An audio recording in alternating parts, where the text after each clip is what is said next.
Welcome to Ancient Wisdom, a sanctuary where timeless wisdom guides you into deep, restful sleep. Let the wisdom of the ages quiet your mind, ease your worries, and carry you gently into the night. If you're here to relax, reflect, and drift into peaceful slumber, you're exactly where you need to be. Before you get too cozy, take a moment to like this video and subscribe to the channel. It really helps me bring more soothing content your way. Also, I'd love to know, where are you tuning in from, and what time is it for you right now? Share in the comments below. Now, settle in, get comfortable, and let the wisdom of the ages guide you into deep, restful sleep. In today's world, many men struggle to understand what truly attracts women. We're often told it's about looks, wealth, or saying the right things. But what if the secret to winning her heart lies not in impressing her, but in mastering ourselves?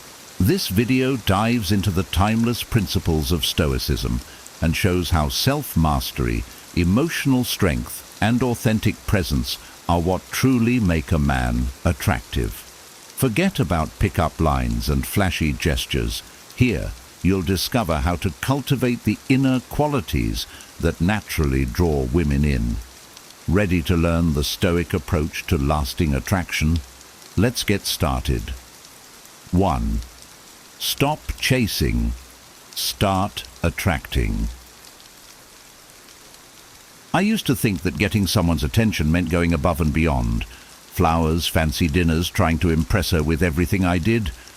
But over time, I realized that the more I chased, the less I attracted. The harder I tried to show I was the perfect guy, the less interested she became. It was confusing and frustrating because I thought I was doing everything right. But the problem wasn't what I was doing. It was why I was doing it. When I finally understood that confidence isn't about chasing, but about standing still and letting others come to you, things changed. I stopped focusing on her reactions and started focusing on being happy with myself, regardless of anyone else's opinions. It was liberating. I noticed people, not just women, started responding to me differently. I didn't need to constantly try to please them. The more grounded and comfortable I became with myself, the more naturally attractive I felt, and that drew others in. Now, when I meet someone I like, I no longer obsess over winning her. I show interest, yes, but I don't need to force it. I don't need to impress her every second. I'm happy just being myself. It's amazing to see how this simple shift, from chasing to attracting, has changed my relationships. The energy is different. I feel more at ease, more present, and ultimately much more attractive. And the best part? I'm not losing myself trying to gain someone else's approval. 2. The power of consistency and reliability. One thing I've learned in life is that words are only half the story. Actions, especially consistent actions, are what truly define who we are. When I started being more intentional with reliability, everything changed. I used to be the guy who would say, "I'll be there," and then if something more exciting came up, I'd bail or arrive late. But over time, I realized that this wasn't just annoying to others. It made me feel disconnected and untrustworthy. Becoming reliable isn't just about being dependable for others. It's about developing personal integrity. When I say I'll do something, I follow through, no matter how small or large the commitment. This includes little things like being on time, following up on conversations, or even just being present when I'm with someone. Consistency shows that I care, and it builds trust in a way that words alone never could. What surprised me most was the impact it had on my relationships. People appreciate dependability more than grand gestures, I found. Whether it's friends, family, or a romantic partner, showing up when you say you will Keeping promises and being the same person each time they see you strengthens bonds more than any big moment ever could. And ultimately, I feel better about myself because I know I'm being true to my word.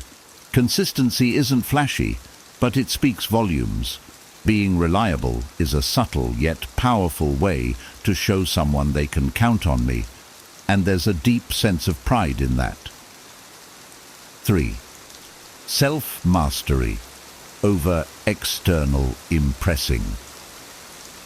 There was a time when I thought that if I looked right, acted right, and said the perfect things, people would be impressed, and I'd feel better about myself. But trying to keep up with external expectations left me exhausted and frustrated. It was like constantly performing, and no matter how well I played the part, I didn't feel fulfilled or genuinely happy.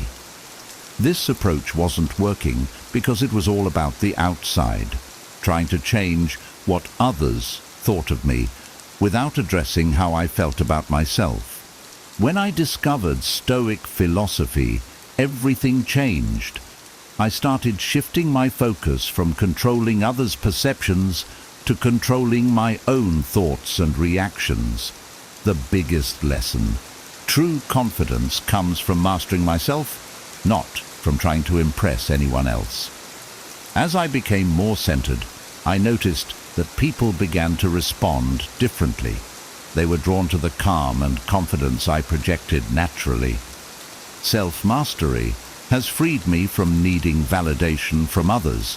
I stopped worrying about impressing anyone and started working on being the best version of myself. Now, I don't need anyone's approval to feel good about who I am, and that inner peace is something others naturally notice. It turns out, the less I cared about impressing others, the more they seemed impressed with me. It's ironic, but true. When you master yourself, you gain a quiet confidence that makes an impression far deeper than any flashy gesture ever could. 4. Use authentic compliments and gestures. I used to think compliments were all about saying someone looked good or paying attention to obvious qualities, but I quickly realized this was superficial and had little impact. Most people can see right through a hollow compliment. It's easy to say, "You look great," or "You're so beautiful," but these statements are often so overused that they hardly feel special anymore. That's when I began paying attention to more meaningful details. When I meet someone I'm interested in, I focus on who they are rather than just how they look. If she's passionate about her job or a hobby, I let her know that I respect her dedication or admire her intelligence. This shift has made conversations feel richer, and people genuinely appreciate that I notice things about them beyond the surface. One of my favorite ways to connect is to remember small details. If she mentions a favorite author or something she's going through, I'll bring it up later, maybe even surprise her with a book or ask her how things are going. These small gestures go a long way because they show I'm actually listening and that I care. There's no need for grand gestures or over-the-top compliments. Authenticity and attentiveness have become my superpowers in relationships, allowing me to connect with people on a deeper level. I find this approach more fulfilling, and it often leaves a lasting impression that superficial flattery never could. 5. Handle rejection calmly. No one enjoys rejection, and for the longest time I struggled with it.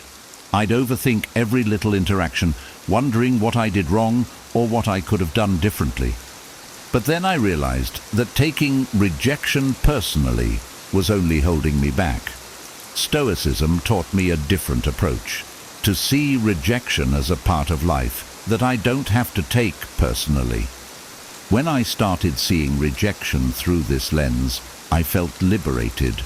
I realized I couldn't control how others felt or responded. All I could control was how I reacted.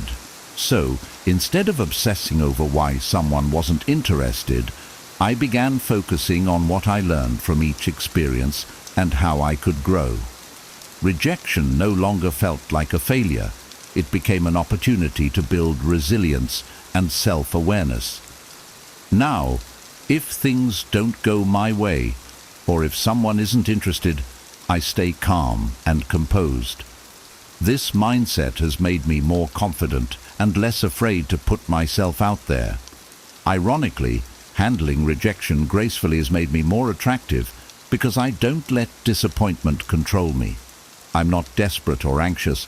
I'm just focused on being my best self. And that calm confidence? It's something people notice. Stoicism has taught me to see rejection as just another experience, not a measure of my worth. And that has been life-changing. 6. Emotional detachment for inner peace. There was a time when I was overly attached to outcomes, especially in relationships. I'd get anxious over every little thing, a delayed text or an uncertain answer, and let it affect my mood and self-esteem. But this wasn't sustainable, and it definitely wasn't making me happy. That's when I discovered the power of emotional detachment, a concept that's central to Stoicism. Emotional detachment doesn't mean being cold or indifferent. For me, it means not letting my happiness hinge on someone else's actions. If someone likes me or doesn't, I'm okay either way, because my self-worth isn't tied to their validation. This shift has brought me a sense of inner peace that's incredibly freeing. I can enjoy people's company without the need for reassurance, and I can let go when things aren't meant to be without feeling devastated. Now, I'm more present and authentic in relationships because I'm not anxiously waiting for someone else's validation. This approach has allowed me to enjoy relationships for what they are, without needing them to be something they're not. Emotional detachment isn't about giving up on love or connection. It's about finding peace within myself, so I can be genuinely open to others without fear or desperation. This mindset not only brings calm to my life, but makes me more appealing because I'm not weighed down by expectations. 7. Apply Stoicism. When I first encountered Stoicism, I was a bit skeptical. How could an ancient philosophy help me with modern-day relationships? But as I started to understand the core principles, focusing on what I can control and letting go of what I can't, I saw its transformative power. It taught me that real strength comes from within, not from external validation. Now, I don't get rattled by little things that once bothered me. If someone cancels a plan or doesn't respond to my message right away, I'm fine, because I've learned to control my own reactions. This mindset shift has made me calmer and more resilient. I don't need constant reassurance from others because I'm confident in myself. Stoicism has become a grounding force in my life, allowing me to stay balanced even when things get chaotic. I'm not chasing after anyone's approval, and I'm not bending over backward to make things work. Instead, I'm present, stable, and genuinely content. This has not only improved my relationships, but has also given me a peace of mind that I never had before. Stoicism isn't just a philosophy, it's a way of living that helps me show up as my best self in every situation. 8. Strong body language. One day, I caught a glimpse of myself in the mirror, and it hit me. My body language was saying something entirely different from what I wanted to project. I realized I was often slouched, fidgeting, or avoiding eye contact when I was nervous. That's when I decided to focus on my body language, because I wanted to project confidence, not insecurity. Now, whenever I enter a room, I take a moment to stand tall, relax my shoulders, and make eye contact. I've learned that body language is a huge part of how others perceive us. Even when I'm not feeling super confident, I can control how I present myself physically. Holding eye contact and moving deliberately has a powerful effect. It not only makes me feel more in control, but also makes others view me as confident and self-assured. Mastering my body language has improved my self-confidence immensely. I no longer feel like I'm trying to hide or make myself smaller. Instead, I own my space, and that subtle shift in posture and eye contact speaks volumes. I've realized that confidence isn't just about what you say. It's about how you show up in every moment.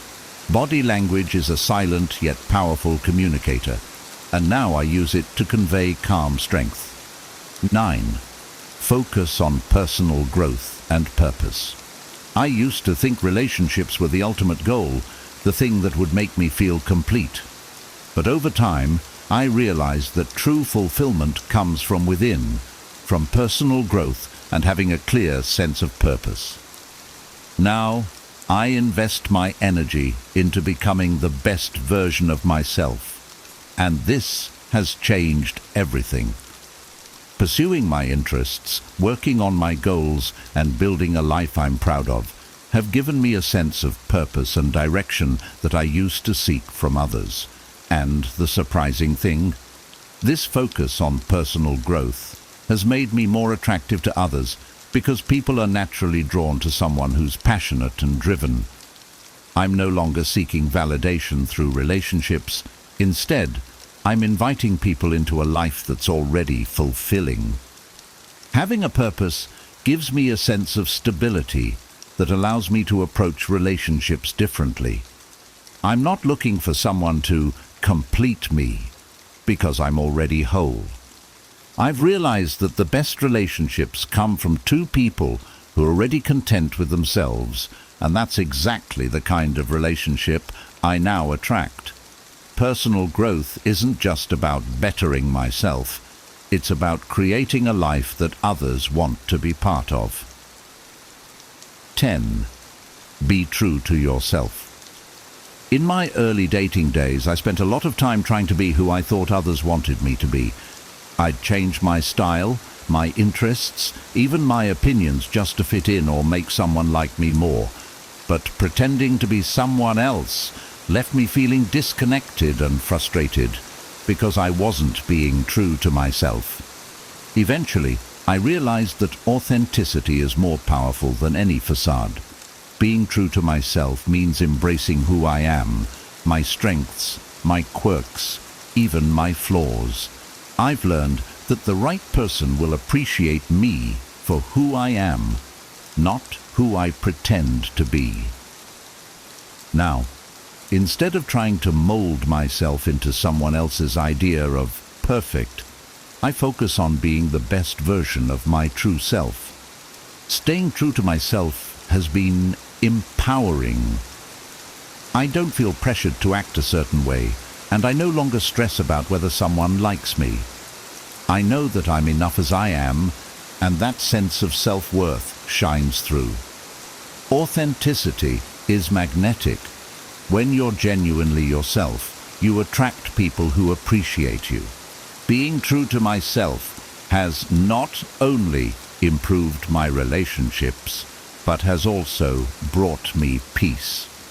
After all, the most important relationship I have is with myself. In closing, remember that the key to real attraction isn't about gimmicks or playing games. It's about building a strong foundation within yourself. By embracing Stoic principles, mastering your emotions, and showing up authentically, you'll naturally become the kind of person others are drawn to. When you invest in becoming the best version of yourself, the right people will be drawn to you without effort. If you found value in this video, please give it a thumbs up and subscribe for more insights on relationships and self-mastery. And don't forget to share your thoughts in the comments below. We'd love to hear your perspective on how Stoicism has impacted your journey. Thank you for watching. and we'll see you in the next video. Imagine a life where every setback becomes fuel for growth, where validation isn't needed from anyone but yourself, and your peace is truly unbreakable. The ancient Stoics lived through unimaginable challenges, yet found ways to cultivate an inner strength that could weather any storm.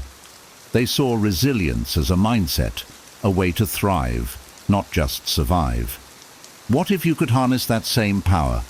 What if you could pursue your dreams quietly, free from the pull of others' opinions, moving through life with intention and purpose? Today, I'll share 12 Stoic-inspired principles, a roadmap for building unshakable confidence, focusing your energy, and outsmarting life's chaos. These aren't just philosophical ideas, they're practical tools for modern resilience.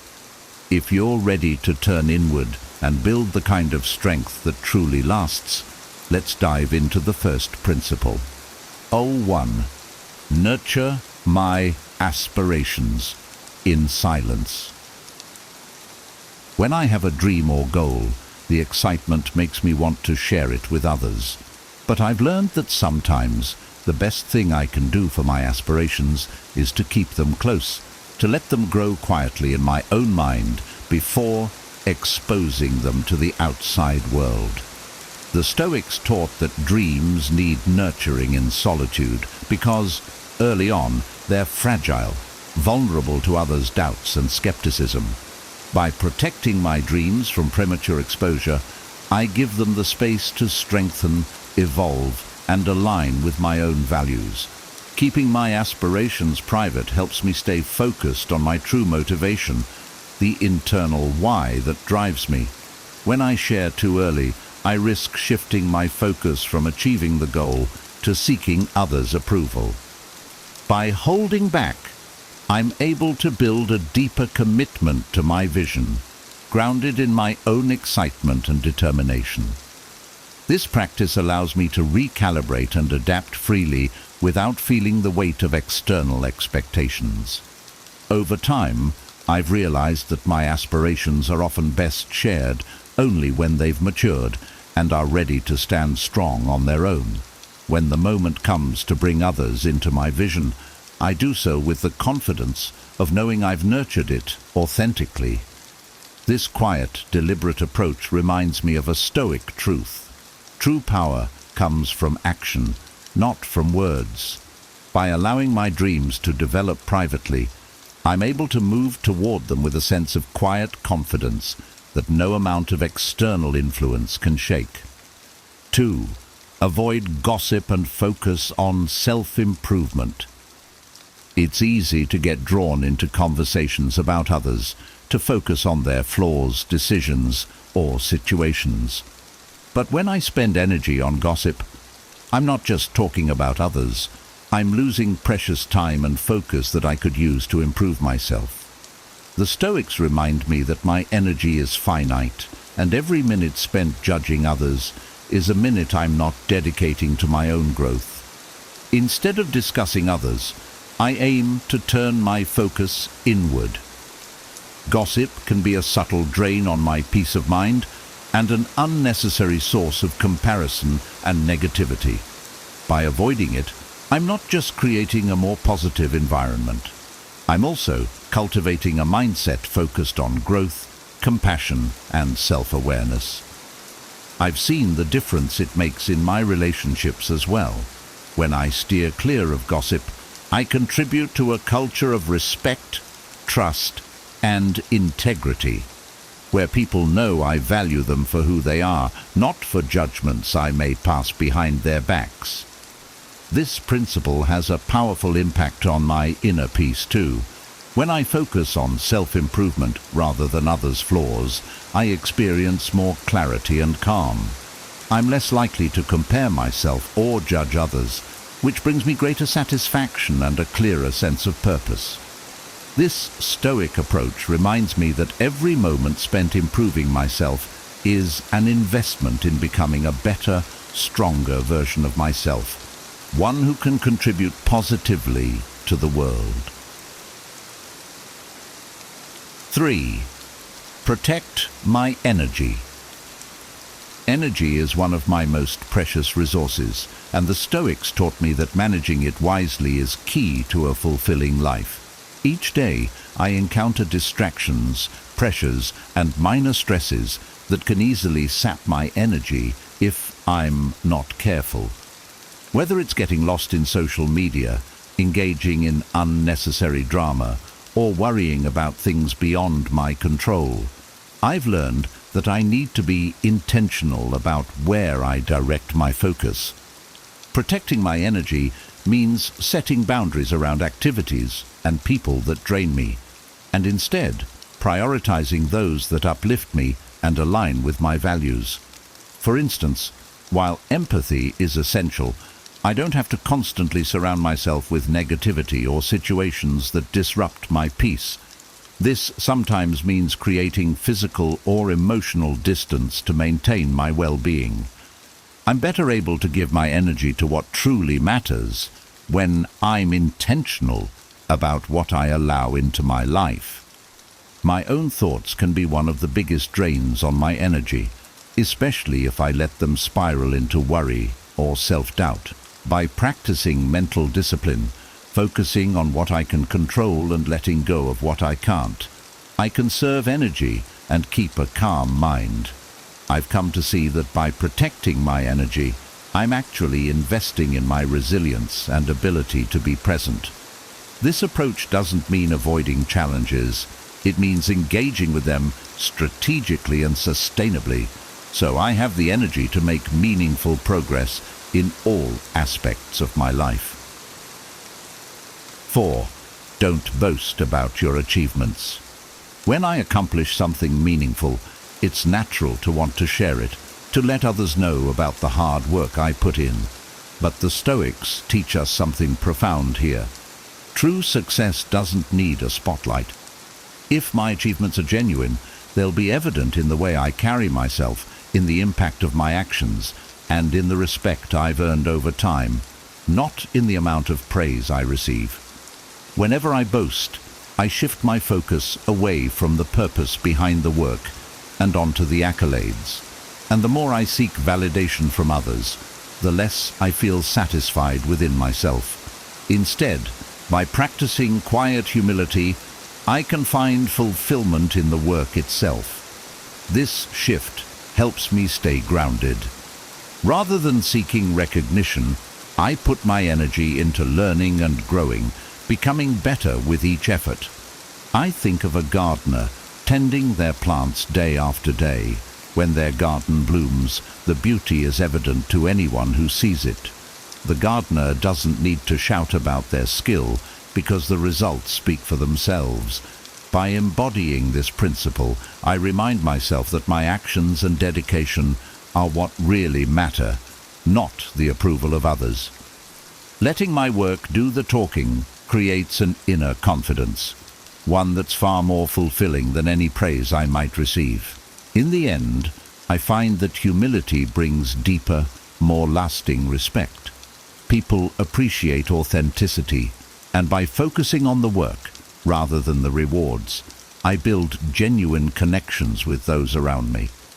By embodying this approach, I cultivate a sense of pride that's rooted in who I am and what I stand for, not just what I've achieved. 5.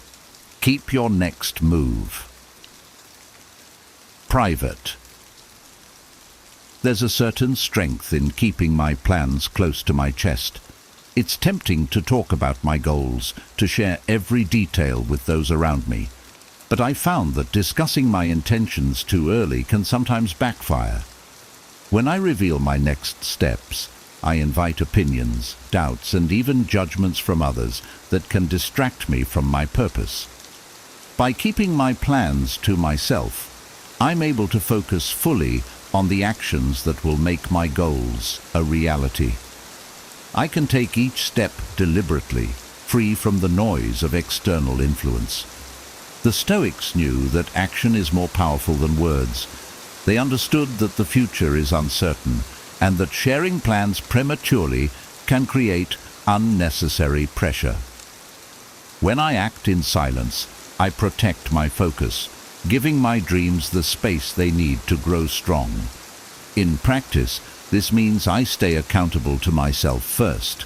If I talk too much about what I plan to do, it can feel like I've already accomplished something, and that sometimes reduces my drive to actually follow through. Keeping my intentions private helps me stay committed, ensuring that my focus remains sharp and my goals unclouded by outside input. Ultimately, this approach reinforces my resilience. By embracing this principle, I'm not just taking steps toward my goals. I'm strengthening my ability to follow through, regardless of what others may think. When the time is right, I'll reveal my progress, but only when I've already built something worth showing. 6. Practice gratitude in solitude. Taking time to practice gratitude, especially in solitude, has become essential to my well-being. In today's world, where we're encouraged to share every moment and seek external validation, I find solace in quietly reflecting on the things I appreciate. In these moments of solitude, I'm able to connect deeply with what truly matters to me. When I'm alone with my thoughts, I'm free from distractions. And this is where gratitude has its deepest impact. I'm not performing for an audience or looking for reactions. I'm simply acknowledging the gifts in my life, big and small. This quiet practice helps me cultivate a genuine sense of contentment, one that isn't dependent on external circumstances. The Stoics believe that gratitude is a foundation for resilience because it shifts focus from what's lacking to what's already present. During these moments, I notice that my perspective shifts. Challenges don't feel as overwhelming because I'm reminded of the support, opportunities, and strengths I already have. By building a gratitude practice in private, I foster a sense of inner peace and resilience. I'm able to face difficulties with a lighter heart, knowing I have a well of gratitude to draw from. Gratitude in solitude also strengthens my relationships. When I approach others from a place of appreciation, they feel it, even if I don't explicitly express it. I bring more positivity into my interactions and become a source of calm and encouragement for those around me. This quiet practice, I've found, builds a reserve of strength that serves me in every area of life. 7. Guard your weaknesses. There's power in understanding my weaknesses, but I don't need to broadcast them to the world. The Stoics remind me that vulnerabilities can be exploited, especially if shared too openly. Acknowledging my weaknesses is crucial for growth, yet by working on them privately, I protect myself from unnecessary scrutiny or judgment. If I openly discuss every flaw, it's easy for others to form a skewed perspective of who I am, focusing more on my struggles than on my strengths. When I keep my weaknesses guarded, I give myself the space to improve at my own pace. I'm not hiding from my challenges. I'm simply choosing to work on them away from prying eyes. This way, I can approach self-improvement with confidence, free from the pressure of others' opinions. Guarding my weaknesses also helps me build resilience. When I work on overcoming challenges quietly, I'm developing skills and strengths that are authentic and deeply rooted. I'm not improving because others expect it of me. I'm doing it for myself. This approach helps me stay focused on my own journey without comparing myself to others. In essence, I'm creating a fortress within myself, one that's reinforced by my own quiet dedication. By embracing this Stoic principle, I'm not just becoming stronger, I'm building an unshakable sense of self-reliance.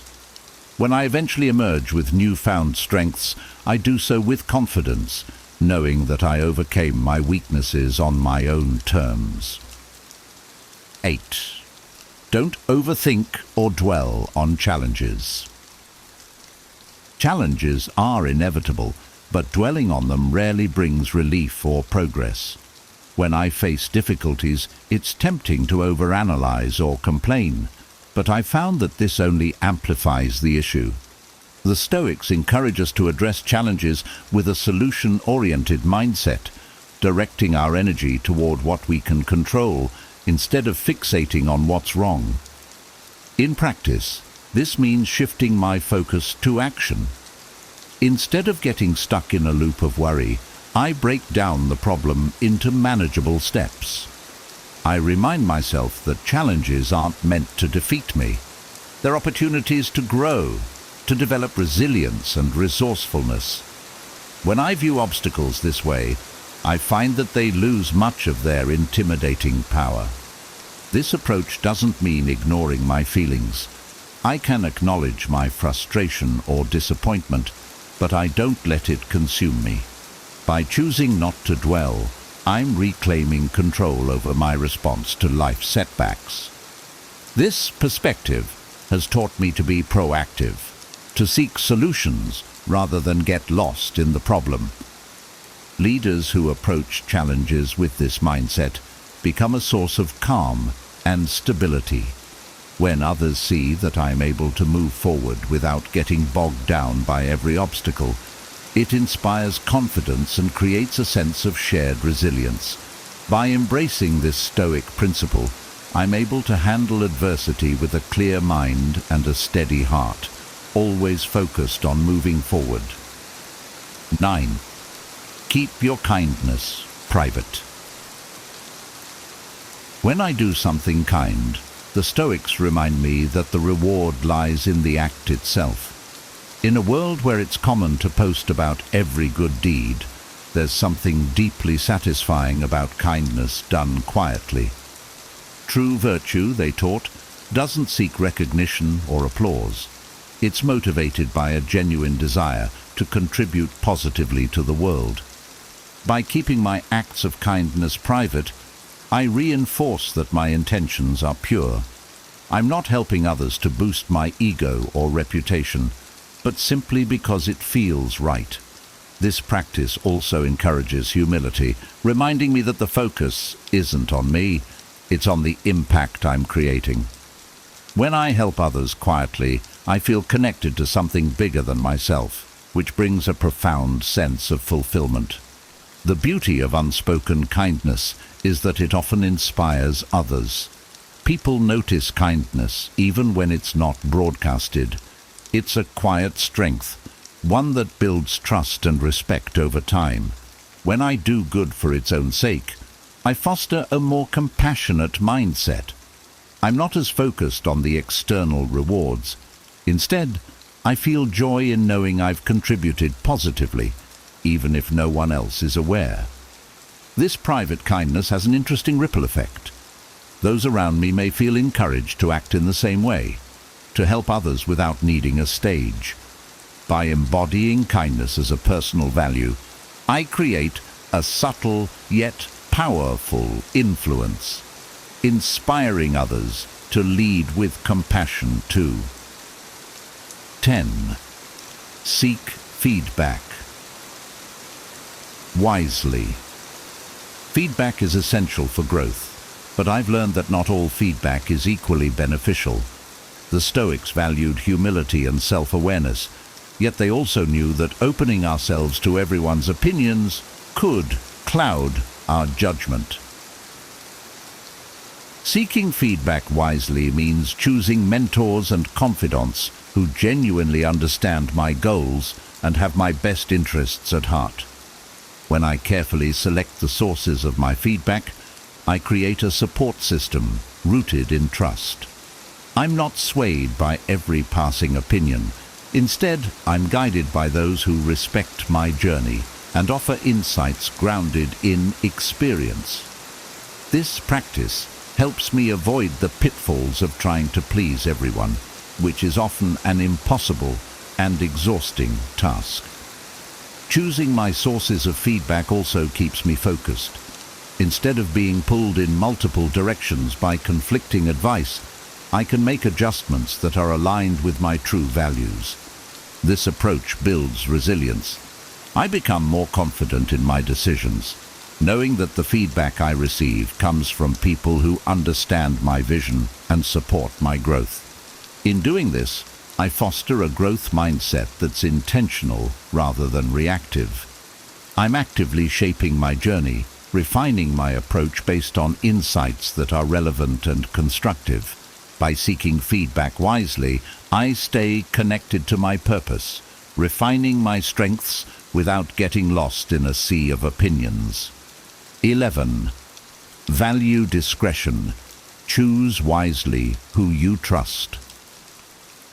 Not every thought, goal, or challenge is meant to be shared with everyone.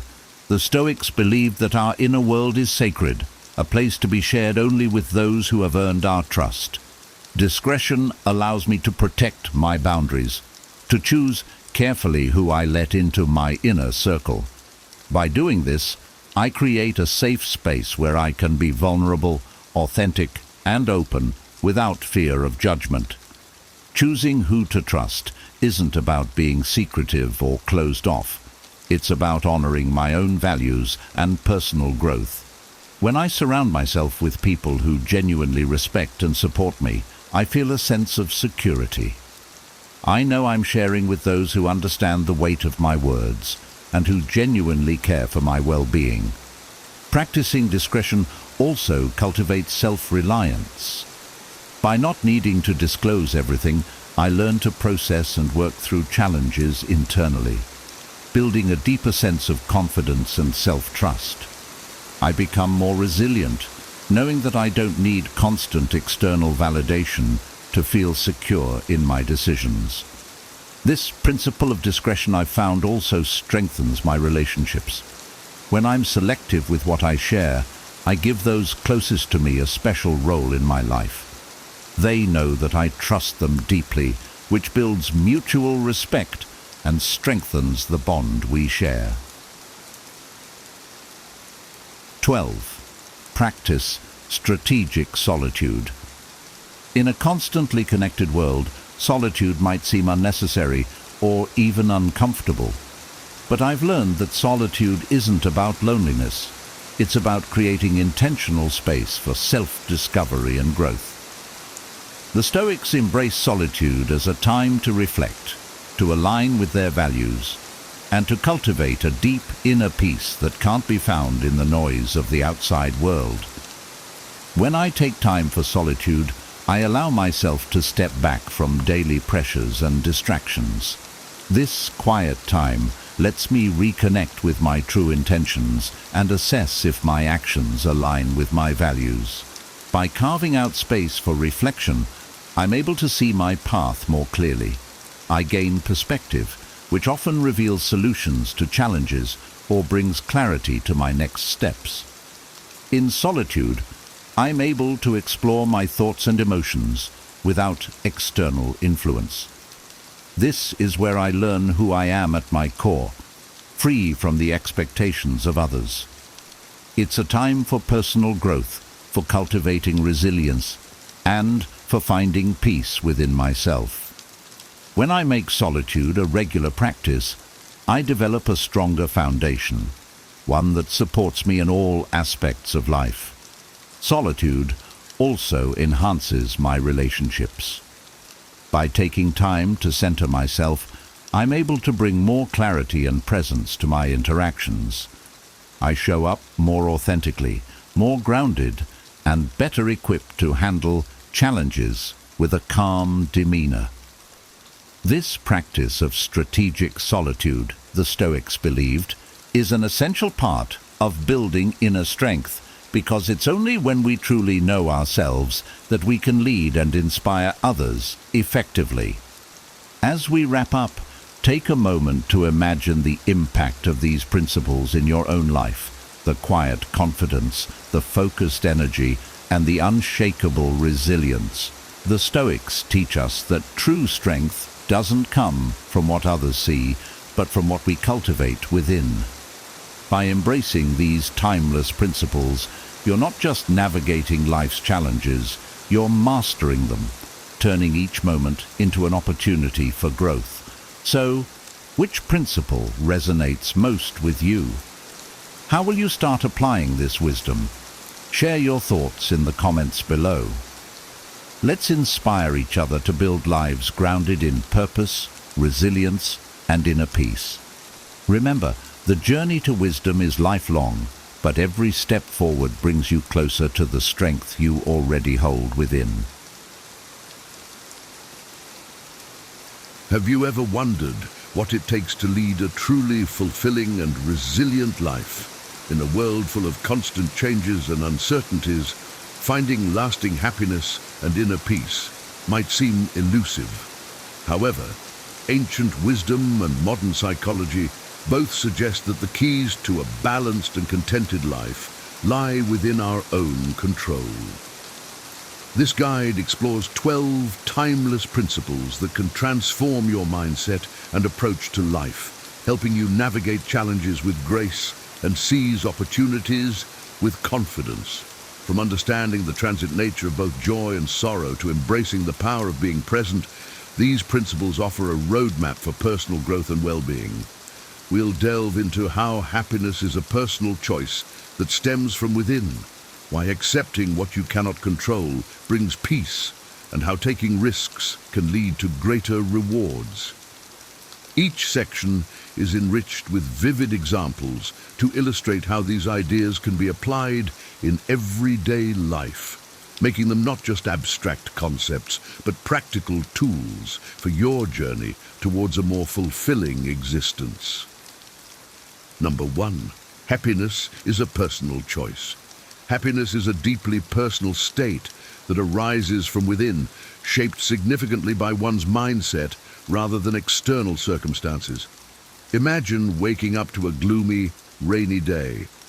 While some may feel down and unmotivated, others might see it as an opportunity to enjoy a cozy day indoors, read a book, or indulge in a warm cup of tea. This difference in perception highlights that happiness is a choice. External factors like social media often create unrealistic standards and comparisons that detract from genuine happiness. Consider Jane, who constantly checks her social media feed, comparing her life to the seemingly perfect lives of others. This habit leaves her feeling inadequate and unhappy. One day, she decides to take a break from social media. Gradually, she notices a positive shift in her mood and starts appreciating the small joys in her own life, like spending time with loved ones and pursuing hobbies. By disconnecting from these external pressures and focusing on cultivating a positive mindset, individuals can find true contentment, embracing gratitude, engaging in activities that bring joy, and surrounding oneself with positive influences are practical steps towards making happiness a personal choice, independent of external validation. 2. Everything is temporary. Life's ebb and flow teaches us that both good and bad times are fleeting. This perspective can be incredibly empowering. For instance, when facing a tough situation like losing a job, it's easy to feel overwhelmed and hopeless. But by remembering that this hardship is temporary, one can muster the strength to persevere. Take John, who was laid off unexpectedly. Initially devastated, he reminded himself that this was just a phase. He used the opportunity to upskill, network, and eventually found a better position that aligned more with his passions. Similarly, good times should be savored because they, too, are transient. Sarah, for instance, celebrated her promotion with gratitude, knowing it marked a significant milestone but wasn't a permanent fixture.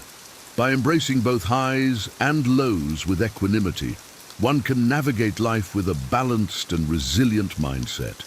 This acceptance of life's temporariness fosters a deeper appreciation for the present moment, helping us to cherish the good and calmly endure the bad. 3. Life isn't fair. Accepting that life isn't always fair is a crucial step toward personal empowerment. Everyone faces different challenges and circumstances. For example, Emma, born into a less privileged background, faced significant hurdles in pursuing her education. Instead of lamenting her situation, she took charge of her future by working part-time jobs, applying for scholarships, and utilizing community resources. Her determination paid off, and she eventually graduated with honors. Conversely, Jack, who seemed to have everything handed to him, faced his own struggles when his family business collapsed. He realized that his previous advantages didn't exempt him from life's trials. Both Emma and Jack illustrate that life's fairness isn't guaranteed, but personal responsibility and resilience are key to overcoming challenges. By focusing on what can be controlled and proactively seeking solutions, individuals can navigate life's inherent unfairness and emerge stronger. 4. Taking risks. Avoiding risks is often the greatest risk of all. Embracing uncertainty is essential for growth and success. Consider Lisa, who left her stable job to start her own business. The initial phase was filled with uncertainty and setbacks, but her willingness to take that leap led to the creation of a successful enterprise. Similarly, Michael, who decided to move to a new city for better career opportunities, faced numerous challenges, but ultimately found a job that fulfilled his professional aspirations. Taking risks in relationships is equally important. For instance, Alex, after a series of failed relationships, decided to be more open and vulnerable with his feelings. This risk paid off when he met someone who appreciated his authenticity, leading to a meaningful and lasting relationship. These examples demonstrate that embracing risks, despite the fear of failure, often leads to significant personal and professional rewards. 5. The power of being present. Living in the present is crucial for a fulfilling life. While planning for the future is necessary, it shouldn't overshadow current actions. Consider Anna, who was always focused on her future career goals, often missing out on important family moments. When she started practicing mindfulness, she learned to appreciate her present interactions and experiences, leading to a more balanced and joyful life. Dwelling on the past is similarly unproductive. Mark, who constantly replayed past mistakes in his mind, found himself trapped in a cycle of regret.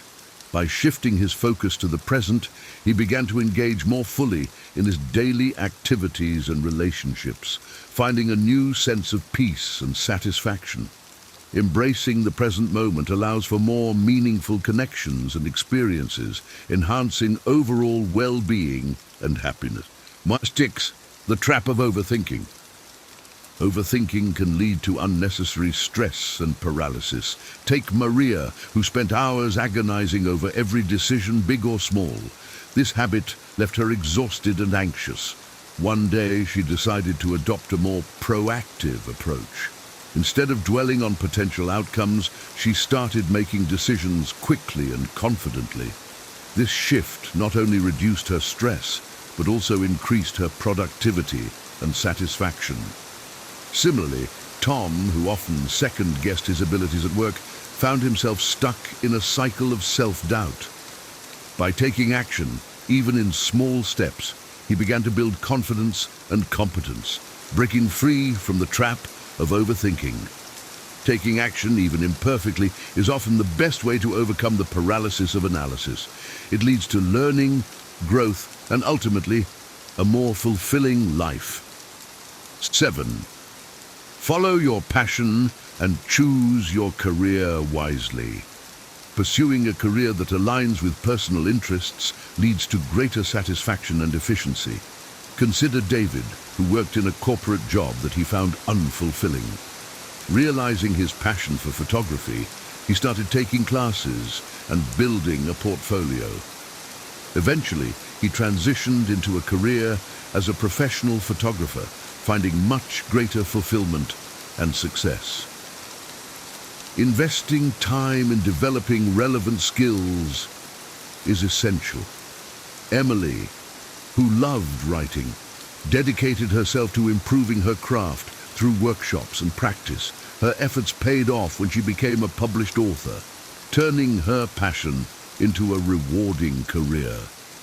By following one's passion and choosing a career wisely, individuals can experience greater job satisfaction, personal fulfillment, and professional success. 8. Your mind is your greatest ally and adversary. Mindset determines success. Cultivating a positive and growth-oriented inner dialogue is crucial. Take Jane, who often doubted her abilities.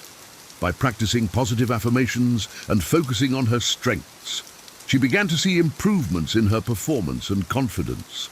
Her mindset shift transformed her from her own worst critic to her greatest supporter. Similarly, recognizing and addressing negative self-talk can lead to better outcomes. Mike, who frequently told himself he wasn't good enough, started challenging these thoughts and reframing them positively. This change in mindset led to increased self-esteem and success in his personal and professional life. Being self-aware and nurturing a supportive mindset can significantly enhance life outcomes and personal growth. 9. Accept what you cannot control. One of the core principles of Stoicism is understanding and accepting the difference between what you can control and what you cannot. For example, Susan faced a major health diagnosis that she couldn't change. Instead of dwelling on her lack of control over the illness, she focused on her response to it. She adopted a healthier lifestyle, followed her treatment plan diligently, and maintained a positive outlook. Trying to change things beyond your control leads to frustration and wasted effort. Instead, focus on your actions, thoughts, and responses.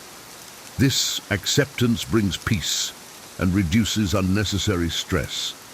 By concentrating on what you can control, like your attitude and efforts, you can navigate life's challenges more effectively and maintain a sense of inner calm. 10. Practice. Gratitude. Cultivating gratitude can significantly enhance your perspective on life. By regularly acknowledging and appreciating what you have, you can shift your focus away from what you lack. For instance, Daniel started a daily gratitude journal, listing 3 things he was thankful for each day. This simple practice shifted his mindset from scarcity to abundance, improving his overall mental well-being. Gratitude fosters contentment and encourages a positive outlook on life. Emily, who often felt overwhelmed by her responsibilities, began expressing gratitude for the support of her family and friends. This shift helped her feel more supported and less stressed.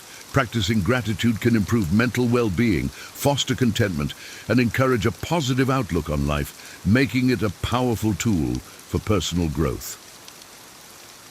11. Embrace adversity as growth. Challenges and setbacks are inevitable, but they also present opportunities for growth and self-improvement. For example, after failing to secure a promotion, Kevin used the experience as motivation to improve his skills and performance. This adversity pushed him to become more competent and eventually led to a more significant career advancement. Embrace adversity as a chance to develop resilience, learn new skills, and become a stronger individual.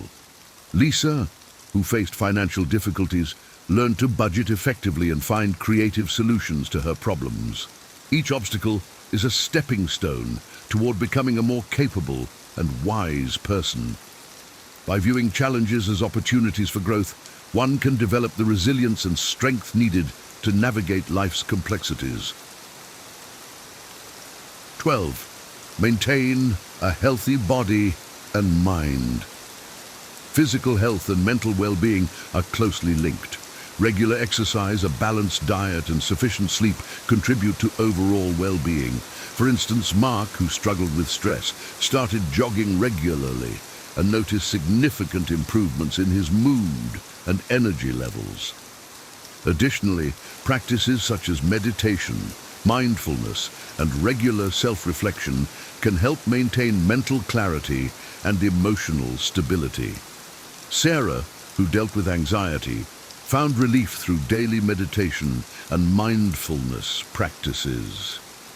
Taking care of your body and mind is essential for leading a balanced and fulfilling life. By prioritizing health, individuals can enhance their quality of life and achieve a harmonious balance between physical and mental well-being.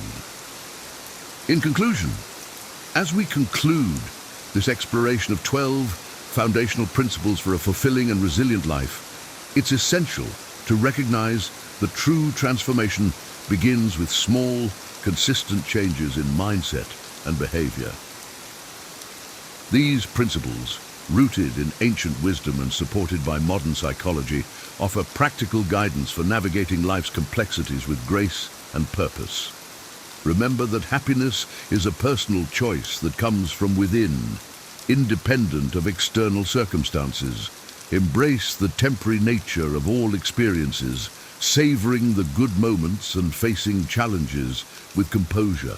Accepting life's inherent unfairness empowers you to take responsibility and find proactive solutions to your problems. Your risks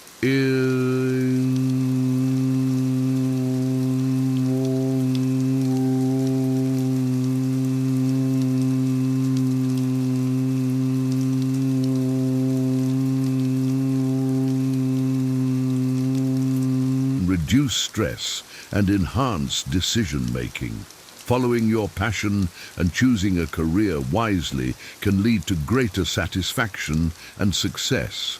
Your mindset is your greatest ally and adversary, shaping your reality through your inner dialogue.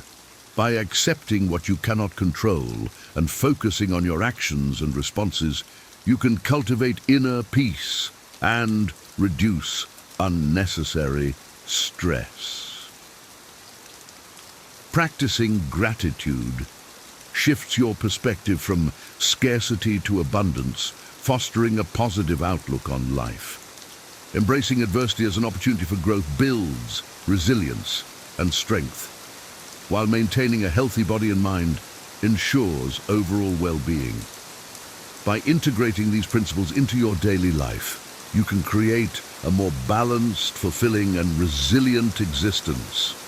As you move forward, reflect on these principles and consider how you can apply them to your unique circumstances. Each small step you take towards embracing these ideas brings you closer to a life of wisdom, balance, and true contentment. The journey towards a wiser, more balanced and happier you begins with the choices you make today. Embrace these timeless principles and let them guide you towards a more fulfilling life. Here are 10 key ideas to stop living for others and start living for yourself. What if I told you the secret to happiness is to stop chasing it? That the harder you try to please others, the further you push your own joy away. These 10 transformative ideas will not only challenge everything you've been told, but could completely change the way you live your life. Think about it. Why are so many people unhappy despite doing everything right? They achieve success, follow the rules, and seek approval, yet feel stuck. The answer is simple. They're living for others, not for themselves. Imagine breaking free from this cycle. What if you could stop caring about what others think, find purpose in every moment, and finally take control of your own happiness? These 10 ideas don't just make promises. They'll reveal why you've been stuck and how to truly live authentically. Here's the thing. These ideas aren't just philosophical musings. They're actionable steps. We'll explore why external approval breeds unhappiness, how courage transforms your life, and why your past doesn't have to dictate your future. But more importantly, we'll uncover why freedom lies in embracing who you are right now. By the end, you'll have a roadmap to start living for yourself and unlocking a life of true fulfillment. Let's dive in. 1. External approval breeds unhappiness. Caring too much about others' opinions is like handing them the keys to your freedom. When you seek external approval, you become a prisoner of their expectations, constantly trying to mold yourself into what they deem acceptable. The result? A life filled with frustration and dissatisfaction, because no matter how hard you try, you can never truly please everyone. Living for others means sacrificing your own dreams, values, and happiness on the altar of their judgment. It's a losing battle. The opinions of others are ever-changing, often conflicting, and rooted in their personal biases. Basing your self-worth on such an unstable foundation leaves you feeling unfulfilled and disconnected from your true self. Freedom lies in breaking this cycle. When you stop chasing approval, you gain the clarity to focus on what truly matters to you. You unlock the power to make choices that align with your authentic desires, rather than conforming to societal pressures. The irony is, when you live for yourself, you often gain the respect and admiration of others, not by chasing it, but by being unapologetically you. Free yourself from the chains of external validation. Your happiness is too valuable to leave in the hands of others. 2. Happiness requires courage. Happiness isn't something handed to you, it's something you have to fight for. And the biggest battle? The courage to be disliked. It's a tough pill to swallow, but if you constantly strive to meet societal expectations, you'll never live authentically. True happiness requires the boldness to stand firm in your values, even when it means facing criticism or rejection. Think about it. How often have you silenced your true thoughts or desires just to avoid conflict or gain approval? Each time you do, you chip away at your authenticity. But living this way is exhausting and unfulfilling. The people whose opinions you're so desperate to manage often don't notice or care as much as you think. The moment you embrace the courage to be disliked, something incredible happens. You feel free. You realize you don't need everyone to agree with or approve of you to feel good about yourself. This courage allows you to set boundaries, pursue your passions, and live in alignment with your values. It's not about being defiant, it's about being true to yourself. The path to happiness is paved with moments of bravery. Choose courage over conformity, and you'll unlock a life filled with meaning and joy. 3. Goals. Shape emotions. Your emotions don't just happen, they are closely tied to your goals. Every feeling you experience, whether it's joy, frustration, or disappointment, stems from your perception of progress toward what you value most. When your goals are aligned with your authentic self, your emotions act as motivators, guiding you forward. But when you chase unattainable goals, like trying to please everyone or seeking universal approval, negative emotions inevitably take over. Consider this. If your goal is to earn validation from others, you'll always feel like you're falling short. Approval is fleeting and subjective, leaving you in a constant state of anxiety and frustration. On the other hand, when you focus on achievable, meaningful goals that resonate with your true desires, emotions like satisfaction and confidence naturally emerge. The key is to set goals that align with your values, not society's expectations. Instead of pursuing perfection or external validation, aim for personal growth, meaningful relationships, or creative fulfillment. When your goals are authentic, your emotions become tools that drive your progress rather than obstacles that hold you back. Take control of your emotional life by shaping goals that truly matter. When you focus on what's meaningful to you, your emotions will become allies, not enemies. 4. Trauma doesn't define you. Your past may shape you, but it does not have to define your future. Too often, people believe that their negative experiences permanently dictate who they are or what they can achieve.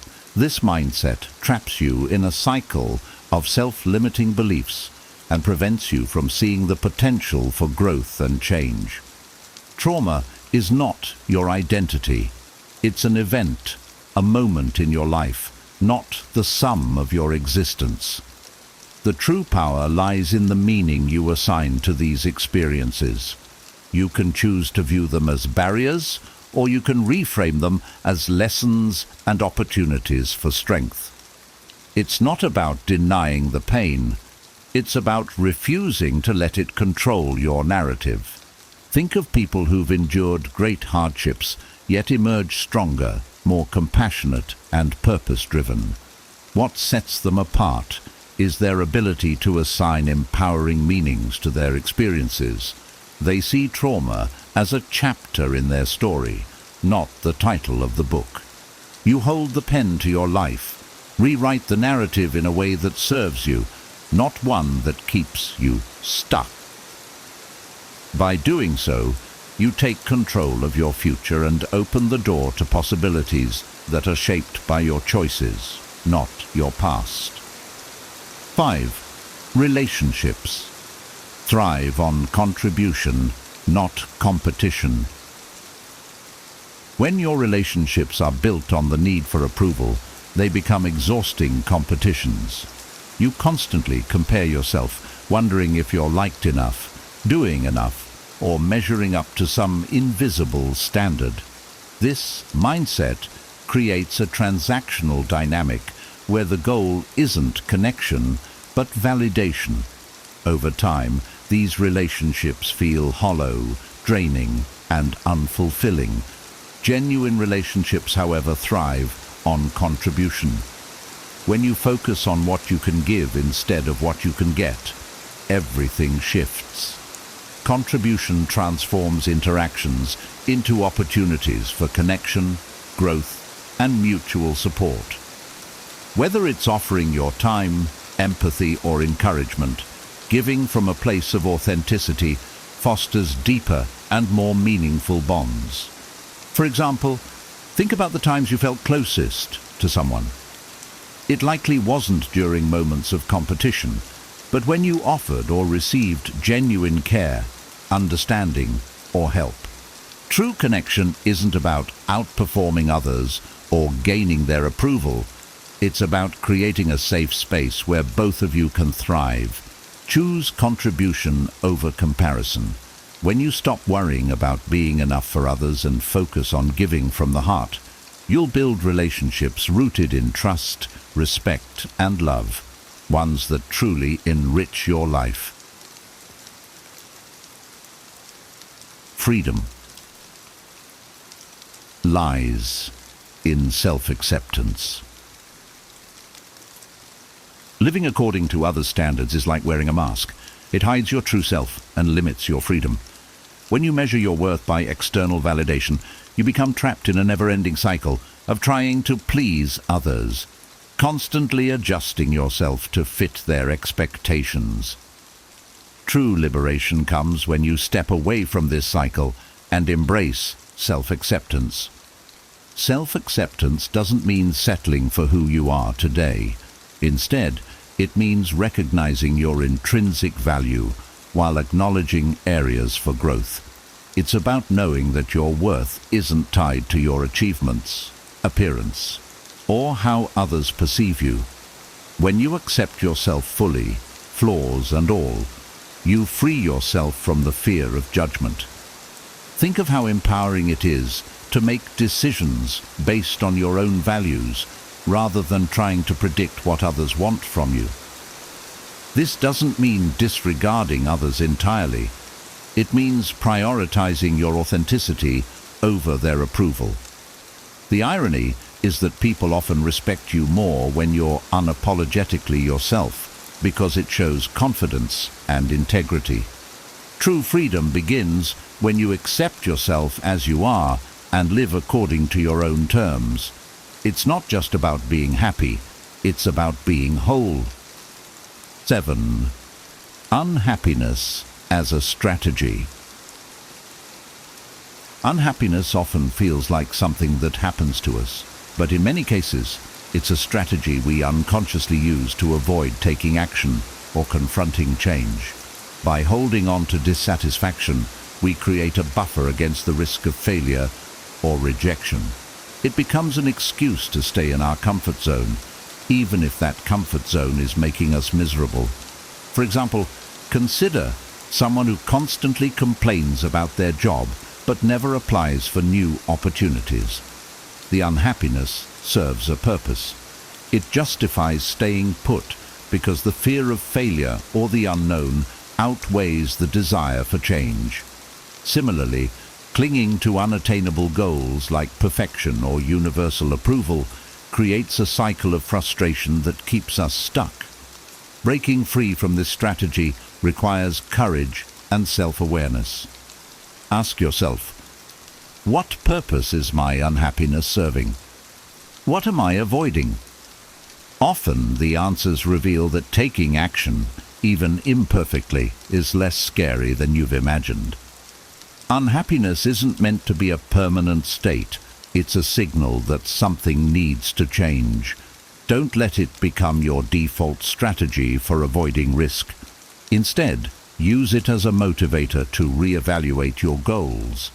Take purposeful action and step into a life of greater fulfillment and joy. 8. Happiness is in helping. True happiness isn't found in chasing personal achievements or seeking constant validation. It emerges when you contribute to the well-being of others. Helping others without expecting anything in return fosters a sense of purpose, connection, and fulfillment that material successes often cannot provide. Think about a time when you offered genuine help to someone, a friend in need, a stranger you assisted, or a loved one you supported. The joy you felt wasn't tied to recognition or reward. It came from the simple act of making a positive impact. This kind of happiness is enduring because it's rooted in meaning, not momentary pleasure. Helping others shifts your focus away from self-centered concerns and toward something greater. It creates a ripple effect. Your kindness inspires others, strengthens relationships, and builds a sense of community. Whether it's through small gestures or significant contributions, each act of giving reinforces your value and interconnectedness with the world around you. Happiness isn't about what you get, it's about what you give. By prioritizing service over selfishness, you align yourself with a deeper sense of purpose and unlock a lasting, fulfilling form of joy. Helping others isn't just a moral act, it's a path to your own well-being. 9. You are intrinsically valuable. Your worth isn't tied to your achievements, appearance, or how others perceive you. Simply existing gives you intrinsic value. This idea can be hard to grasp in a world that constantly measures success by external metrics, money, accolades, or social status. But it's a truth that sets you free when fully embraced. Imagine a newborn baby. They contribute nothing to society in terms of productivity, yet their value is undeniable. Why? Because every person has worth, independent of what they do or achieve. This same principle applies to you. Your existence has a ripple effect. You impact others in ways you may never realize. A kind word, a shared smile, or simply being present can have profound effects on the people around you. When you recognize your intrinsic value, you stop seeking validation from others. You no longer feel the need to prove your worth through endless striving or comparison. Instead, you gain the confidence to live authentically, pursue your passions, and focus on what truly matters to you. You are enough just as you are. Embracing this truth allows you to live with a sense of peace and purpose, free from the pressure to constantly prove yourself to the world. 10. Live in the present. Happiness isn't something you'll find at the finish line of a major goal or milestone. It's in the moments you experience along the journey. Too often, we get caught up in, "I'll be happy when," thinking, believing joy will come only after achieving success, securing approval, or reaching some future destination. This mindset robs you of the ability to appreciate the here and now. Living in the present means fully engaging with the life unfolding around you.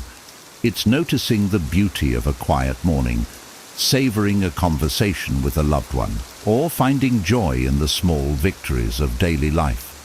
These moments, though seemingly ordinary, hold the key to genuine happiness. When you're constantly focused on the future, you miss the richness of today. The journey itself is where growth, connection, and fulfillment happen, not just the destination. By grounding yourself in the present, you cultivate gratitude and contentment for what you already have, rather than yearning for what you lack. Happiness isn't in chasing the next big thing, it's in appreciating the path you're on right now. Embrace the present moment, and you'll find that life becomes not only more meaningful, but also infinitely more joyful. These 10 ideas are more than just insights. They're a call to action to take control of your life. Stop living for others and start living authentically. Remember, happiness isn't found in external approval or chasing unattainable goals. It's in the courage to be yourself, the freedom of self-acceptance, and the joy of living in the present. Now it's your turn. Which of these ideas resonated with you the most? Share your thoughts or your biggest takeaway in the comments. I'd love to hear your perspective. And if you found value in this video, don't forget to give it a thumbs up. Subscribe to the channel and share it with someone who needs to hear this message. Let's inspire more people to live for themselves and not for others. Thank you for watching, and I'll see you in the next video. What if I told you that your attitude could change the entire course of your life? Imagine if you could harness the power of a single trait to turn your biggest fears into your greatest strengths. Two animals embody this transformative power: the eagle and the lion. These are the only two creatures that the Creator identified himself with. Understanding why these animals are symbolic of supreme leadership can unlock the leader within you. Let's delve into why the lion, the king of the jungle, is a beacon of leadership. Interestingly, the lion is not the tallest, largest, heaviest, or smartest animal in the jungle. In fact, the lion is physically outmatched by several other animals. Yet when the lion appears, all the other animals run away. This phenomenon is not due to the lion's physical prowess, but due to its attitude. Leadership expert John Maxwell once said, "Attitude determines altitude." This statement rings true when we study the lion. The lion's attitude is what sets it apart. The lion believes it is the king, and this belief shapes its actions and the reactions of others. This attitude is not just a superficial confidence. It's a deeply ingrained belief system. Consider this. In the business world, CEOs and leaders are not always the most intelligent or skilled individuals in their organizations. What distinguishes them is their attitude and vision. Take Howard Schultz, the former CEO of Starbucks. Schultz did not come from wealth or privilege. He grew up in a poor neighborhood, but his attitude and vision transformed Starbucks from a single coffee shop into a global brand. Schultz's belief in his vision and his unwavering attitude towards achieving it inspired his team and reshaped the coffee industry. One of my favorite quotes encapsulates this idea perfectly. An army of sheep led by a lion will always defeat an army of lions led by a sheep. This means that the right kind of leadership can transform a group of ordinary people into an extraordinary team. History is replete with examples of leaders who transformed their followers through their attitude. Winston Churchill, during World War II, inspired a beleaguered Britain with his indomitable spirit. His belief in victory, despite the odds, rallied the nation to stand firm against adversity. Let's bring it back to the jungle. The lion sees an elephant and thinks, lunch. This mindset is not based on physical ability alone, but on the lion's belief in itself. On the other hand, the elephant, despite its size and strength, sees the lion and thinks, eater. This stark difference in perspective highlights how attitude shapes outcomes. The lion's attitude commands respect and instills fear in larger, stronger animals. Your attitude is a reflection of your belief system. It's said that whether you think you can or you think you can't, you're right. This famous quote by Henry Ford emphasizes the power of belief. Your attitude towards challenges, setbacks, and opportunities will dictate your success or failure. Consider the story of J.K. Rowling, who faced numerous rejections before Harry Potter was finally published. Her unwavering belief in her story and her positive attitude towards rejection turned her into one of the most successful authors in history. In the workplace, in your personal life, and in your community, adopting a lion's attitude can make all the difference. Leaders are not born. They are made by the attitudes they cultivate and the beliefs they hold. Cultivate an attitude of resilience, confidence, and vision. Believe in your potential to lead, inspire, and make a difference. Just like the lion, let your attitude set you apart and lead you to greatness. Equally important is the symbolism of the eagle. The eagle represents vision, strength, and soaring to new heights. The eagle is known for its incredible eyesight, capable of seeing prey from miles away. This sharp vision symbolizes the clarity and focus that a leader must have. A leader must see beyond the immediate and plan for the future, much like the eagle soars high to gain a broad perspective. The eagle's flight is also a powerful metaphor for leadership. When storms come, other birds seek shelter. The eagle, however, uses the storm's wind to lift itself higher. This ability to rise above challenges is a hallmark of great leadership. Leaders face obstacles and adversities, but like the eagle, they use these challenges to elevate themselves and their vision. Nelson Mandela, one of the most revered leaders in modern history, exemplified this eagle-like quality. Despite spending 27 years in prison, Mandela's vision for a free and democratic South Africa never wavered. He rose above the hardships and emerged as a symbol of resilience and hope, guiding his nation to a new era. Another aspect of the eagle's leadership is its commitment to its family. Eagles are known for their strong parenting skills, taking great care in raising their young. This nurturing aspect is essential in leadership. A true leader mentors and supports their team, fostering an environment where everyone can grow and succeed. This commitment to others is what builds strong, cohesive teams that can achieve remarkable feats. Combining the attitudes of the lion and the eagle, we find the foundation of effective leadership. It is not just about believing in oneself or having a vision. It is about translating those beliefs into actions. Attitude without action is merely a dream. To lead effectively, one must not only possess the confidence and vision, but also the willingness to act upon them. Consider the story of Thomas Edison, who famously said, "Genius is 1% inspiration and 99% perspiration." Edison's relentless pursuit of his ideas and his willingness to act upon his vision led to the invention of the light bulb and many other innovations. His attitude of perseverance and his actions in the face of repeated failures epitomize the essence of leadership. Leadership is also about empowering others to act. A true leader does not just lead by example, but inspires others to take initiative. This is evident in the story of Mahatma Gandhi, whose attitude of non-violence and peaceful resistance inspired millions to fight for India's independence. Gandhi's leadership was not just about his personal beliefs, but about mobilizing an entire nation to act upon those beliefs.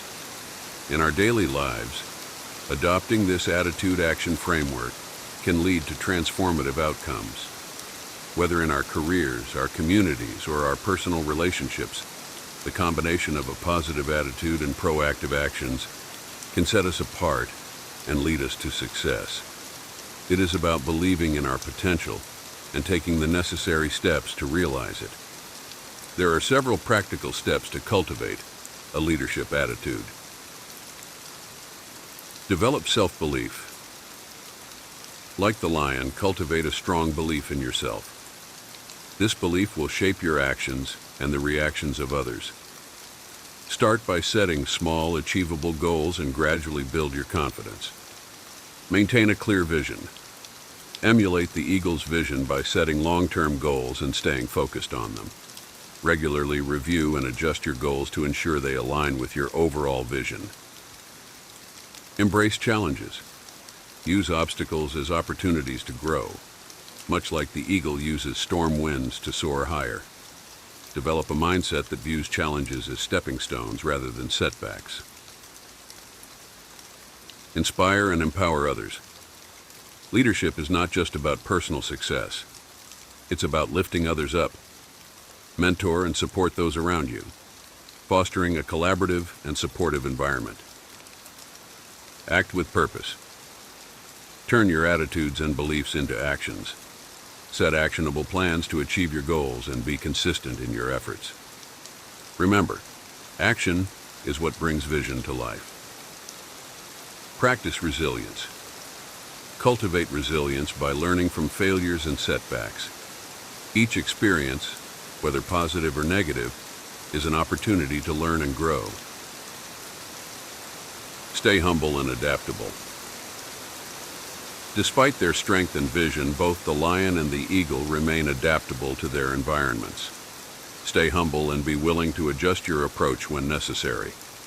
The lion and the eagle teach us valuable lessons about leadership and the power of attitude.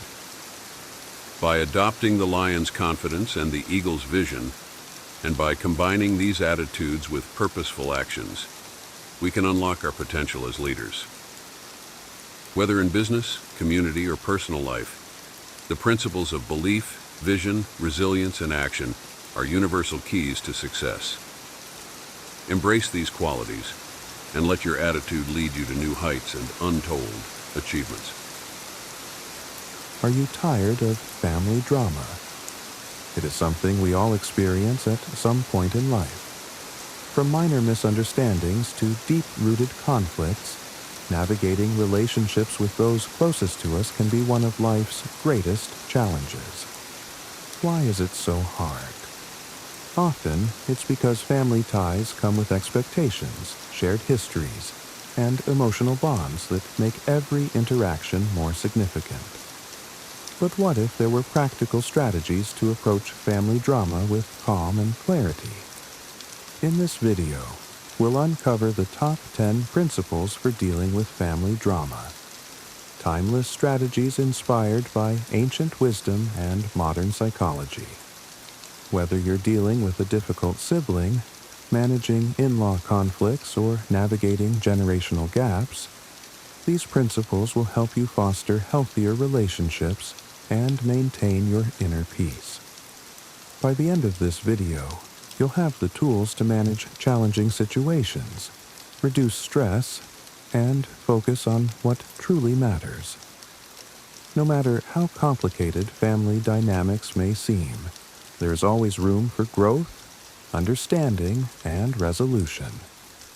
Let's embark on this journey together and explore how you can apply these principles to your life today. 1. Understand before reacting. Family drama often stems from knee-jerk reactions. A single poorly chosen word or tone can escalate tensions, turning minor misunderstandings into major conflicts. The first step toward diffusing these situations is learning to pause before reacting emotionally. Instead of immediately responding, take a moment to breathe and assess what's truly happening. For example, imagine a family member criticizes your decisions in front of others. It's natural to feel defensive or embarrassed, but reacting impulsively, snapping back or walking away, might worsen the situation. Instead, try to see beyond the words. What's motivating their comment? Are they feeling unheard, or could they be projecting their own insecurities? To build this habit, practice active listening. Pay attention not just to what's being said, but to the emotions behind the words. For instance, if a relative says, "You never call anymore," they might not just be complaining, they could be expressing loneliness. Responding with empathy, like, "I didn't realize you were feeling that way. How can I make it better?" shows care and diffuses tension. This principle is about shifting from reaction to reflection. Over time, this approach reduces conflict, fosters understanding, and helps you navigate emotionally charged situations with grace. 2. Set healthy boundaries. Families often operate with unwritten rules, and without clear communication, boundaries can easily be crossed. Setting boundaries is not only an act of self-respect, but also a way to teach others how you expect to be treated.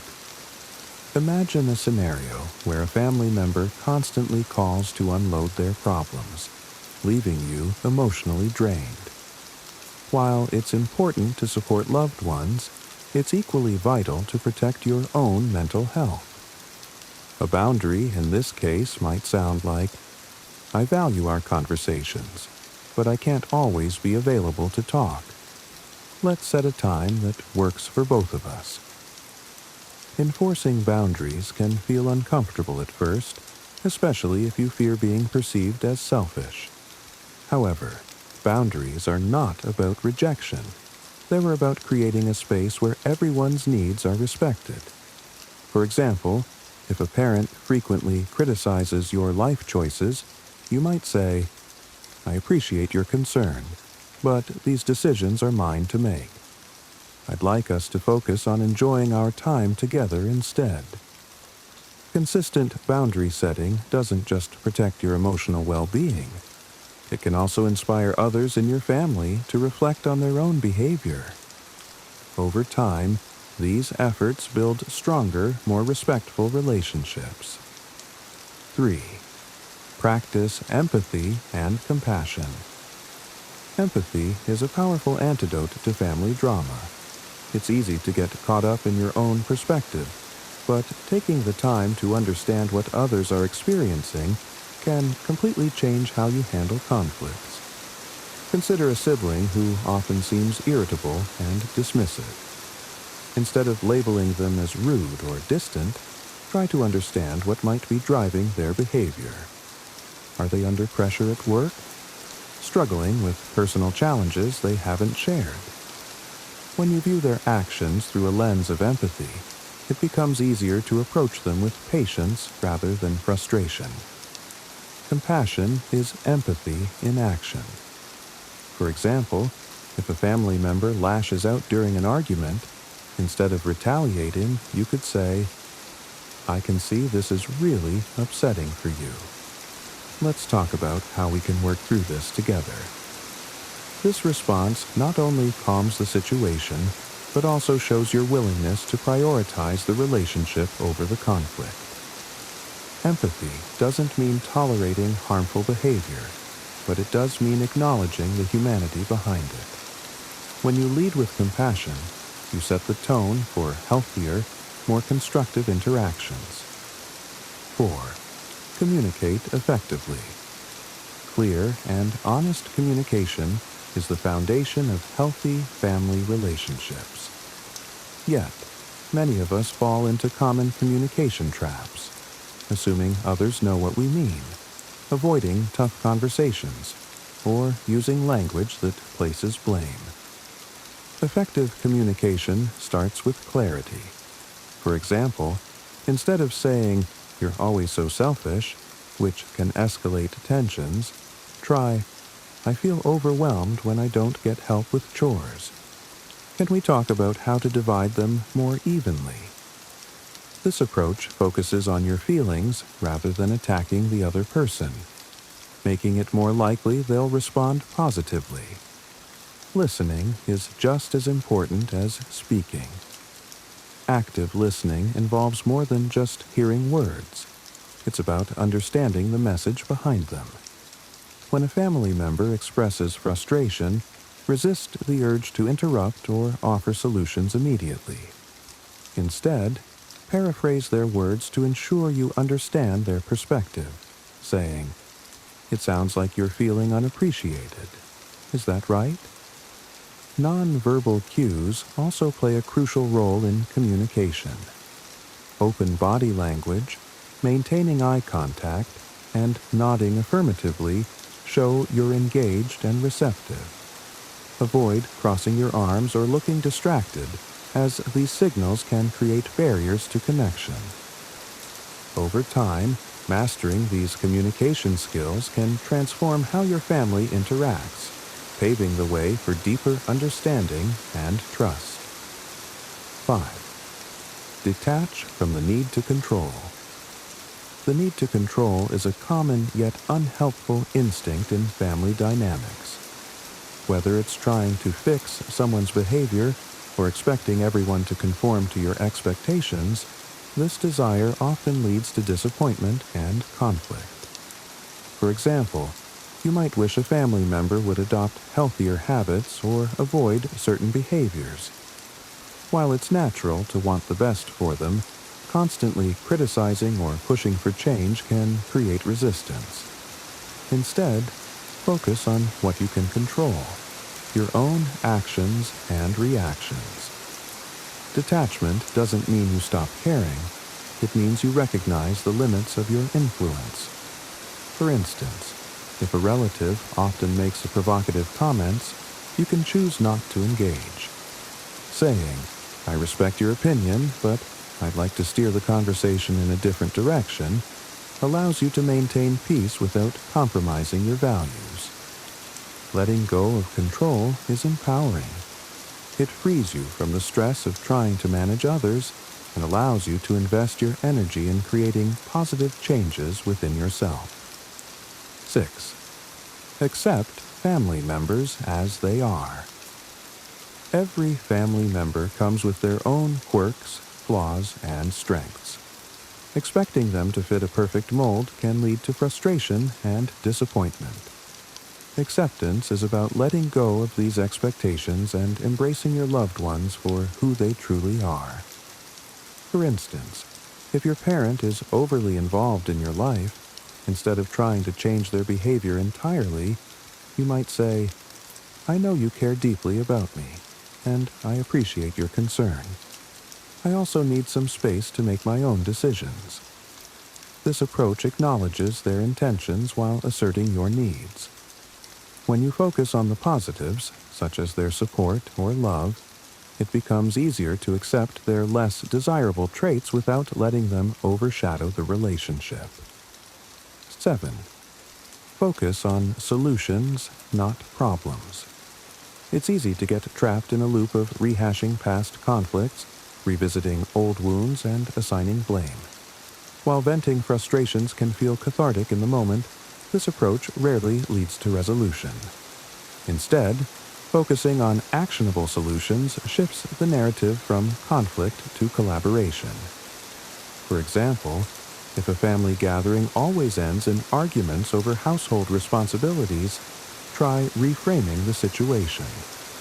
Instead of saying, "You never help out," consider proposing, "How about we divide tasks so that everyone contributes?" This subtle shift focuses on moving forward rather than dwelling on grievances. Solution-focused thinking also involves taking proactive steps to prevent recurring issues.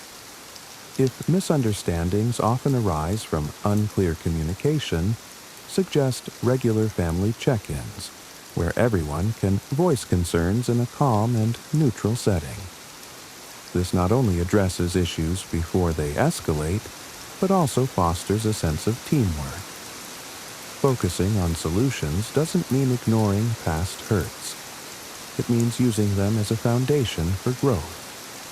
By redirecting energy toward what can be improved, you create an environment where progress feels achievable and relationships are strengthened. 8. Know when to step back. Sometimes the healthiest thing you can do in the midst of family drama is to step back. This doesn't mean giving up on the relationship.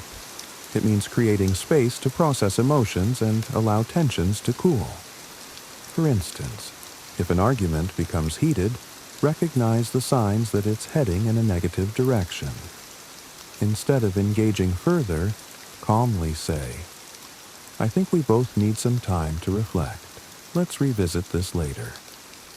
Stepping back in this way not only prevents escalation, but also demonstrates emotional maturity.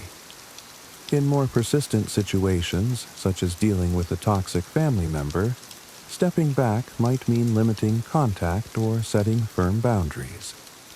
It's okay to prioritize your mental health by reducing interactions that consistently drain you. This doesn't have to be permanent, but it can provide the clarity and emotional stability needed to approach the relationship more constructively in the future. Remember, stepping back isn't about avoiding problems. It's about choosing when and how to engage in a way that serves your well-being and the health of the relationship. 9. Forgiveness as a tool for freedom. Forgiveness is often misunderstood. It's not about excusing harmful behavior or forgetting the past. It's about releasing the emotional burden of resentment and reclaiming your peace. When you hold on to grudges, the anger and pain weigh you down far more than they affect the other person. Take, for example, a situation where a family member has wronged you deeply. The hurt might linger for years, shaping how you view them and even how you see yourself. Forgiveness doesn't mean pretending the harm didn't happen. Instead, it's a conscious choice to let go of the anger that keeps you tethered to the pain. One way to begin the process of forgiveness is through reflection. Write down what happened, how it made you feel, and why holding on to the grudge has impacted your life. Then, consider what letting go might look like, not for their benefit, but for your own. Forgiveness is ultimately an act of self-liberation. By choosing to forgive, you free yourself from the emotional shackles of the past and create space for healing and growth. 10. Prioritize your well-being. In the midst of family drama, it's easy to lose sight of your own needs. However, prioritizing your well-being is essential, not only for your own health, but also for your ability to navigate relationships effectively. You can't pour from an empty cup, and neglecting self-care only adds to the stress and tension in family dynamics. Start by identifying what nourishes your mental and emotional health. This could include practices like meditation, journaling, exercise, or simply spending time with supportive friends outside of your family circle. Engaging in these activities regularly helps you maintain a sense of balance and perspective. even during challenging times. Another crucial aspect of prioritizing your well-being is seeking support when needed. This might mean talking to a therapist to process complex emotions or joining a support group for people dealing with similar family issues. Remember, there's strength in acknowledging when you need help and taking steps to find it. Finally, recognize that it's okay to say no. If a family event or request feels overwhelming, give yourself permission to decline. Protecting your peace doesn't mean you love your family any less. It means you're creating the emotional space needed to show up as your best self. Solutions, suggestions. Managing family drama can feel overwhelming, but with the right strategies, you can create a more harmonious dynamic. Here are actionable solutions to help you implement the top 10 principles effectively. Pause before responding. When tensions rise, your first instinct might be to respond emotionally. Instead, pause and give yourself time to process. Count to 10, take a deep breath, or excuse yourself from the situation. For example, you might say, "I need a moment to think about what you've said before I respond." This simple habit prevents impulsive reactions and keeps the focus on resolution rather than escalation. Practice role-playing conversations. If you struggle with expressing your feelings, especially in emotionally charged situations, consider practicing with a trusted friend, partner, or therapist. Role-playing difficult conversations allows you to refine your message and prepare for potential responses. For instance, if you anticipate pushback from a family member when setting a boundary, you can practice staying calm and assertive during the discussion. Journaling for emotional clarity. Writing down your thoughts and feelings is a powerful way to process emotions and gain insight into recurring patterns in family dynamics. Journaling helps you clarify what's truly bothering you and what outcome you'd like to achieve. Before approaching a family member about a conflict, jot down your thoughts to ensure your message is clear and constructive. Set up regular family check-ins. Proactively addressing issues can prevent small disagreements from snowballing into larger conflicts. Consider scheduling regular family check-ins. Informal gatherings where everyone has the opportunity to voice their concerns in a calm and supportive environment. For example, during a family dinner or meeting, you could say, "Let's take a moment to check in with one another. Are there any concerns or suggestions we need to address?" Focus on timing and environment. Timing is everything when it comes to addressing sensitive topics. Avoid bringing up issues during high-stress moments or in public settings. Instead, choose a time when everyone is calm and available to talk. A quiet, neutral location can also help create a more open and relaxed atmosphere for discussions. Develop a family agreement. For recurring conflicts, such as disagreements about shared responsibilities, consider creating a family agreement. This document outlines expectations and solutions agreed upon by all parties. For example, in a household where chores often cause tension, a written agreement could specify who is responsible for each task and when they should be completed. Leverage external support. If family drama becomes overwhelming or persists despite your best efforts, don't hesitate to seek outside help. Family therapy can provide a neutral space for resolving deep-seated conflicts, while individual counseling can equip you with the tools to manage stress and maintain healthy boundaries. Create an emotional toolkit.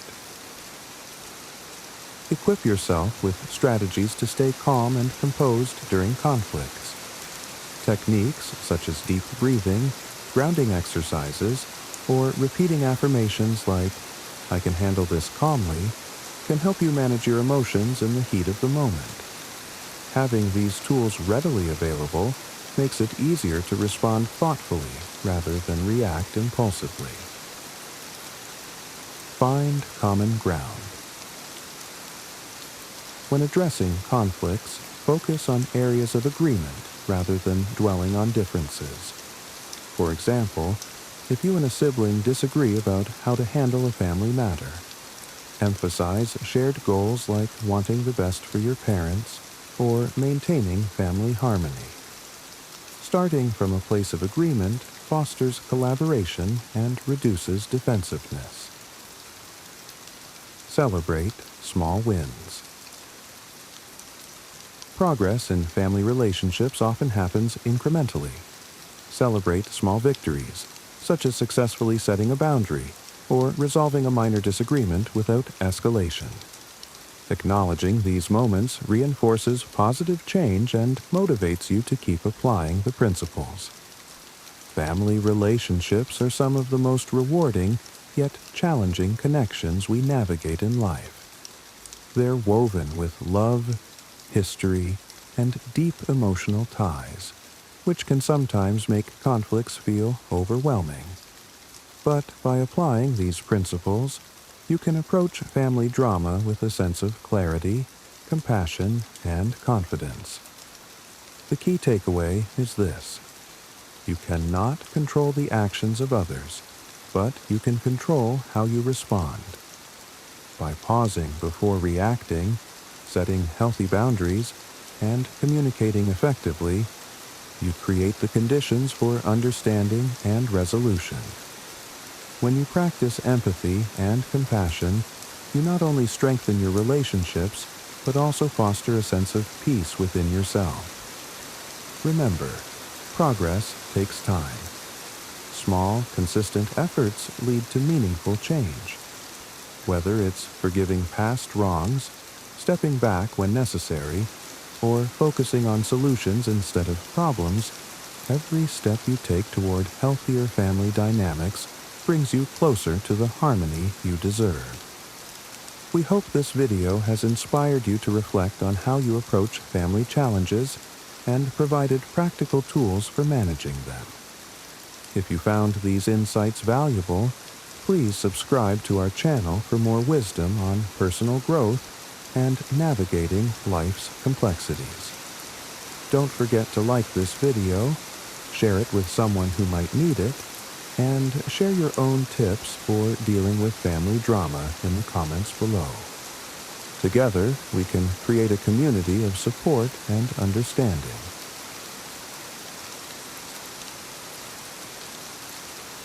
Unlock the 15 secret to unshakable self-discipline. Imagine waking up with an unwavering sense of purpose, unshaken by setbacks and chaos, relentlessly focused on what truly matters. This was the reality for Marcus Aurelius, a Roman emperor and Stoic philosopher. His timeless wisdom on self-discipline is startlingly relevant today. In a world full of distractions and instant gratifications, Stoic principles offer practical tools to turn adversity into advantage and emotional turmoil into tranquility. Whether you're seeking inner peace or greater productivity, the teachings of Marcus Aurelius provide profound insights. Join us as we explore 15 powerful Stoic principles that can transform how you handle life's challenges and cultivate a disciplined, purposeful life. Stay tuned to uncover the secrets to thriving in any circumstance with the timeless wisdom of Stoicism. Number 1, control your emotions. In the bustling chaos of our modern world, maintaining control over our emotions is a cornerstone of Stoic wisdom. Marcus Aurelius, the revered Roman emperor, taught that emotions, when unchecked, can cloud our judgment and lead us astray. To achieve self-discipline, we must learn to respond to life's challenges with a calm and rational mindset. This is not about suppressing emotions, but mastering them. When we control our emotions, we take the driver's seat of our lives. We become less reactive and more proactive, making decisions grounded in reason rather than fleeting feelings. This emotional control is a shield against the storms of life, allowing us to navigate through adversities with grace and resilience. Consider the strength required to remain composed when provoked, or to stay hopeful amidst despair. This inner fortitude is the essence of Stoicism. By practicing mindfulness and detachment, we train ourselves to observe our emotions without being overwhelmed by them. This practice cultivates an inner peace that is unshakable, regardless of external circumstances. By harnessing the power of emotional control, we align ourselves with the Stoic ideal of equanimity. In doing so, we pave the way for a disciplined life, rich in purpose and inner strength. Number 2, practice voluntary hardship. Voluntary hardship is a profound Stoic practice that fortifies the mind against life's unpredictabilities.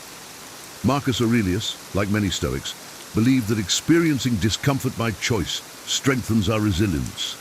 By deliberately embracing minor hardships, we prepare ourselves for the inevitable challenges life will throw our way. This practice is not about self-punishment, but about perspective. When we choose to endure discomfort, such as forgoing certain luxuries or enduring physical challenges, we build mental toughness. We learn to appreciate our comforts more deeply and become less reliant on them. In a world obsessed with comfort, voluntary hardship teaches us to value resilience over convenience. It's a training ground for the mind, enabling us to remain composed in the face of adversity. By stepping out of our comfort zones regularly, we expand our capacity for endurance and foster a deeper appreciation for what we have. Embracing voluntary hardship cultivates gratitude and empathy, connecting us to the reality of those who live within voluntary hardships daily. It's a reminder of our shared human condition and a powerful way to build a disciplined, resilient character. Number 3, count on yourself. Self-reliance is a fundamental tenet of Stoicism. Marcus Aurelius emphasized the importance of personal accountability and independence, teaching us that the ultimate responsibility for our actions and growth lies within us. Counting on yourself means trusting your abilities and judgments, fostering inner strength and confidence. In today's interconnected world, it's easy to seek validation and direction from external sources. However, Stoicism encourages us to filter out this noise and listen to our inner voice. By doing so, we develop autonomy in our decision-making processes, aligning our choices with our core values rather than external pressures. This principle is about embracing our agency and recognizing our capacity to navigate life's challenges independently. It's not about isolation, but about a profound understanding that our happiness and success are primarily our own responsibility. By counting on yourself, you build resilience and self-discipline. You become more grounded and less swayed by external opinions and events. This self-reliance is liberating, empowering you to face life's uncertainties with a calm and composed mind. Number 4, develop a morning and evening routine. Establishing structured routines at the beginning and end of your day can significantly enhance self-discipline. Marcus Aurelius understood the power of routines in fostering a focused and purposeful life. A morning routine sets the tone for your day, while an evening routine helps you reflect and reset. Incorporate practices such as meditation, journaling, or setting intentions in the morning. These activities ground you, providing clarity and focus for the day ahead. An evening routine might include reflection, gratitude exercises, or planning for the next day. This time allows you to review your actions, celebrate your successes, and learn from your missteps. Routines anchor your day in purpose and intention, making it easier to stay disciplined and aligned with your goals. They provide a framework that supports consistent effort, essential for personal growth and resilience. By dedicating time to these routines, you create a rhythm that nurtures your mind and spirit. This practice helps you start and end each day with a sense of accomplishment and readiness to face whatever comes your way. Number 5, never play the victim. Stoicism teaches us to take full responsibility for our reactions to external events. Marcus Aurelius believed that our happiness and peace of mind depend more on our internal state than external circumstances. Refusing to play the victim means shifting focus from what happens to us to how we respond. This principle is empowering. It frees us from the constraints of a victim mentality where we see ourselves as passive recipients of life's hardships. Instead, we become active participants, seizing control over our perceptions and reactions. This shift in mindset is crucial for personal growth and resilience. Practicing this principle involves observing our habitual responses to challenges. Do we blame others or external factors? Do we complain rather than address the situation? By changing these patterns, we reclaim our power and redirect our energies more constructively. Never playing the victim transforms potential feelings of helplessness into moments of choice. It's about seeing every obstacle as an opportunity to practice virtue and strengthen character. This proactive approach aligns with the Stoic ideal of emotional independence, enabling us to live in alignment with our deepest principles. Number 6, ignore naysayers. In a world where opinions are plentiful, maintaining focus and resilience in the face of criticism is vital. Marcus Aurelius taught that the approval or disapproval of others is beyond our control and should not dictate our actions. Ignoring naysayers is about cultivating mental resilience and staying true to our convictions. Stoic indifference is not about dismissing others, but about maintaining an internal locus of control. It encourages us to filter out noise that does not serve our higher purposes or align with our values. This practice helps us remain steadfast in our goals, undeterred by baseless criticism. In practical terms, this means evaluating the source and intent of criticism. Is it informed and well-meaning? Does it align with your core values? Constructive feedback is valuable, but baseless negativity should not deter you from your path. Ignoring naysayers enhances emotional resilience and focus, making you less reactive to negative opinions. It's about investing your emotional energy where it truly matters, staying true to yourself and your vision. Number 7, honestly review your day. A key Stoic practice is the honest review of one's day. Marcus Aurelius used this technique to ensure he was growing both as a ruler and a philosopher. This reflective process involves examining your thoughts, actions, and responses to see if they align with your values and Stoic virtues. The purpose of this daily review is not self-criticism, but self-improvement. By observing your behaviors, you can learn and adjust, continuously refining yourself. This practice fosters self-awareness and guides you in living a more deliberate and intentional life. Incorporate this habit by setting aside time each evening to reflect. Ask yourself, how did I respond to challenges today? Did I act according to my principles? What could I have done better?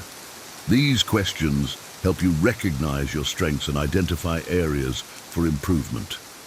This daily reflection brings a sense of peace and completion, addressing lingering thoughts or stresses directly rather than carrying them into the next day. It builds resilience and wisdom, transforming how you view your days and live your life. Number 8, show up every day.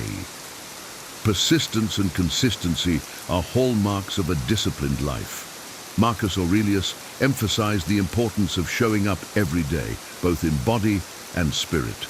This principle is about the quiet, steady dedication to daily tasks, which collectively forge a disciplined life. Showing up every day doesn't require monumental efforts, but a commitment to small, consistent actions.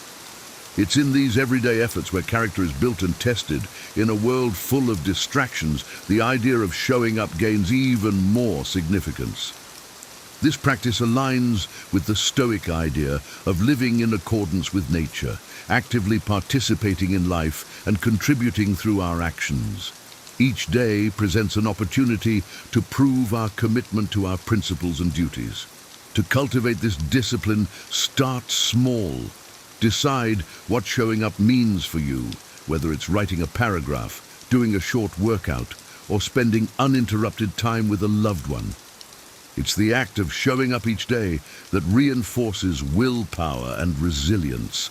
Number 9, seek continuous learning. For Marcus Aurelius, continuous learning was essential for personal growth. Stoicism values the pursuit of wisdom not as mere theoretical knowledge, but as a practical guide to living well. By dedicating yourself to lifelong learning, you enhance your discipline and resilience.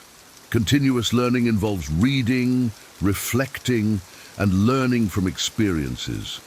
It's about seeking knowledge that enriches your understanding and helps you navigate life's complexities. This dedication to growth strengthens your character and judgment. In today's fast-paced world, maintaining a mindset of continuous learning keeps you adaptable and open-minded. It fosters a curiosity that drives personal and professional development. Embrace opportunities to learn from diverse sources and experiences. By seeking wisdom and applying it to your life, you embody the Stoic principle of self-improvement.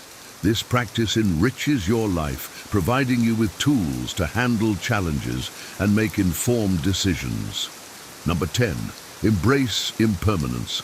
Understanding the transient nature of all things is a core Stoic belief. Marcus Aurelius taught that everything is impermanent, and this awareness can help us stay grounded.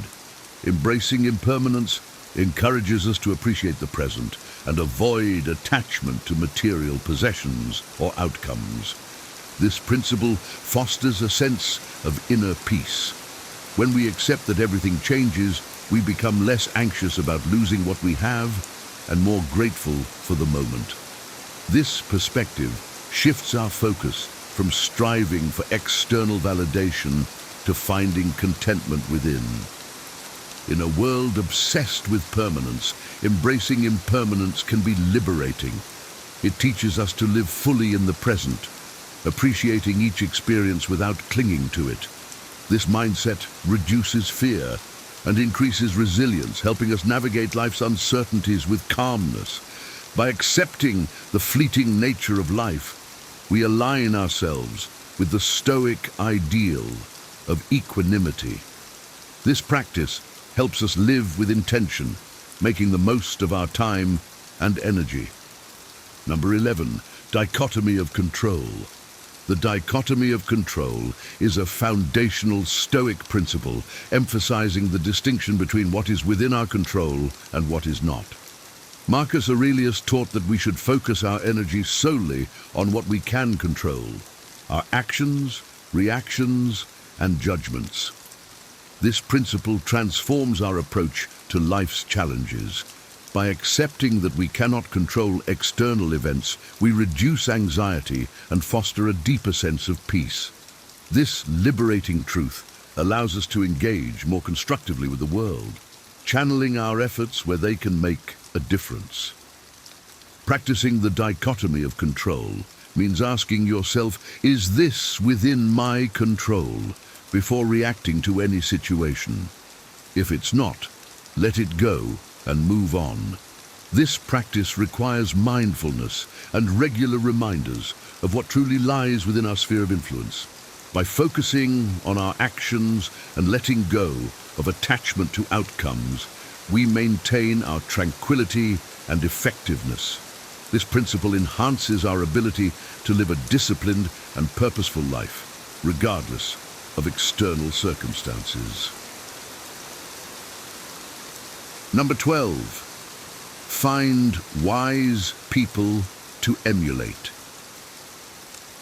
Emulating wise individuals is a powerful way to enhance your character and judgment. Marcus Aurelius often wrote about his admiration for others' qualities, seeing their example as a way to internalize their strengths and virtues. Choosing whom to emulate involves recognizing those who embody Stoic virtues like wisdom, courage, justice, and temperance. These role models provide a roadmap for facing challenges with grace and determination. Observing their lives helps us translate abstract philosophical concepts into everyday actions. Incorporate this principle by selecting role models whose values align with yours. Reflect on how they navigate their lives, make decisions, and handle adversity. Ask yourself, what about this person's approach or mindset can I incorporate into my own life? Emulating wise individuals bridges the gap between theory and practice, making Stoic ideals more accessible and compelling. By surrounding yourself with virtuous influences, you set a high standard for your behavior and decisions, propelling yourself toward greater wisdom and resilience. Number 13, practice silence and reflection. Allocating time for silence and introspection is crucial for maintaining a Stoic mindset. Marcus Aurelius understood the power of reflection in fostering self-discipline and clarity. This practice helps you clear your mind, reflect on your actions, and plan for the future with wisdom. In our fast-paced world, finding moments of silence can be challenging, yet it is essential for inner peace. Use this time for meditation, journaling, or simply being with your thoughts. These moments of quiet help you process experiences and gain insights into your behavior and decisions. By regularly practicing silence and reflection, you develop greater self-awareness and mindfulness. This practice anchors you in the present moment, allowing you to respond to life's challenges with a calm and rational mindset. Silence and reflection are powerful tools for personal growth and resilience. They help you stay connected to your values and purpose, providing the clarity needed to navigate life's complexities with wisdom and grace. Number 14, practice delayed gratification. Marcus Aurelius championed the principle of delayed gratification, viewing it as a pathway to greater freedom and satisfaction. In the Stoic view, mastering one's impulses by delaying gratification isn't about denying pleasure, but about achieving a higher form of fulfillment aligned with long-term goals. Delayed gratification involves postponing immediate desires for more significant, enduring rewards. This practice is particularly relevant in our modern culture of instant gratification. By exercising restraint, we cultivate a disciplined life focused on lasting well-being. Implement delayed gratification in everyday life through simple habits. Save money instead of spending impulsively, choose healthy meals over fast food, or dedicate time to learning instead of immediate leisure. Each choice reinforces the Stoic practice of prioritizing long-term benefits. The benefits of delayed gratification are extensive. Research supports its link to better outcomes in career, education, health, and relationships.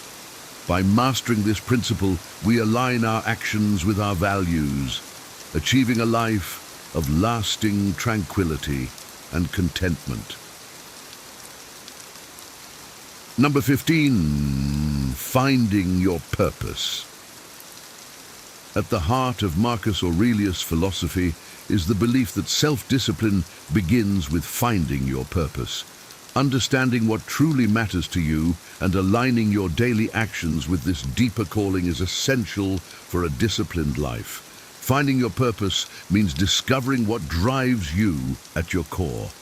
It's about understanding your role in the larger scheme of things and acting in harmony with your virtues. For Aurelius, purpose wasn't just a lofty ideal, but a practical compass guiding every decision. In our modern world, saturated with choices and distractions, finding your purpose can feel overwhelming. Stoicism teaches us to peel back superficial desires and fleeting emotions to reveal what is truly essential for our well-being and growth. This clarity helps us focus our energy on what truly matters.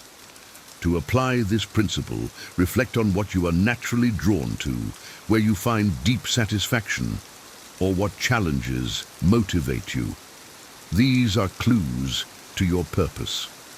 Daily reflection helps align your actions with your purpose, cultivating the self-discipline necessary for a meaningful and impactful life. By consistently living in alignment with your purpose, you build a disciplined, fulfilling life grounded in Stoic wisdom.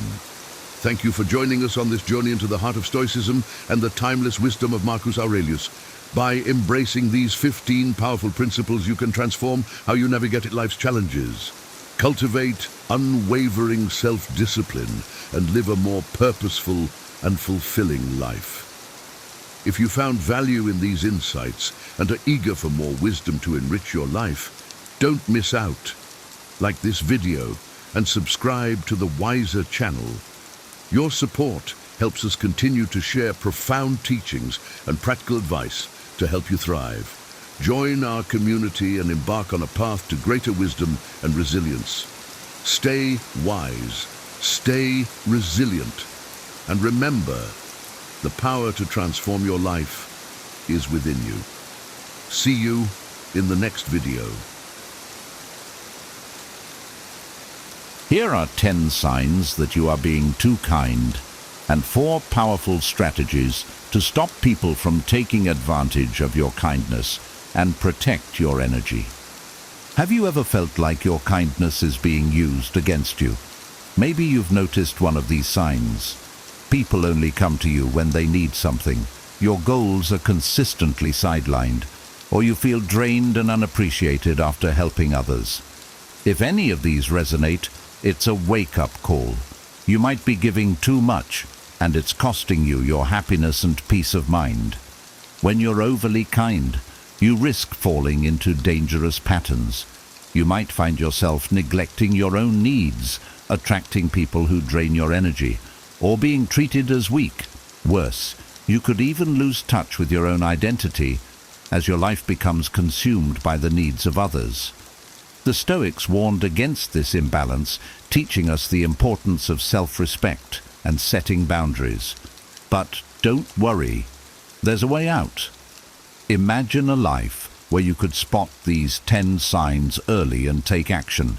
People treating you as weak, assuming you'll handle everything, or overlooking your goals. What if you could break free from these cycles, preserve your energy, and still be a kind and giving person? In this video, I'll reveal 10 signs that you are being too kind and 4 transformative strategies to protect your energy while maintaining meaningful relationships. By the end, you'll have the tools to balance kindness with self-respect and finally stop feeling taken advantage of. Stick around. This could change the way you see yourself and your relationships forever. 10 signs that you should stop being too kind. 1. Unrealistic expectations. How overgiving leaves you drained. Let me tell you about a moment in my life when I felt completely wiped out. I had bent over backward to help a friend who was struggling. I covered their shifts, lent them money, and even spent hours listening to their problems. At first, I felt good, like I was making a difference. But as the weeks went by, something strange started happening. I found myself waiting for them to ask, "How are you doing?" or to return the favor. Spoiler alert, it didn't happen. Instead, they grew comfortable taking what I gave, and I grew resentful. Here's the truth I had to face. I wasn't being selfless. I was attaching strings. I expected them to give back, to reciprocate, to care as much as I cared. And when they didn't, I felt betrayed. That's when I realized I had unrealistic expectations, and it wasn't their fault. It was mine. The Stoics teach us to give freely, but with boundaries. They say, give not to please, but to act in accordance with your own principles. Giving from a place of expectation isn't generosity. It's a transaction. And when you expect others to fill your emotional bank account, you set yourself up for disappointment. 2. Dependency creation. Breaking free from the trap of always giving. I used to think that helping others non-stop was a sign of strength. If I could solve everyone's problems, surely they'd see my value, right? But here's the trap. The more I helped, the less others tried to help themselves. My constant giving became a crutch for them and a burden for me. I'll never forget the time I stayed up all night finishing a colleague's project. Instead of gratitude, they handed me even more work the next week. I was enabling their laziness, not empowering their growth. That's when I realized I was stuck in a cycle of overgiving, and it was harming both of us. The Stoics remind us that self-respect begins with boundaries. As Seneca said, sometimes even to live is an act of courage. Living courageously means saying no when giving would hurt you or hinder someone else's growth. True kindness isn't about doing everything for others. It's about inspiring them to step up and handle their own responsibilities. Once I learned this, I started changing my approach. Instead of jumping in to fix everything, I offered guidance and encouragement. But I let people take charge of their own challenges. It wasn't easy at first. Old habits die hard. But over time, it felt empowering. Remember this, when you always rescue others, you're not helping them. You're holding them back. Be kind, but don't let your kindness become a cage for yourself or others. Empower, don't enable.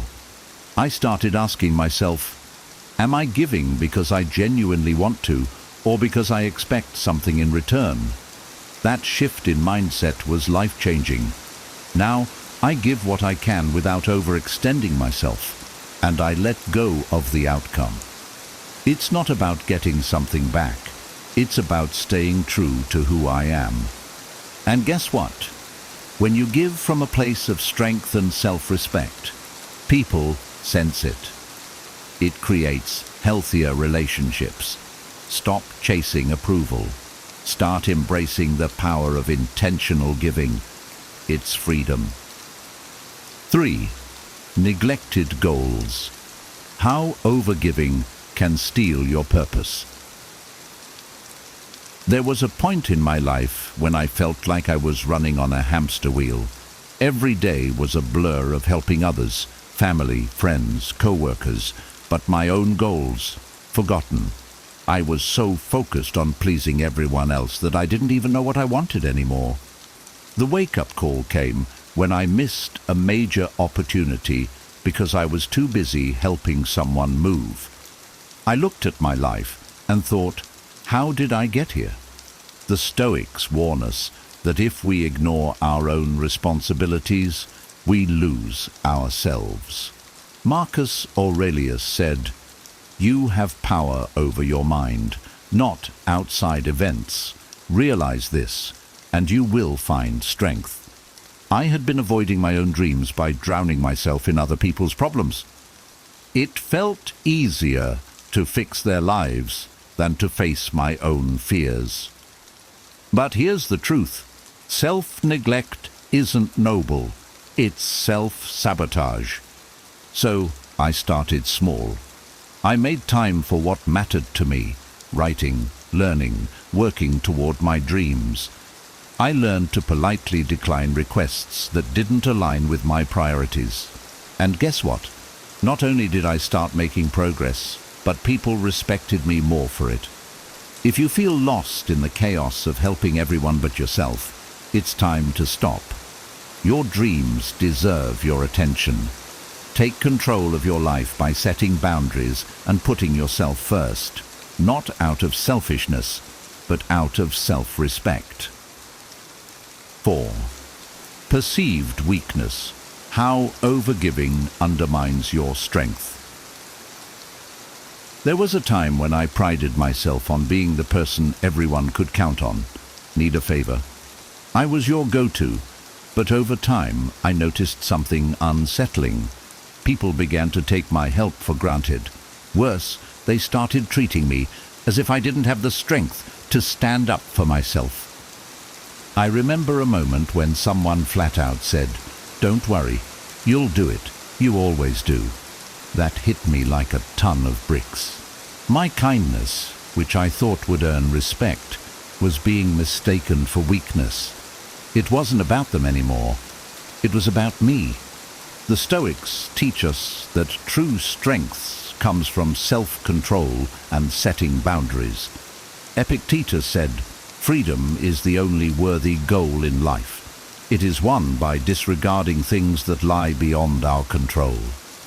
By not saying no, I was giving up my freedom and my power.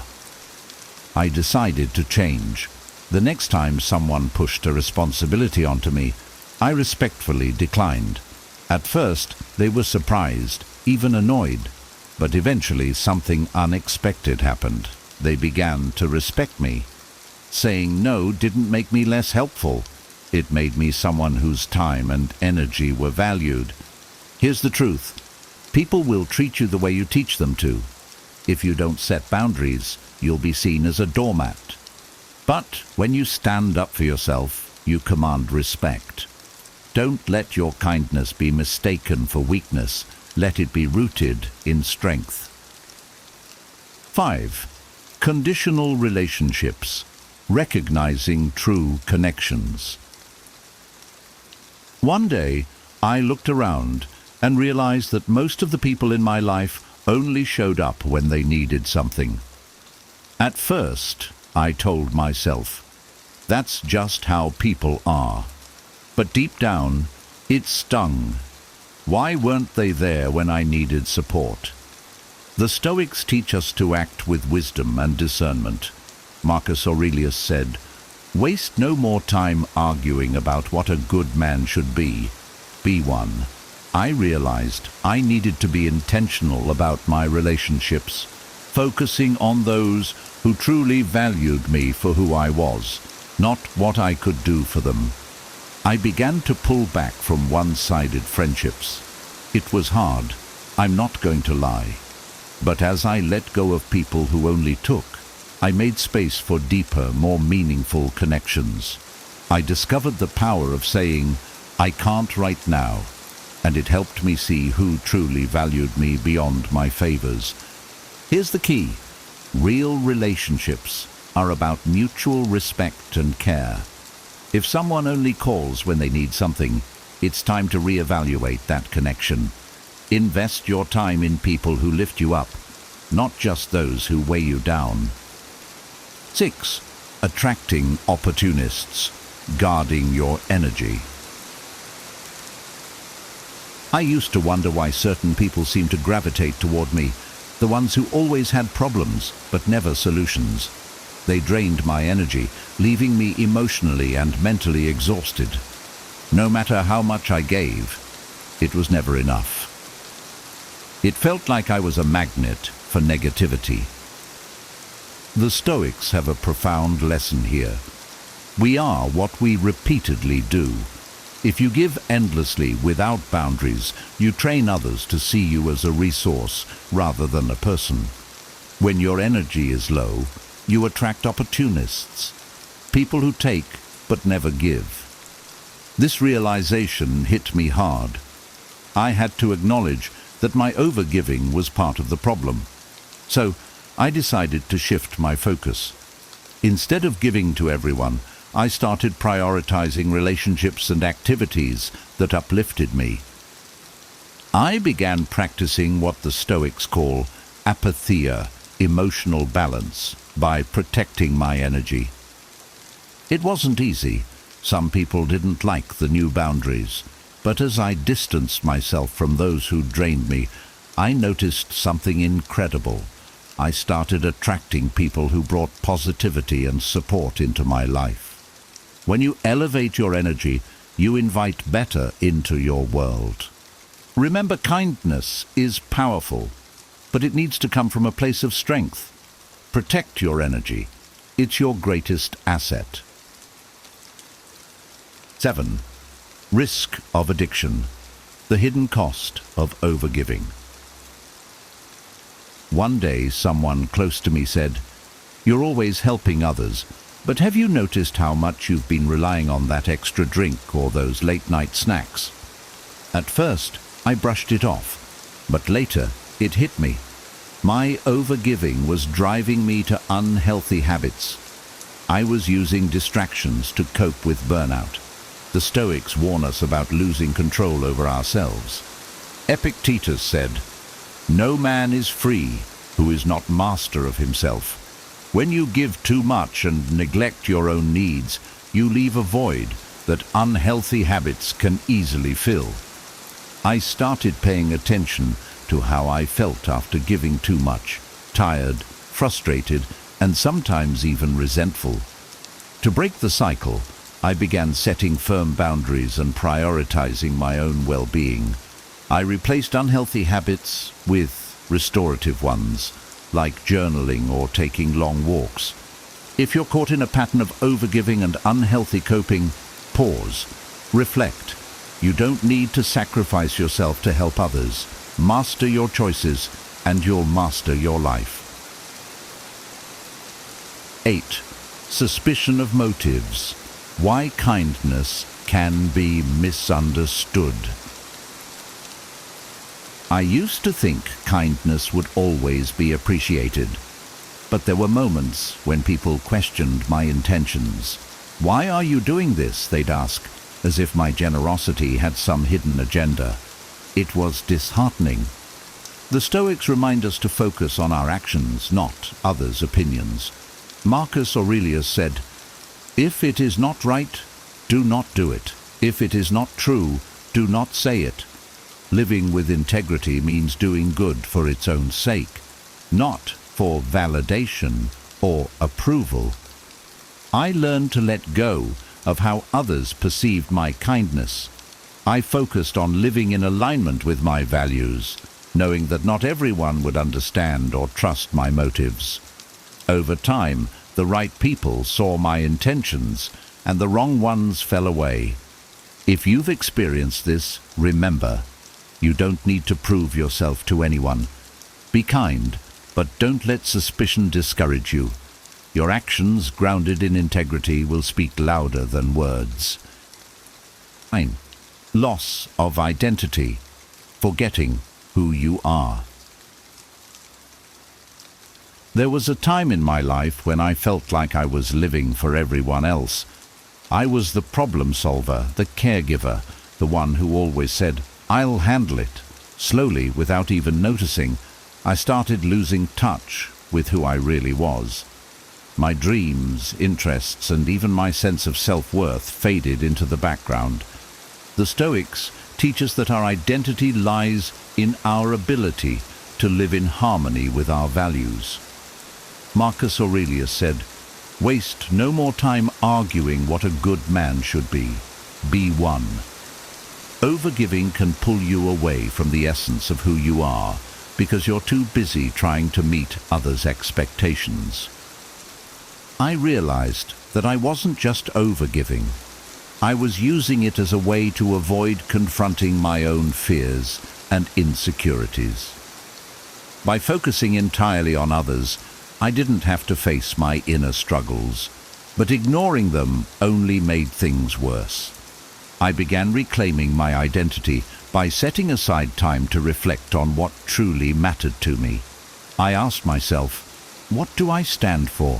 What do I want my life to look like?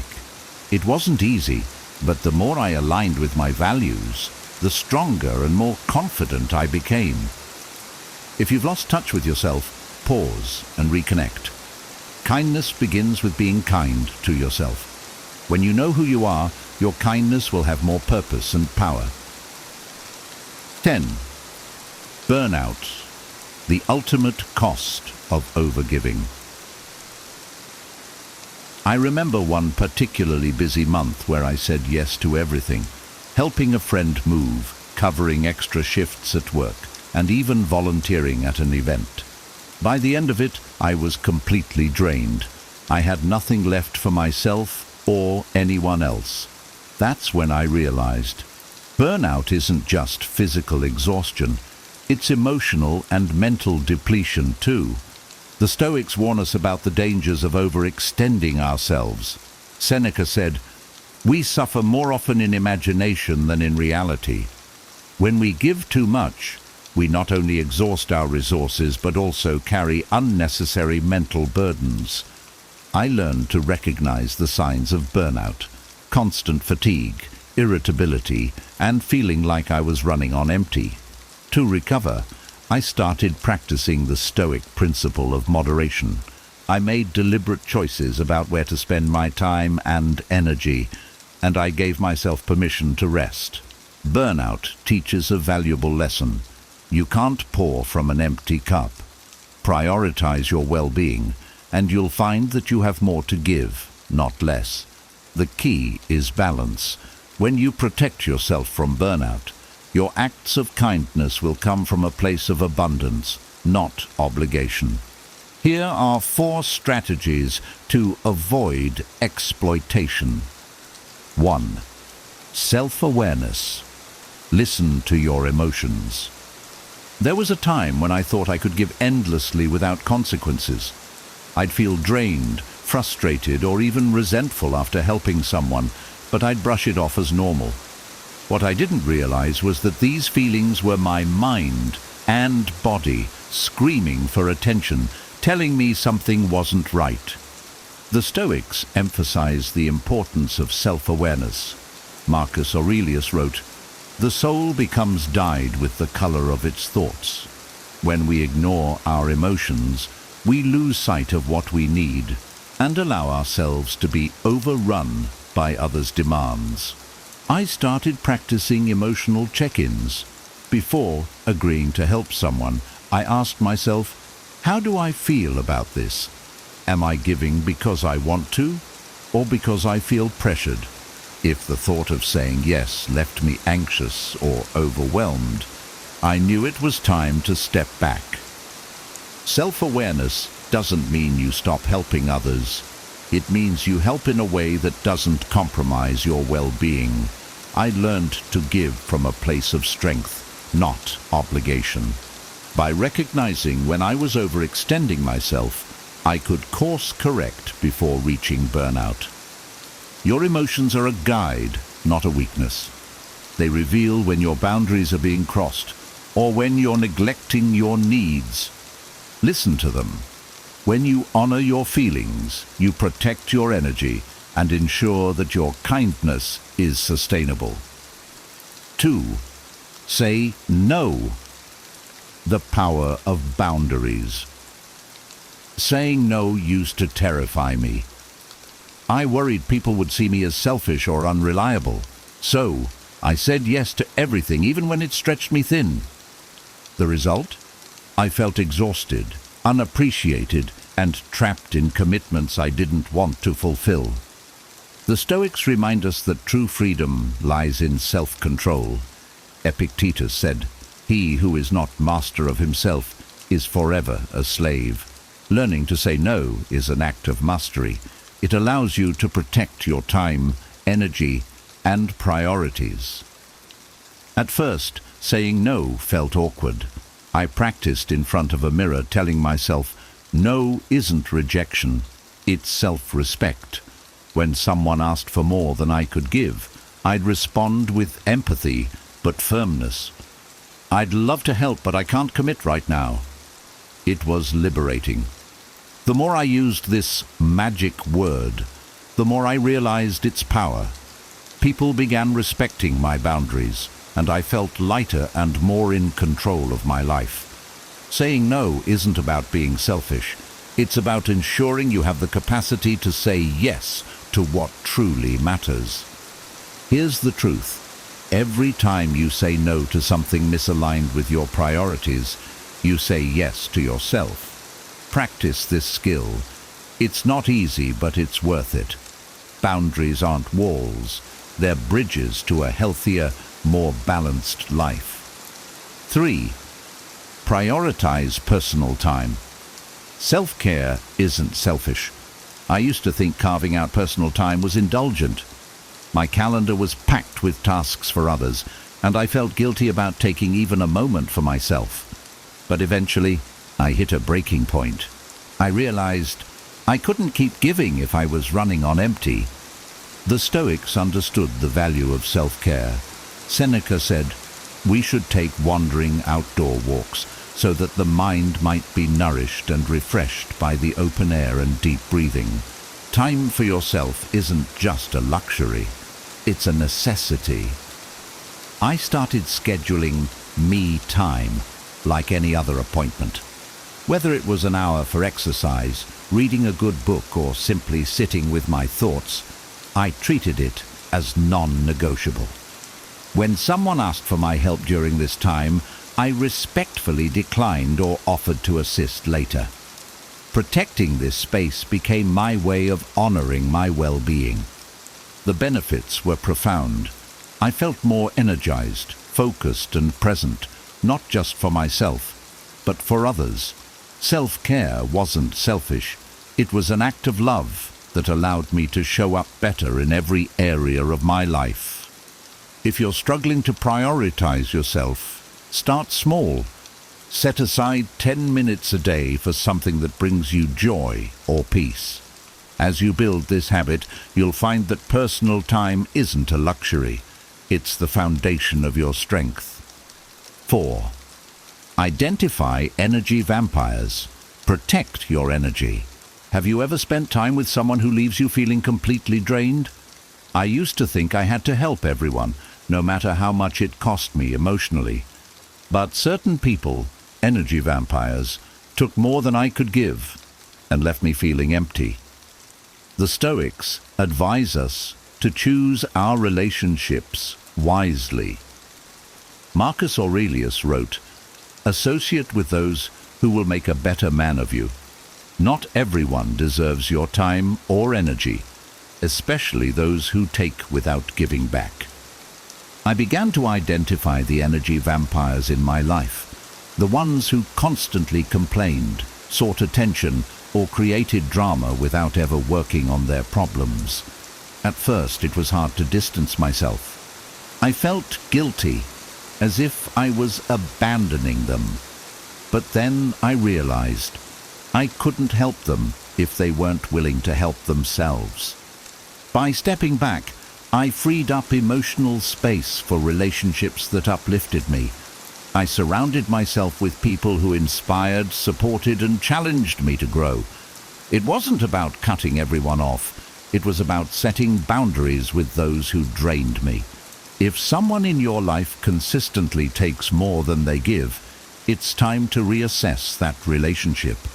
Protecting your energy isn't selfish, it's essential. You can't light up the world if someone is constantly dimming your flame. Choose wisely, and you'll thrive.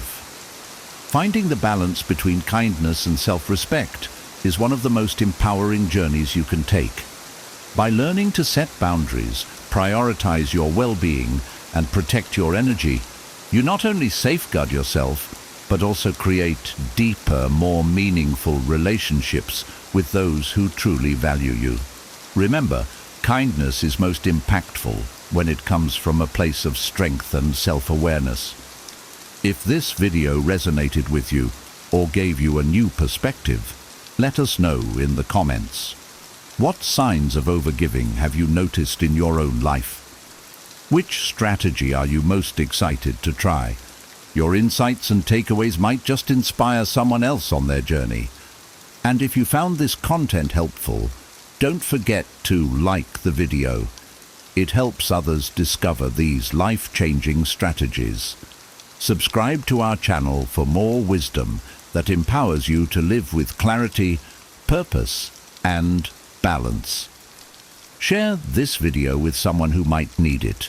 They'll thank you for it. Let's build a community that supports one another in finding harmony between giving and living authentically.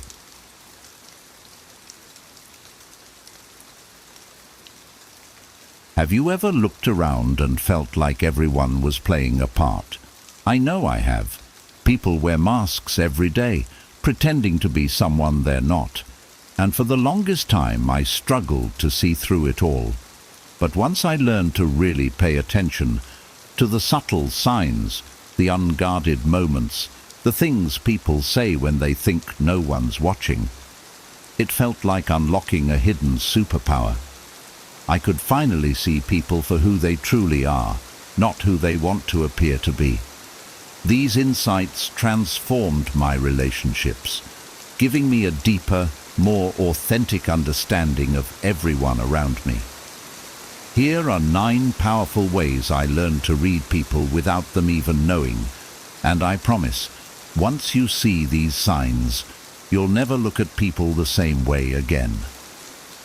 1. Watch how they treat people in lesser positions. I once had a work friend who seemed like the nicest person in the world, always kind, funny and respectful. We clicked right away, and I thought I had a great ally in the office. One day we went to lunch together and I saw a completely different side of him. The moment we sat down, he snapped his fingers to get the waiter's attention and barked his order without even looking up. He was short, dismissive, and treated the staff as if they were beneath him. I felt uncomfortable, but I also felt like I had learned something important. In that moment, I realized that true character is shown not by how someone treats those on their level or higher, but by how they treat those they consider beneath them. This realization has stayed with me ever since. The way people treat waitstaff, janitors, or anyone in a lesser position can be a crystal clear reflection of their character. It's easy to be kind and polite when you're dealing with someone you want to impress. But when there's no incentive, no one to impress, and no social reward for kindness, people's true colors often show. Stoicism encourages us to observe these small, telling moments without judgment, helping us understand the person behind the facade. Over the years, I've come to view these interactions as a powerful test of character. If someone is consistently respectful to everyone they meet, regardless of status, I know they're genuine. They value others for their humanity, not their position. But if they're dismissive, condescending or rude to those they consider beneath them, it's a red flag. This behavior tells me they only put on a pleasant front when it benefits them. It's calculating, not genuine. I now pay close attention to these signs in my relationships and interactions, and they've saved me from disappointment many times. If someone treats the cashier, the janitor, or the waiter with respect, that's someone I feel comfortable investing my time and energy in. Conversely, if they're dismissive, rude, or entitled, I take it as a warning. In a way, this observation has become my own silent test for authenticity. It's a small but significant detail that reveals the truth about who people really are, a truth they may not even realize they're showing. 2. Body language. During moments of vulnerability. I once had a friend who was always the epitome of confidence. No matter the situation, he seemed unshakable. But one day, during a tough conversation, I noticed subtle shifts in his body language that revealed something deeper. He crossed his arms tightly across his chest, avoided eye contact, and tapped his fingers on the table. I realized that he was feeling exposed and vulnerable, and his body language betrayed the nerves he was working so hard to hide. Observing these moments has taught me how much people's bodies can reveal, especially when they're feeling uncomfortable or insecure. We're all wired to respond physically to stress, and our bodies often betray us in these vulnerable moments. Stoicism teaches us to observe these signs with calm curiosity, avoiding judgment, and instead seeking to understand what might be going on beneath the surface. This insight has helped me connect with others on a deeper level, seeing beyond their words and paying attention to what their bodies are really saying. When I see someone fidgeting, crossing their arms, or avoiding eye contact, I take it as a cue to approach the conversation more gently, acknowledging the discomfort they may be experiencing. It's a way to build trust, showing them that I'm not here to judge, but to listen. And I've noticed it in myself too. If I find myself crossing my arms or tapping my foot, it's a signal that I'm feeling uneasy, even if I'm not consciously aware of it. This awareness has become a powerful tool for understanding myself and others more deeply, allowing me to respond to people's needs with empathy rather than assumptions. Body language is a fascinating window into our unspoken emotions, and paying attention to it has changed the way I communicate. By recognizing these small cues, I'm able to see beyond what people are saying, understanding what they're truly feeling. It's a skill that brings clarity to my relationships, helping me connect with others in a more genuine and empathetic way. 3. Their past is the key to their present. I had a friend who seemed incredibly defensive, often reacting strongly to situations that didn't seem to warrant such intensity. For the longest time, I thought that was just who he was. But as I got to know him, he started sharing parts of his past, stories of betrayal, abandonment, and difficult relationships. Suddenly, his behaviors made perfect sense. Stoicism teaches us to approach others with understanding, looking at them objectively rather than jumping to conclusions. In this case, it allowed me to see my friend's defensiveness as a protective response, a shield he'd built over years of hardship. It made me realize that people's reactions are often influenced by experiences we may not even know about. Someone who's overly cautious or closed off in relationships might be carrying the weight of past betrayals. A person who overreacts to criticism could be reliving the insecurity they felt from being judged harshly as a child. Understanding that people are shaped by their past helps us approach them with more empathy. Instead of taking their behavior personally or assuming it's just who they are, we can consider the unseen experiences that may be influencing their actions. This perspective has shifted how I approach my relationships. If someone seems overly guarded or quick to anger, I remind myself that it might not be about me or the present situation. It could be an echo from their past, a reflection of unresolved pain. By viewing people through this lens, I'm able to approach them with greater compassion, understanding that their actions often stem from places of hurt rather than ill intent. This isn't about making excuses for harmful behavior, but about seeing people more fully. Our pasts shape who we are, often in ways we don't fully realize. When we acknowledge this, we become more forgiving, both toward others and ourselves. Stoicism encourages us to observe life as it is, and understanding the impact of the past on the present is part of seeing clearly. This perspective helps me foster healthier, more understanding connections with others, seeing their struggles and strengths with empathy. 4. Inconsistencies in their stories. I once worked with someone who loved telling stories about their life, adventures, achievements, and all the wild twists and turns. But over time, I started noticing small details in their stories that didn't add up. One day, they'd say something happened in 2018, and then the next time they'd say 2019. At first, I chalked it up to memory slips, but the more I listened, the more I noticed these little inconsistencies. Eventually, I realized there might be more to it. Stoicism teaches us to approach these moments with curiosity rather than suspicion, giving people the benefit of the doubt while observing patterns. I didn't confront them directly, but I began paying closer attention. Sure enough, their stories continued to shift, suggesting that they were either embellishing the truth or perhaps even creating stories to impress others. This experience taught me a valuable lesson about the power of observation. People often reveal more about themselves than they realize through the little details.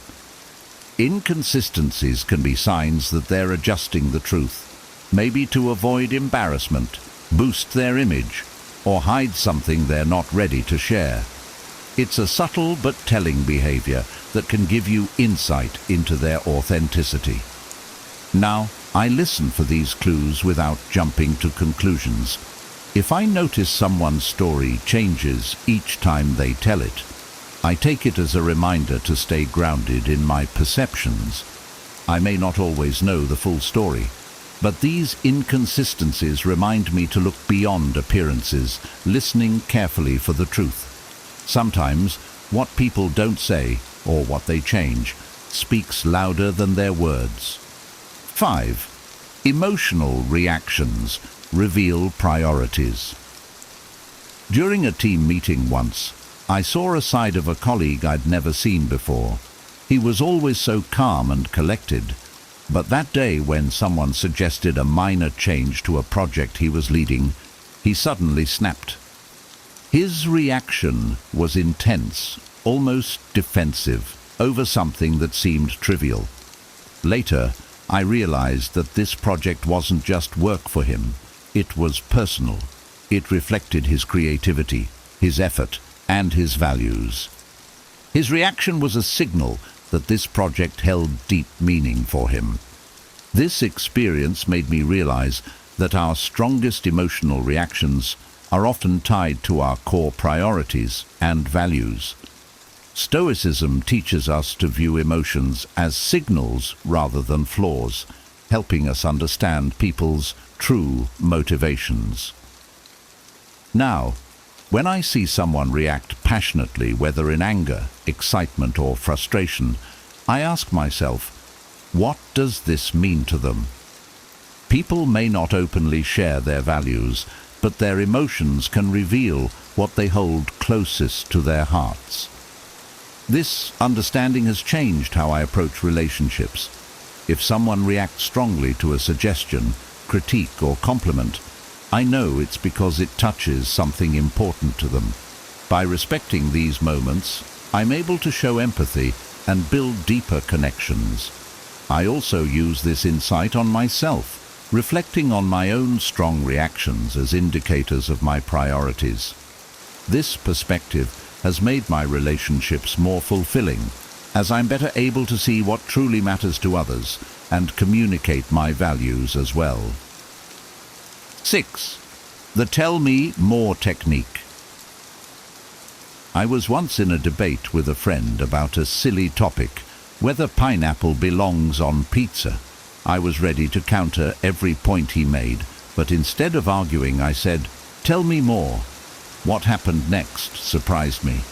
Instead of defending his pizza preference, he started talking about childhood memories, family dinners, and even a funny story about why he disliked pineapple as a kid. The conversation went from light-hearted banter to a deeper connection, all because I chose to listen instead of argue. This experience taught me the power of asking people to elaborate without judgment. Stoicism emphasizes understanding others without attachment or interruption, creating space for them to reveal themselves. Since then, I've used the tell me more technique in so many different settings, debates, negotiations, and even casual conversations. It's a simple way to understand people's motivations, insecurities, and dreams. The beauty of this technique is that people often reveal far more than they intend when they feel truly heard. By staying calm and encouraging them to talk, I learn about their inner worlds without pushing or prying. This has become one of my favorite ways to connect with others because it allows them to feel seen and valued. The "tell me more" approach isn't just a conversation tool. It's a way of showing empathy and curiosity, helping me see people as they are and fostering trust. 7. Sudden tone changes. Signal. Lies or hesitation. I had a co-worker who was usually smooth and confident, always delivering his words with charm.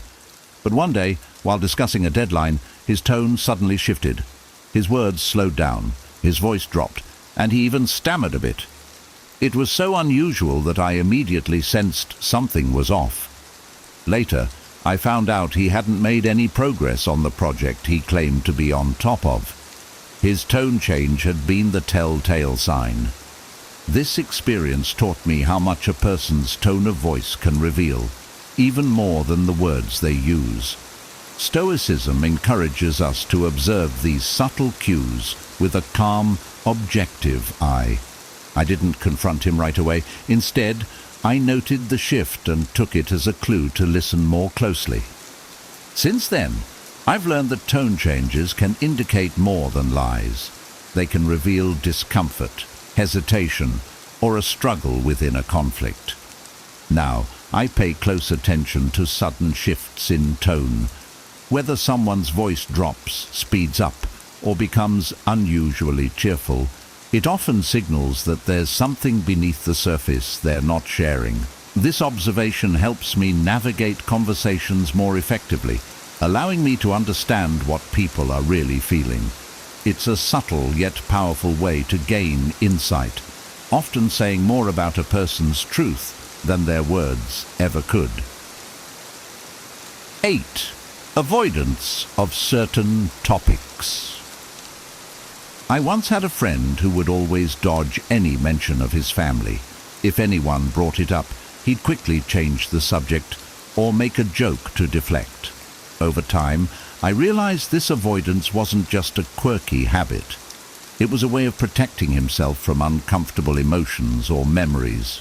Stoicism teaches us to observe these boundaries with respect and curiosity, understanding that people often avoid topics because they hold unresolved feelings or personal insecurities. Since then, I've paid attention to what people consistently avoid discussing, whether it's family, money, or past relationships. It's a subtle clue about their values, priorities, or even pain points. When people avoid certain subjects, they're often signaling a need for privacy or a lack of readiness to confront those issues. By recognizing these boundaries, I'm able to show respect and understanding, connecting with people in a way that feels safe and supportive. This awareness has changed how I approach sensitive topics in relationships. I don't push people to discuss things they're not comfortable with, but I take note of the avoidance as a clue about their personal world. These off-limits subjects often carry more weight than we realize, revealing unspoken parts of someone's identity.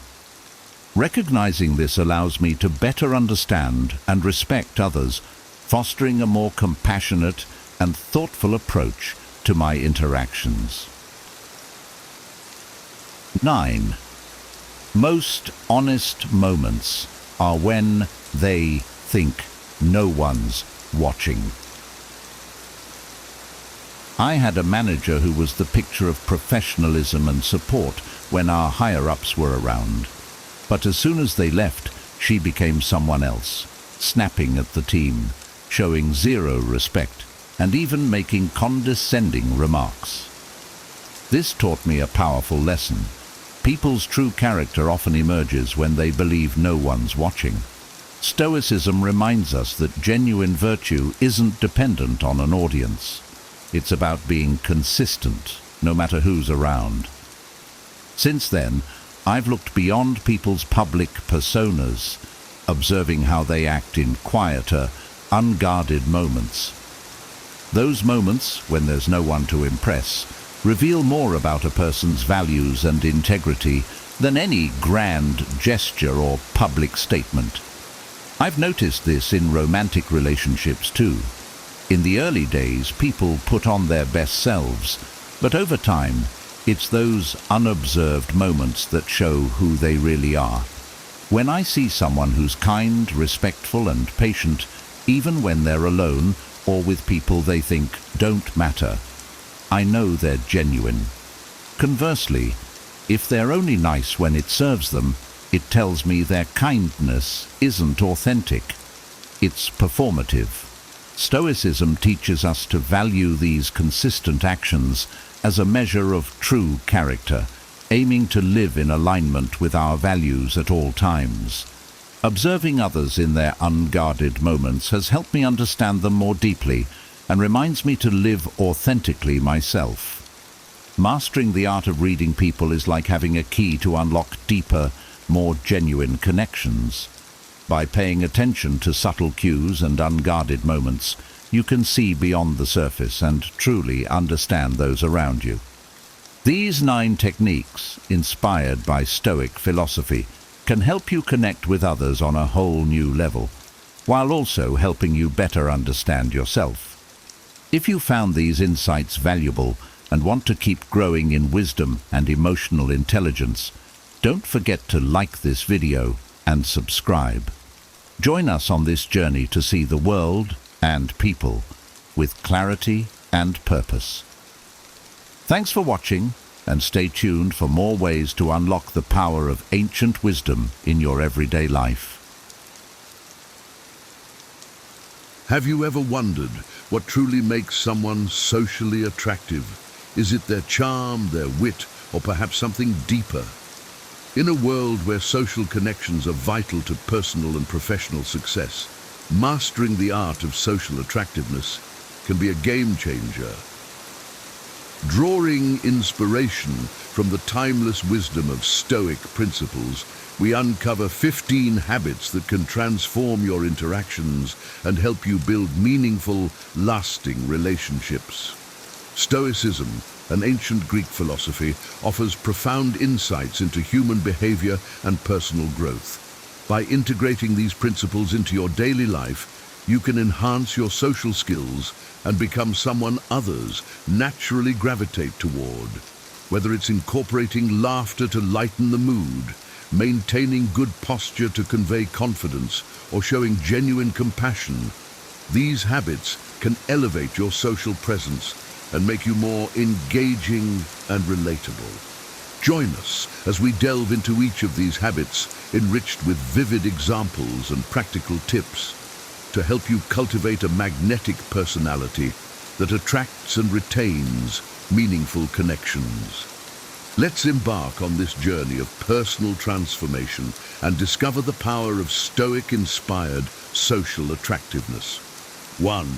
Incorporate laughter. Laughter is a universal language that bridges gaps and brings people together. It lightens the atmosphere, fosters connection, and allows us to find joy in the present moment.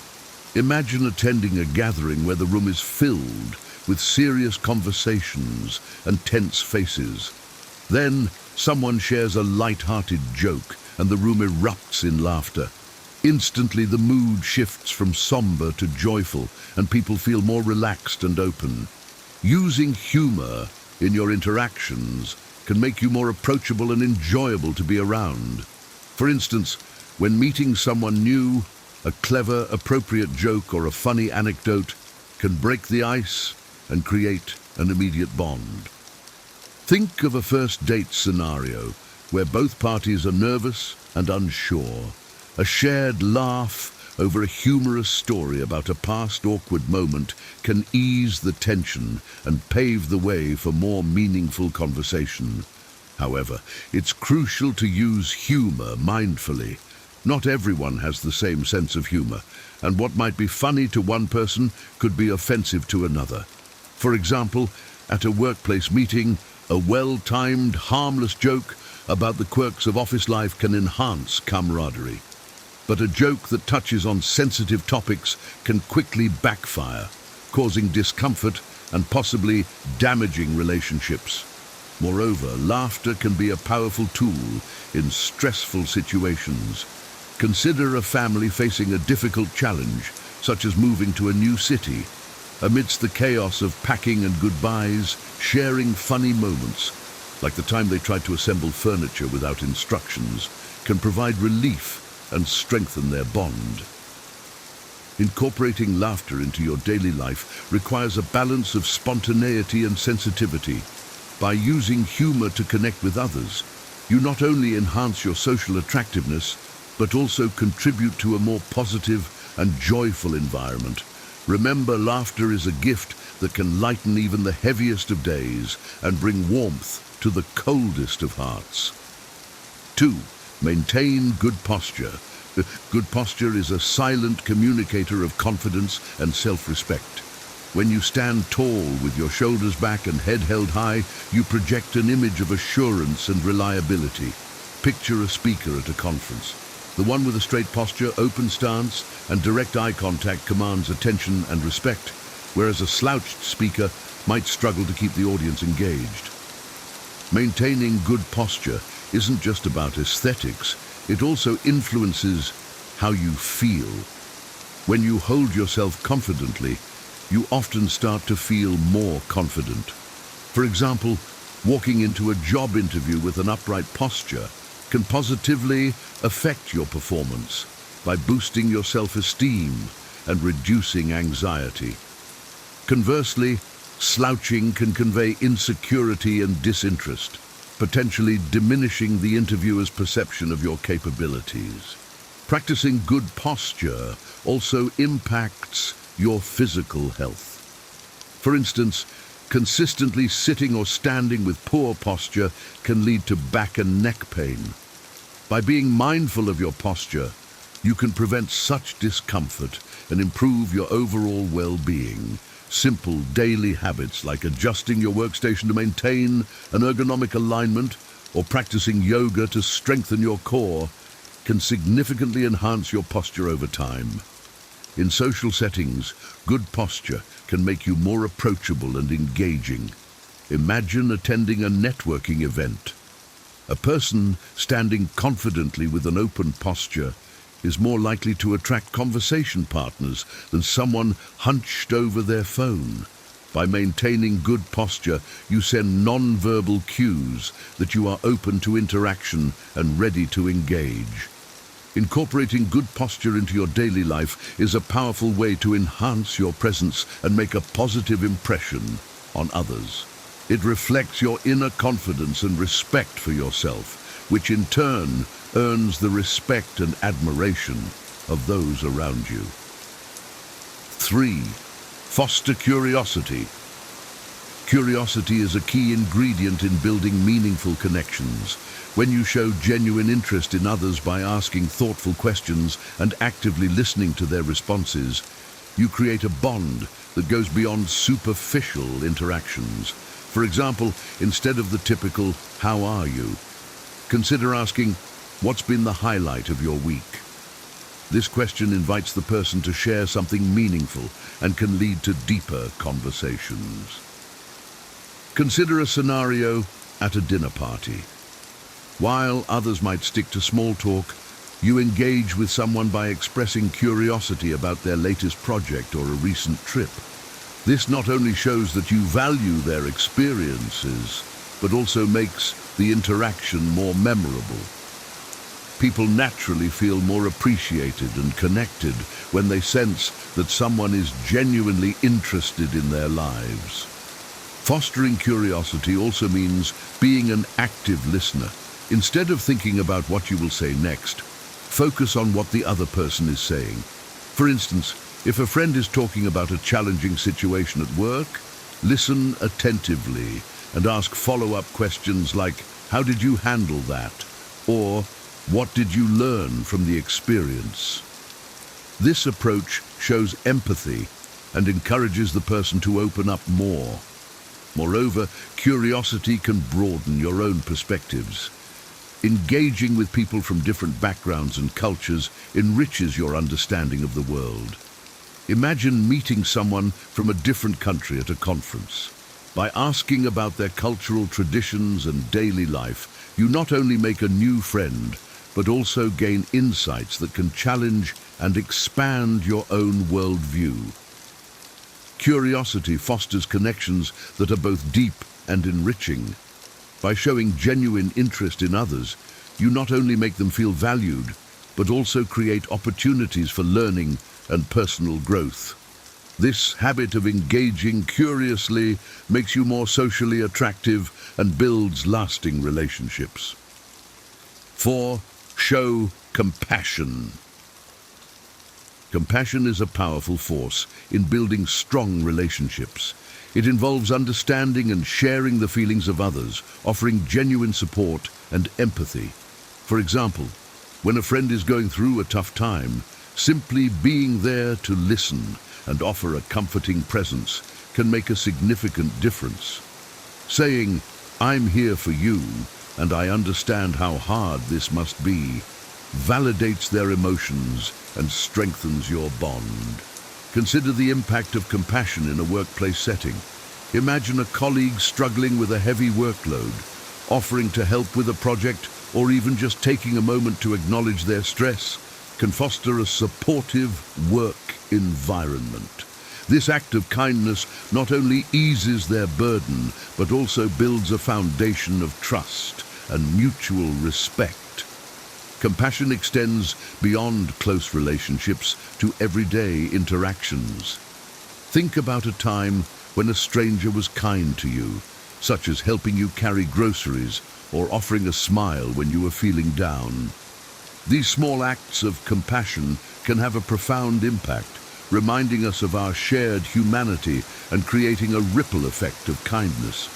However, showing compassion also means taking care of yourself.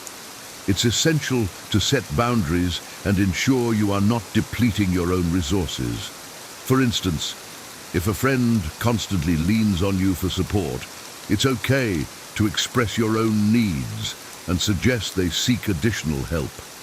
Compassion is most effective when it comes from a place of balance and self-care. Incorporating compassion into your daily life not only enhances your social attractiveness, but also contributes to a more empathetic and connected world. By understanding and sharing the feelings of others, you build deeper, more meaningful relationships and create an environment where everyone feels valued and supported. 5. Cultivate a touch of mystery. Cultivating a touch of mystery involves sharing selectively and allowing your depth to unfold naturally. This approach invites others to engage more deeply, sparking curiosity and interest.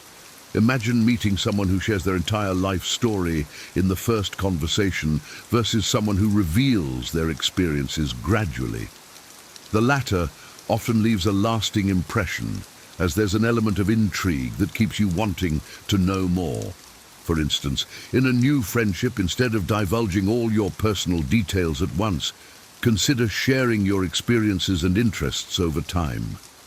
This gradual revelation creates a sense of anticipation and curiosity, making interactions more engaging and dynamic. It also allows for deeper connections to form as trust and familiarity build gradually. In romantic relationships, a touch of mystery can keep the spark alive. Sharing your thoughts and feelings openly is important, but maintaining some aspects of your individuality and experiences to be discovered over time can sustain interest and excitement. For example, planning spontaneous surprises or revealing hidden talents at unexpected moments can add an element of surprise and enchantment. However, cultivating mystery doesn't mean being secretive or deceptive. It's about finding a balance between openness and intrigue. being genuine and authentic in your interactions while leaving room for discovery makes you more captivating. Think of it as reading a book where each chapter reveals a bit more about the characters, keeping you engaged and eager to learn what happens next. This principle can also apply to professional settings. In a job interview, highlighting your skills and experiences without laying out your entire career history can pique the interviewer's interest. Sharing relevant achievements while hinting at your potential can create a compelling narrative that leaves them wanting to know more.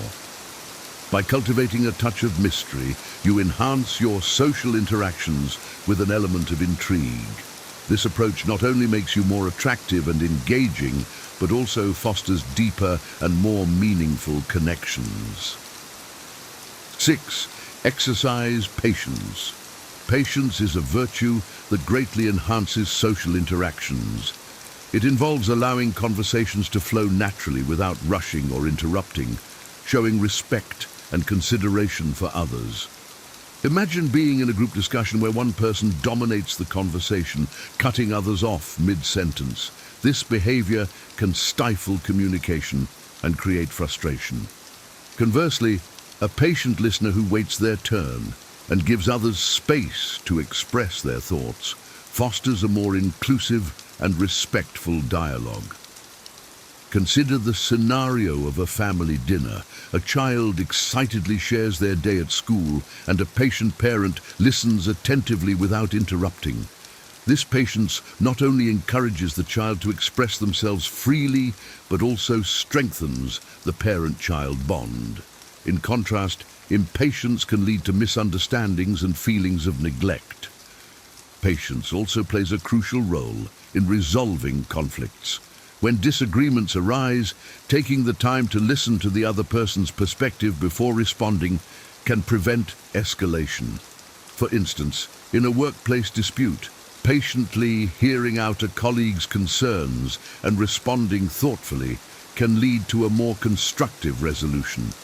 This approach shows that you value their input and are committed to finding a mutually beneficial solution. Moreover, practicing patience in daily interactions can enhance your own well-being. It reduces stress and fosters a sense of calm and control. For example, waiting in a long line can be frustrating, but using that time to practice mindfulness or engage in a pleasant conversation with a fellow queue member can transform the experience into a positive one. Patience is a powerful tool that can improve your relationships and social interactions. By allowing conversations to unfold naturally and showing respect for others' thoughts and feelings, you create an environment of trust and mutual respect. This habit not only makes you more socially attractive, but also contributes to your own inner peace and resilience. 7. Use mindful body language. Mindful body language is an essential component of effective communication. It ensures that your gestures, facial expressions, and eye contact reflect your genuine feelings and intentions. Imagine attending a presentation where the speaker maintains eye contact, uses open gestures, and smiles genuinely. This body language creates a connection with the audience and conveys confidence and enthusiasm. In contrast, consider a meeting where a participant crosses their arms, avoids eye contact, and has a closed-off posture. This body language can signal disinterest or defensiveness, creating a barrier to effective communication. Being mindful of your body language helps you convey the right message and fosters positive interactions. For instance, in a job interview, maintaining eye contact, nodding in agreement, and using open hand gestures can show that you are engaged and confident. Similarly, during a conversation with a friend, leaning in slightly and mirroring their expressions can create a sense of empathy and understanding. These non-verbal cues enhance the connection and make the interaction more meaningful. Mindful body language also involves being aware of the signals you send unconsciously. For example, fidgeting or checking your phone during a conversation can indicate boredom or distraction, even if you are genuinely interested. By being present and attentive, you show respect and appreciation for the other person, strengthening your relationship. Incorporating mindful body language into your daily interactions can significantly improve your social attractiveness. It helps you connect more deeply with others, convey your true intentions, and create a positive impression. By aligning your non-verbal cues with your verbal communication, you enhance your ability to build trust and rapport. 8. Be fully present. Being fully present in your interactions shows others that they are valued and important. In a world full of distractions, giving someone your undivided attention is a rare and precious gift. Imagine having a conversation with someone who is constantly checking their phone or looking around the room. This behavior can make you feel ignored and unimportant. In contrast, someone who listens intently, makes eye contact, and responds thoughtfully creates a sense of connection and respect. Consider a scenario where you are catching up with an old friend. By putting away your phone, maintaining eye contact, and actively engaging in the conversation, you show that you genuinely care about their thoughts and experiences. This level of presence can deepen your bond and create lasting memories. Being fully present also means being mindful of your own thoughts and feelings during interactions. For instance, if you find your mind wandering during a meeting, gently bring your focus back to the speaker. This mindfulness not only improves your understanding and retention of the information, but also demonstrates your commitment to the discussion. In personal relationships, being fully present can strengthen your connections and enhance your empathy. Imagine a partner sharing their worries with you. By listening attentively and responding with empathy, you validate their feelings and provide emotional support. This presence fosters trust and intimacy, making your relationship more resilient. Practicing presence requires conscious effort, especially in today's fast-paced world. Setting aside dedicated time for meaningful interactions, practicing mindfulness, and minimizing distractions can help you cultivate this habit. Being fully present enriches your social interactions, making you more attractive and trustworthy to others. 9. Develop cultural wisdom. Developing cultural wisdom involves understanding and appreciating different cultures to broaden your perspectives and connect with others. In today's globalized world, cultural awareness is essential for building meaningful relationships and fostering inclusivity.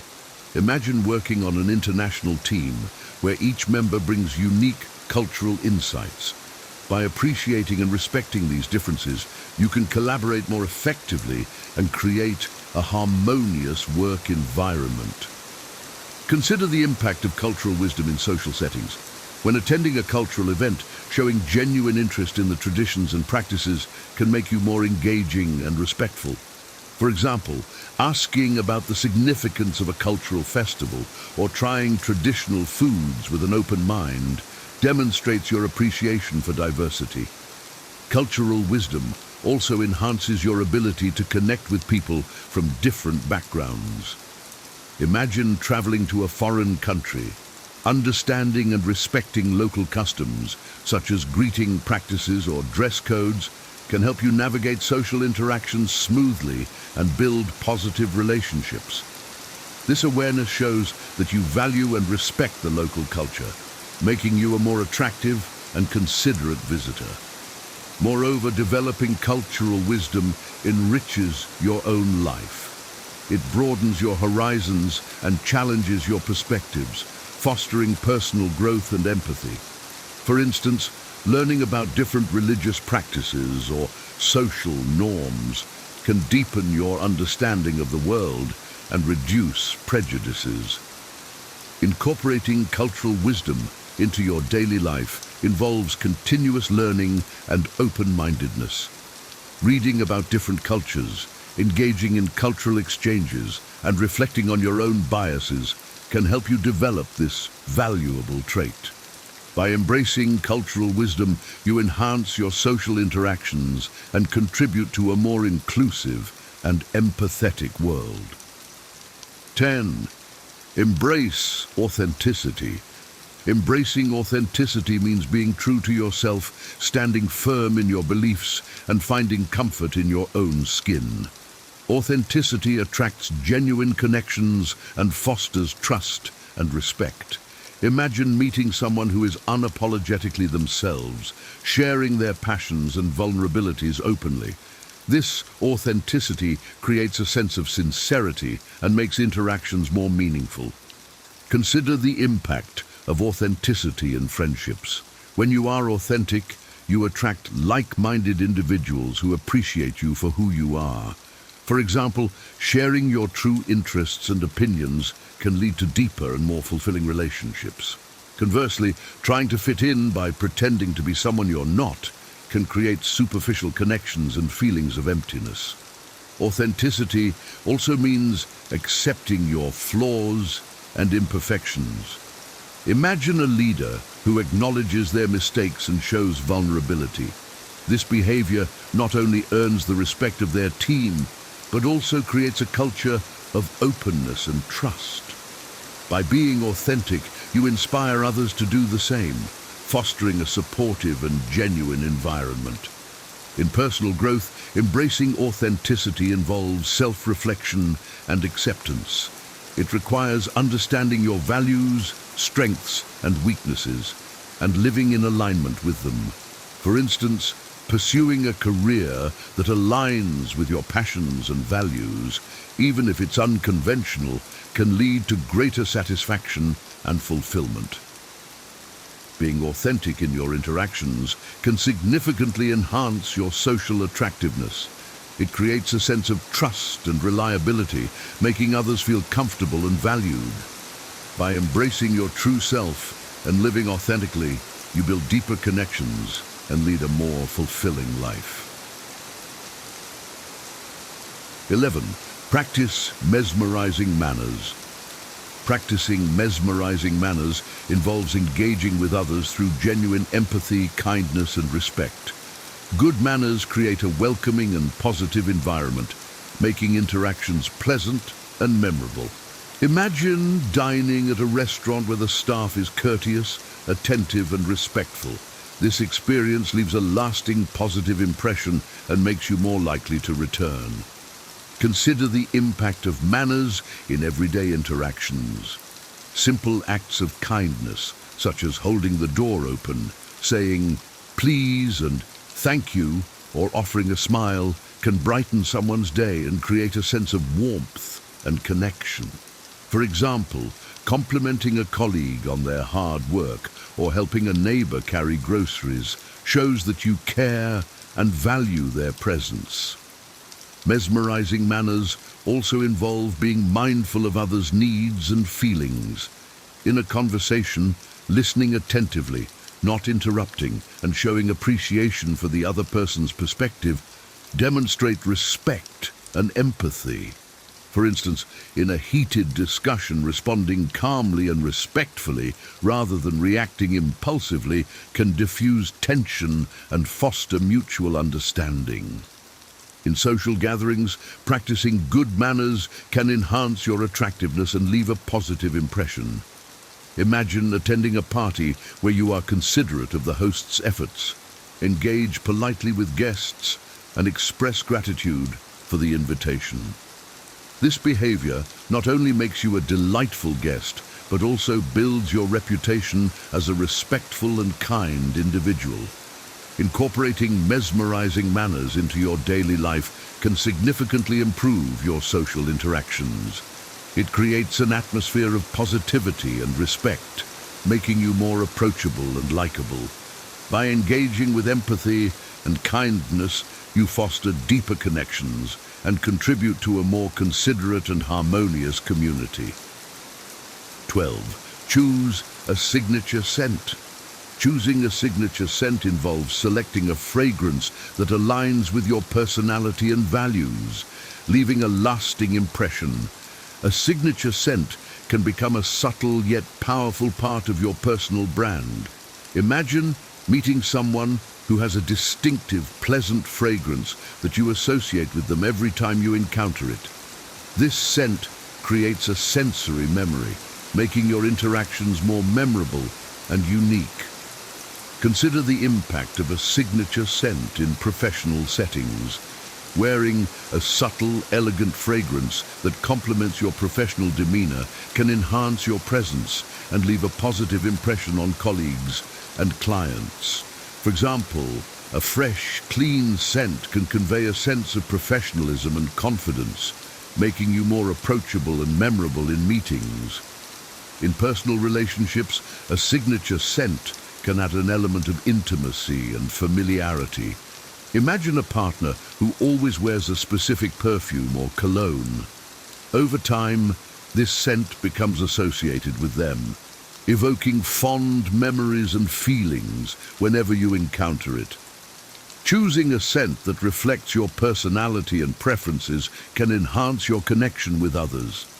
Selecting a signature scent involves finding a fragrance that resonates with you and reflects your identity. It could be inspired by your favorite places, memories, or even your personal values.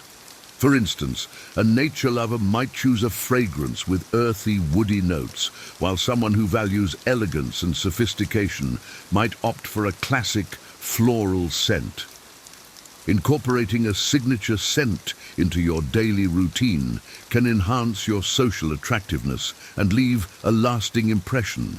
It adds a unique, personal touch to your presence, making interactions more memorable and enjoyable. By choosing a fragrance that reflects your personality, you create a sensory connection that resonates with others and enhances your overall appeal. 13. Live by virtues. Living by virtues involves following Stoic principles like wisdom, courage, justice, and temperance. These virtues not only enhance your character, but also attract others who admire and aspire to these values. Imagine someone who consistently demonstrates integrity, fairness, and self-control. This person naturally earns respect and admiration, making them more attractive and influential. Consider the impact of living by virtues in your daily interactions. Demonstrating wisdom by making thoughtful decisions and offering sound advice can make you a trusted confidant. For example, a friend who seeks your guidance in difficult situations values your wisdom and respects your judgment. Similarly, showing courage by standing up for what is right, even in challenging circumstances, inspires others and fosters a sense of admiration. Justice, another key Stoic virtue, involves treating others fairly and with respect. Imagine a leader who ensures everyone on their team is treated equitably and acknowledges their contributions. This behavior not only builds a positive and inclusive environment, but also earns the loyalty and respect of the team members.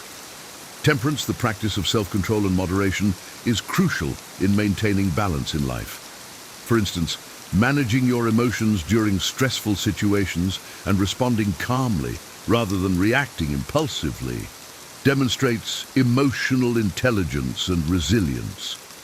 This composure not only helps you navigate challenges more effectively, but also sets a positive example for others. Living by virtues creates a foundation of trust and respect in your relationships. It attracts like-minded individuals who value and aspire to similar principles, fostering deeper and more meaningful connections. By embodying Stoic virtues, you enhance your social attractiveness and contribute to a more ethical and compassionate world. 14. Demonstrate humility. Demonstrating humility involves acknowledging your limitations and showing appreciation for the contributions of others. Humility fosters mutual respect and creates an environment where everyone feels valued. Imagine working with someone who is humble about their achievements and quick to recognize the efforts of their teammates. This behavior builds a culture of collaboration and respect, making interactions more positive and productive. Consider the impact of humility in leadership. A humble leader who admits their mistakes and seeks feedback from their team earns greater respect and loyalty. For example, a manager who credits their team for a project's success, rather than taking all the glory, fosters a sense of shared achievement and trust. This humility encourages open communication and continuous improvement within the team. In personal relationships, humility strengthens bonds and promotes understanding. Imagine a friend who always acknowledges their own faults and appreciates your support. This humility not only makes them more relatable, but also deepens your connection by fostering an environment of honesty and mutual respect. Humility also means being open to learning from others. Consider attending a workshop where you openly admit your lack of knowledge on a topic and actively seek insights from the facilitator and fellow participants. This openness not only enhances your learning experience, but also builds a network of supportive and knowledgeable individuals.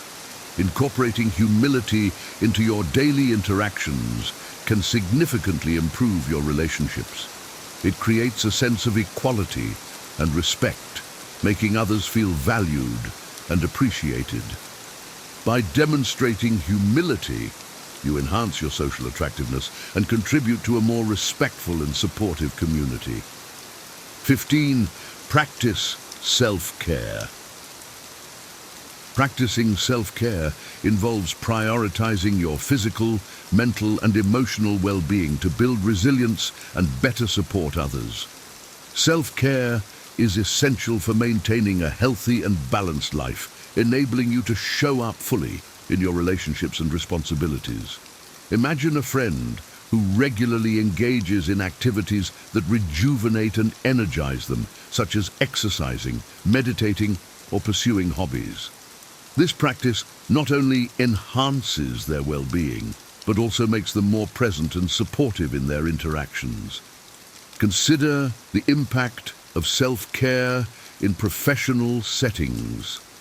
A colleague who takes regular breaks, manages their stress effectively, and maintains a healthy work-life balance is likely to be more productive and positive.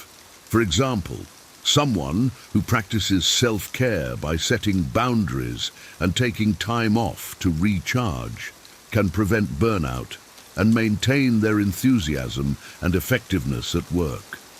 In personal relationships, self-care enables you to be more patient, empathetic, and supportive. Imagine a parent who takes time for self-care activities, such as reading, exercising, or socializing with friends. This practice helps them manage stress and maintain their energy, allowing them to be more present and engaged with their children. Self-care also involves recognizing and addressing your emotional needs. For instance, seeking therapy or counseling when needed, practicing mindfulness, and engaging in activities that bring you joy and fulfillment contribute to your emotional well-being. This practice not only enhances your own quality of life, but also makes you more resilient and capable of supporting others. Incorporating self-care into your daily routine can significantly enhance your social attractiveness and overall well-being. By prioritizing your health and happiness, you build resilience and create a positive impact on your interactions and relationships. Practicing self-care enables you to be your best self and contribute positively to the lives of those around you. In conclusion, these 15 socially attractive habits, inspired by Stoic principles, offer a holistic approach to enhancing your interactions and relationships. By incorporating laughter, maintaining good posture, fostering curiosity, showing compassion, cultivating mystery, exercising patience, using mindful body language, being fully present, developing cultural wisdom, embracing authenticity, practicing mesmerizing manners, choosing a signature scent, living by virtues, demonstrating humility, and practicing self-care, you can build deeper, more meaningful connections and lead a more fulfilling life. Incorporating these 15 socially attractive habits inspired by Stoic principles can profoundly impact your interactions and relationships. By embracing practices such as laughter, good posture, curiosity, compassion, and patience, you not only enhance your social presence but also foster deeper, more meaningful connections with those around you. Stoicism teaches us the value of wisdom, courage, justice, and temperance, virtues that, when integrated into our daily lives, enrich our character and make us more attractive to others. Whether it's showing humility, practicing mesmerizing manners, or living authentically, these habits help you become a more engaging, empathetic, and resilient individual. Remember, social attractiveness is not about superficial charm, but about genuine connection and mutual respect. By being fully present, developing cultural wisdom, choosing a signature scent, and prioritizing self-care, you create a positive and lasting impression that resonates deeply with others. As you incorporate these habits into your routine, you'll find that your relationships become more fulfilling and your social interactions more rewarding. Embrace these Stoic-inspired principles and watch as they transform not only how others perceive you, but also how you perceive yourself. By living with intention and integrity, you can build a life filled with meaningful connections and personal growth.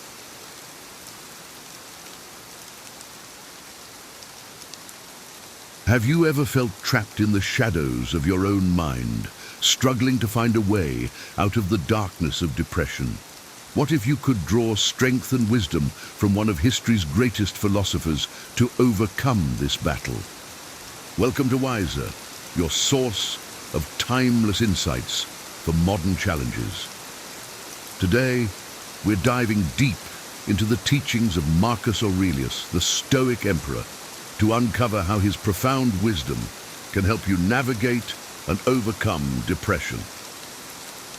In this video, we'll explore the practical and powerful strategies Marcus Aurelius used to maintain his mental resilience amidst the pressures of ruling an empire.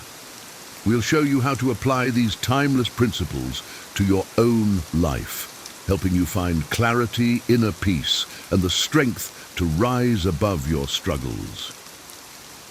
Join us on this transformative journey, and let's discover how the ancient wisdom of Marcus Aurelius can illuminate your path to overcoming depression. Are you ready to harness the power of Stoic philosophy to regain control of your mental well-being? Let's dive in. 1. Seeking help. Asking for help when needed. Recognizing the need for assistance and actively seeking it out is not a sign of weakness, but rather a demonstration of wisdom and strength. Even the Stoic philosopher Marcus Aurelius, despite his immense wisdom and power, believed in the importance of seeking help. In his meditations, he often reflected on the guidance he received from others and how it shaped his thoughts and actions. Consider a modern example. Jane, a successful professional, found herself overwhelmed by the demands of her job and personal life. Despite her achievements, she felt isolated and stressed. Recognizing her limits, she decided to consult a mentor and a therapist. These professionals provided her with strategies to manage her workload and emotional well-being. Jane's willingness to seek help transformed her approach to challenges, enabling her to maintain her performance while achieving a healthier work-life balance. By asking for help, we tap into a wealth of knowledge and experience beyond our own. It allows us to gain new perspectives and solutions that we might not have considered. This approach fosters resilience and growth as we learn from the insights and support of those around us. Embracing the act of seeking help can thus lead to profound personal development and improved mental health. 2. Self-improvement and growth, continuous learning and adaptation. Continuous self-improvement and growth are essential for transforming adversity into opportunities for development. This principle aligns with the teachings of Stoic philosophers who emphasize the importance of learning from every experience. For instance, Seneca advised his readers to welcome challenges as opportunities to practice virtue. Take John, an entrepreneur who faced numerous setbacks in his career. Instead of viewing these obstacles as failures, John saw them as lessons. When his first startup failed, he analyzed what went wrong and enrolled in business management courses to enhance his skills. This dedication to learning and growth helped him launch a successful second venture. By viewing adversity as a catalyst for self-improvement, John turned potential setbacks into stepping stones for success. Self-improvement isn't limited to professional skills. Personal growth, such as developing better communication or emotional intelligence, can also enrich one's life. For example, learning to manage stress through mindfulness or improving relationships through empathetic communication can lead to a more fulfilling and balanced life. Embracing continuous learning ensures that we are always evolving, better equipped to face life's challenges with confidence and resilience. 3. Service and compassion. Shifting focus from self to others. Helping others not only benefits those in need, but also significantly alleviates our own struggles. Shifting our focus from self-centered concerns to acts of service and compassion can provide a sense of purpose and connection. Marcus Aurelius often reflected on the importance of contributing to the common good as a fundamental duty. Consider Emma, who struggled with feelings of loneliness and depression. She decided to volunteer at a local shelter, offering her time and skills to help others. Through this act of service, Emma found a renewed sense of purpose. The gratitude and connections she formed with the people she helped brought her joy and significantly improved her mental health. By focusing on the needs of others, Emma alleviated her own emotional burdens and found fulfillment. Service can take many forms, from volunteering to simply being there for a friend in need. Acts of kindness, no matter how small, can create ripples of positivity that enhance both our lives and the lives of those we touch. By cultivating a mindset of compassion and service, we can overcome personal challenges and contribute to a more connected and supportive community. 4. Acceptance and perspective. Embracing life's imperfections. Recognizing and accepting life's challenges and imperfections is crucial for preventing disappointment and fostering resilience. Stoic philosophy teaches us to focus on what we can control and accept what we cannot. Epictetus, a prominent Stoic philosopher, emphasized that our perceptions shape our experiences. Imagine Sarah, who faced an unexpected job loss. Instead of succumbing to despair, she chose to view the situation as an opportunity to pursue a new career path she was passionate about. By accepting the reality of her circumstances and shifting her perspective, Sarah was able to navigate this difficult period with resilience and optimism. This acceptance allowed her to transform a seemingly negative experience into a positive turning point in her life. Acceptance doesn't mean passive resignation. It's about acknowledging reality and taking proactive steps within our control. For instance, if we encounter a traffic jam, instead of getting frustrated, we can use the time to listen to an informative podcast or practice deep breathing. This shift in perspective can turn a potentially stressful situation into a productive or relaxing one. 5. Duty and purpose. Finding fulfillment in contributions. Fulfilling one's duties and contributing to the common good helps shift focus from personal woes to a larger purpose. This Stoic principle underscores the importance of aligning our actions with our values and responsibilities. Marcus Aurelius often wrote about the fulfillment derived from performing one's role in society with integrity and dedication. Consider David, a teacher who found meaning in his work by focusing on the impact he had on his students' lives. Despite facing numerous challenges, such as long hours and limited resources, David's sense of duty and purpose motivated him to persevere. By dedicating himself to his students' growth and success, he found profound satisfaction and resilience in his role. When we align our actions with a sense of duty and purpose, we cultivate a deeper connection to our work and community. This perspective helps us navigate personal struggles by reminding us that our contributions matter. Whether through professional responsibilities, family roles, or community involvement, finding purpose in our duties can provide a powerful source of motivation and fulfillment. 6. Practical exercises, tools for maintaining perspective. Journaling and reflecting on one's thoughts are effective tools for maintaining perspective and coping with difficulties. Stoic philosophers like Marcus Aurelius often used writing as a means to clarify their thoughts and reinforce their principles. Emily, for example, began a daily journaling practice to manage her anxiety. Each night, she would reflect on her day, noting her achievements, challenges, and what she learned. This practice helped her identify patterns in her thinking and behavior, allowing her to address negative thoughts more constructively. Over time, journaling became a therapeutic tool that provided Emily with clarity and a sense of control over her emotions. In addition to journaling, other practical exercises like mindfulness meditation, gratitude lists, and setting daily intentions can enhance mental resilience. These practices help ground us in the present moment and reinforce positive thinking patterns. By regularly engaging in these exercises, we can develop a more balanced and resilient mindset, better equipped to handle life's challenges. 7. Inner strength.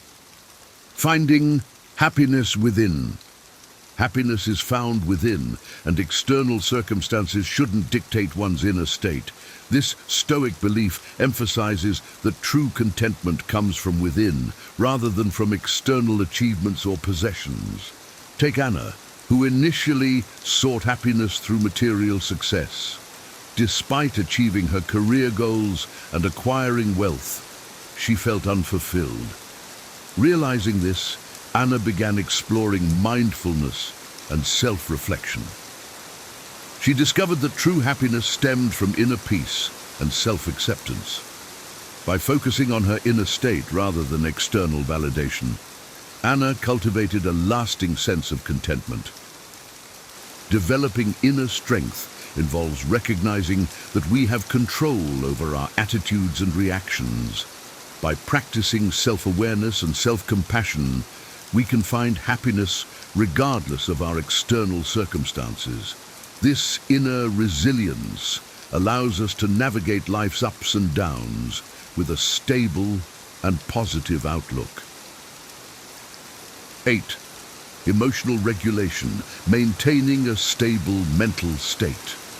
Regulating emotions through rational thinking and self-control is key to maintaining a stable and positive mental state.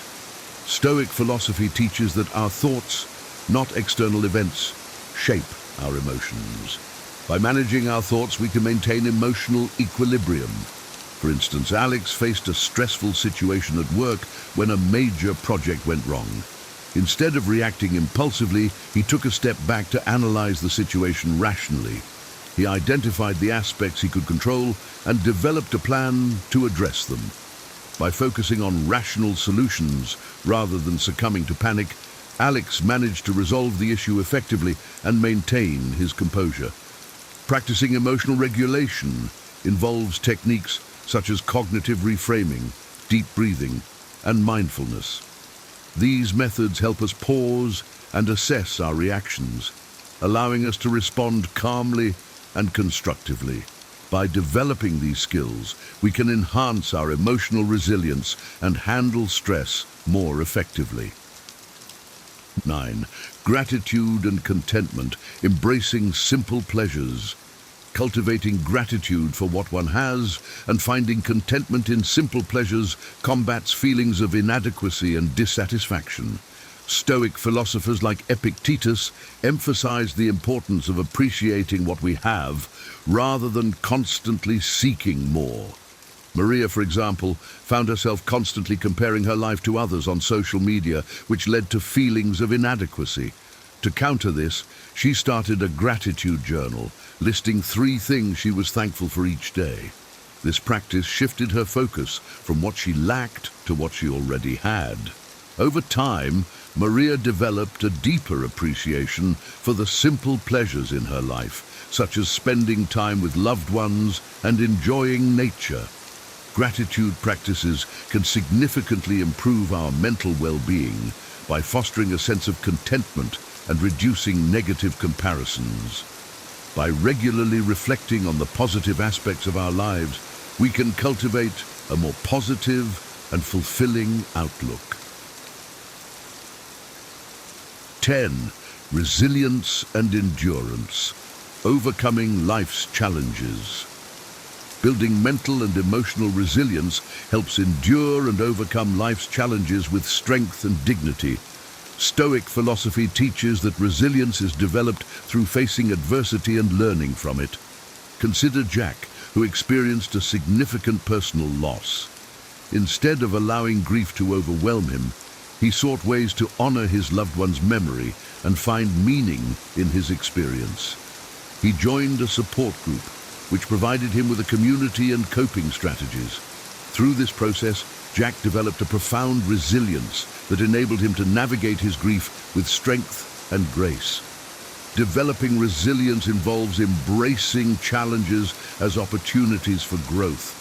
Practices such as setting realistic goals, maintaining a support network, and practicing self-care can enhance our ability to cope with difficulties. By building resilience, we can face life's inevitable challenges with a sense of strength and purpose. 11. Mindfulness and presence, reducing anxiety and depression. Being present in the moment and focusing on the task at hand reduces anxiety and depression. Mindfulness, a practice rooted in Stoic principles, encourages us to fully engage with our current experience rather than dwelling on past regrets or future worries. Lisa, for instance, struggled with anxiety that often left her feeling overwhelmed. She decided to incorporate mindfulness into her daily routine, starting with simple breathing exercises and mindful walking. By paying attention to her breath and the sensations around her, Lisa found that her anxiety levels decreased. She became more focused and present in her activities, which significantly improved her overall well-being. Mindfulness practices such as meditation, mindful eating, and body scan exercises can help us stay grounded and reduce mental clutter. By cultivating mindfulness, we can develop a greater sense of calm and clarity, enhancing our ability to cope with stress and enjoy the present moment. Thank you for joining us on this exploration of how to overcome depression through the timeless wisdom of Marcus Aurelius. By applying the principles of Stoic philosophy, you can find strength and clarity even in the darkest moments. Remember, overcoming depression is a journey, not a destination. Embrace the practices we've discussed, reflecting on your thoughts, focusing on what you can control, and finding purpose in each day. These strategies can help you build resilience and cultivate inner peace, just as they did for Marcus Aurelius. If you found this video helpful, please like, share, and subscribe to Wiser for more insights on living a fulfilled and resilient life. And if you have any thoughts or experiences to share, leave a comment below. We'd love to hear from you. Stay strong, stay wise, and remember the power to overcome your challenges lies within you. Until next time, take care and keep growing. Have you ever wondered how some people stay calm in the eye of the storm, while the rest of us can barely stand up in a breeze? Today, we're diving into the secret world of Stoic women, silent warriors of serenity, and discovering how they turn storms into gentle breezes. This isn't just another video, it's a key that can unlock a strength within you that you didn't even know existed. Imagine a woman who faces life's fiercest challenges with unwavering calmness, whose presence alone can turn chaos into order. These are the Stoic women, figures who break with conventional expectations and invite us to dive into an ocean of ancient wisdom. They are beacons in the storm, remaining firm, controlled, and serene, even when life's waves try to knock them down. In this journey, we'll uncover the virtues that make these women so fascinating and admirable. From self-confidence and direct communication to adaptability and compassion, each virtue we explore is a vital tool for navigating the tumultuous seas of everyday life. We'll delve into vivid examples that illustrate how these qualities manifest in real-world scenarios, offering you insights that can transform your own life. So are you ready to embark on this adventure of self-discovery and exploration? Let's unravel the secrets of these extraordinary women, understand how they apply Stoic teachings in their lives, and perhaps find inspiration to tread our own path with more wisdom, resilience, and independence. 1. Enigmatic nature, a mysterious aura that invites deeper understanding. Stoic women possess an enigmatic nature that captures attention and curiosity. Their presence exudes a calm strength, a quiet confidence that doesn't need to shout for recognition. Picture a serene lake at dawn. Its surface is still, reflecting the sky's colors. Yet beneath the calm water lies a world of depth and activity. Similarly, a Stoic woman's mysterious aura invites others to look closer, to seek understanding beyond the obvious. Take, for instance, a woman named Emma. At work, she remains composed and focused, even during high-pressure meetings. She listens more than she speaks, and when she does contribute, her words are thoughtful and impactful. Her colleagues often find themselves pondering her insights long after the meeting has ended. Emma's calm demeanor and measured responses make her an intriguing figure. People are drawn to her not because she demands attention, but because she naturally commands it. This enigmatic quality is not about being aloof or distant. It's about cultivating a presence that encourages others to engage more deeply. Emma's co-workers feel a sense of peace and clarity when working with her, even when tackling complex projects. Her ability to remain steady and introspective amidst chaos creates a stabilizing force in her team. Furthermore, Emma's enigmatic nature fosters an environment where meaningful connections can flourish. Her colleagues feel comfortable approaching her for advice, knowing she will listen without judgment and offer thoughtful guidance. This creates a culture of trust and mutual respect, where people are encouraged to be their authentic selves. In essence, a Stoic woman's mysterious aura is a powerful tool that not only sets her apart, but also invites those around her to explore their own depths, leading to richer and more profound interactions. 2. Inner peace and mindfulness, maintaining calm and centered state. Stoic women practice mindfulness and cultivate inner peace by focusing on the present moment and letting go of things outside their control. Imagine Sarah, who, despite juggling a demanding job and family responsibilities, remains calm and composed. Every morning she spends a few minutes in meditation, grounding herself in the present. This practice allows her to approach each day with clarity and serenity. During a particularly stressful workday, when deadlines loom and pressure mounts, Sarah maintains her composure. Her colleagues, frazzled and anxious, notice her calm demeanor and are inspired to take a step back and breathe. Sarah's ability to stay centered amidst chaos becomes a beacon of tranquility, illustrating how mindfulness can transform stress into manageable tasks. 3. Natural leadership, leading by example.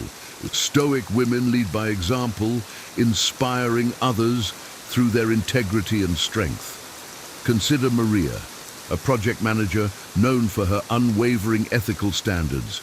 She consistently delivers results and treats her team with respect and fairness. Her leadership style is not about exerting power, but about fostering a collaborative and supportive environment. Maria's team flourishes under her guidance. When faced with a challenging project, her calm and rational approach helps the team navigate obstacles with confidence. Her ability to remain level-headed and decisive, even under pressure, instills trust and loyalty. Maria's leadership proves that true influence comes from example, not authority. 4.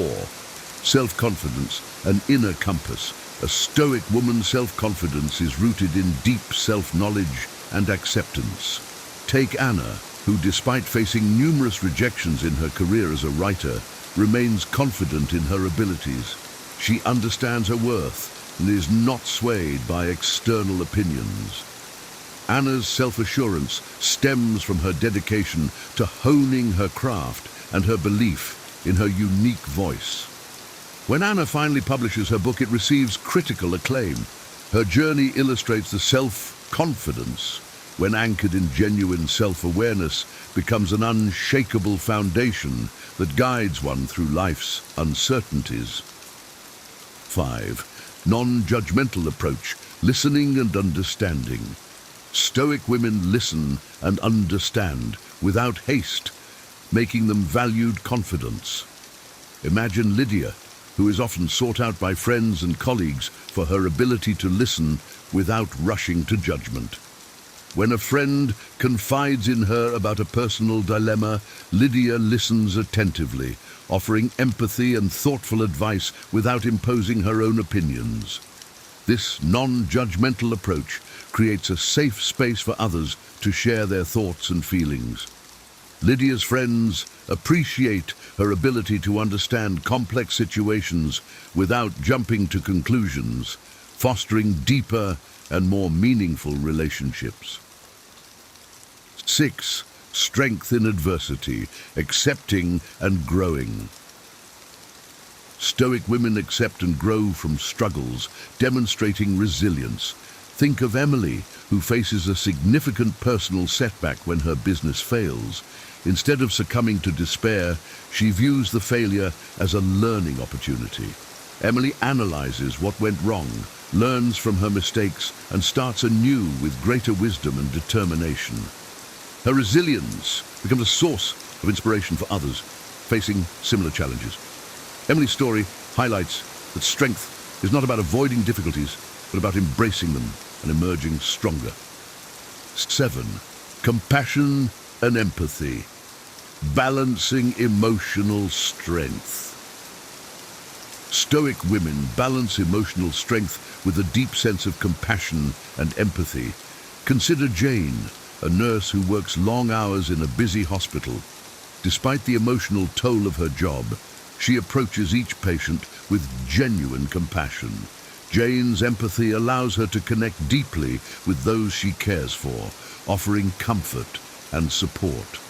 Her ability to balance her own emotional well-being with the needs of her patients exemplifies the profound impact of compassion in caregiving. Jane's empathy not only aids her patient's recovery, but also enriches her own life with purpose and fulfillment. 8. Aversion to gossip, building community. Stoic women choose words that build rather than destroy, strengthening community bonds. Take Rachel, who refrains from participating in workplace gossip. When colleagues start discussing a contentious rumor, Rachel skillfully redirects the conversation to more positive and productive topics. Her refusal to engage in gossip fosters a more respectful and supportive work environment. Rachel's actions demonstrate that integrity in communication can build stronger, more cohesive communities. 9. Adaptability, adjusting to changes. Stoic women have the ability to adjust to changes and find new paths in times of turbulence. Imagine Lucy, who faces an unexpected career change when her company downsizes. Instead of panicking, Lucy embraces the change as an opportunity to explore new interests and skills.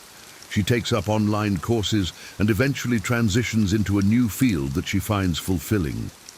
Lucy's adaptability illustrates that true strength lies not in rigidity, but in the ability to flow with life's changes and find new opportunities in the face of adversity. 10. Direct communication, clarity, and purpose. Stoic women communicate with clarity and purpose, fostering genuine and effective interactions. Consider Megan, who in meetings speaks directly and thoughtfully, ensuring her points are clear and concise.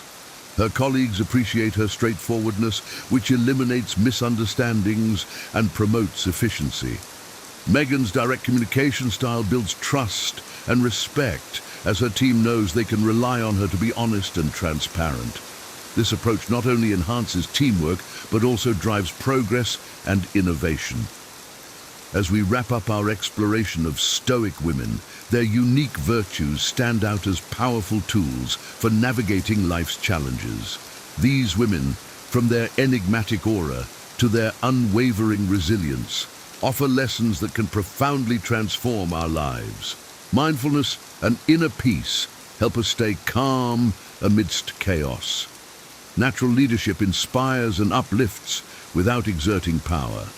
Self-confidence shows the value of deep self-awareness and acceptance. A non-judgmental approach fosters deeper connections, while resilience in adversity teaches us to grow from setbacks.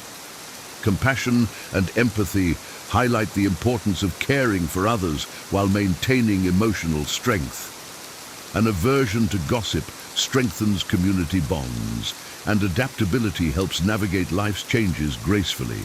Direct communication fosters trust and efficiency, while the balance of emotion and reason reminds us that feeling deeply and thinking clearly are complementary. By integrating these Stoic principles into our lives, we too can face life's storms with wisdom, strength, and grace. Thank you for joining us on this journey. If you found this exploration valuable, please subscribe and share your thoughts in the comments. Let's continue to grow and become a little more Stoic each day. 10 Stoic lessons to force yourself to take action. Imagine standing at the edge of a vast, unexplored wilderness, a place teeming with potential but shrouded in mystery and uncertainty. Every step you take forward promises growth, wisdom, and fulfillment. Yet the journey is daunting, and the first step is the hardest. What if I told you that hidden within ancient texts is the key to unlocking your inner strength, propelling you forward with unwavering determination?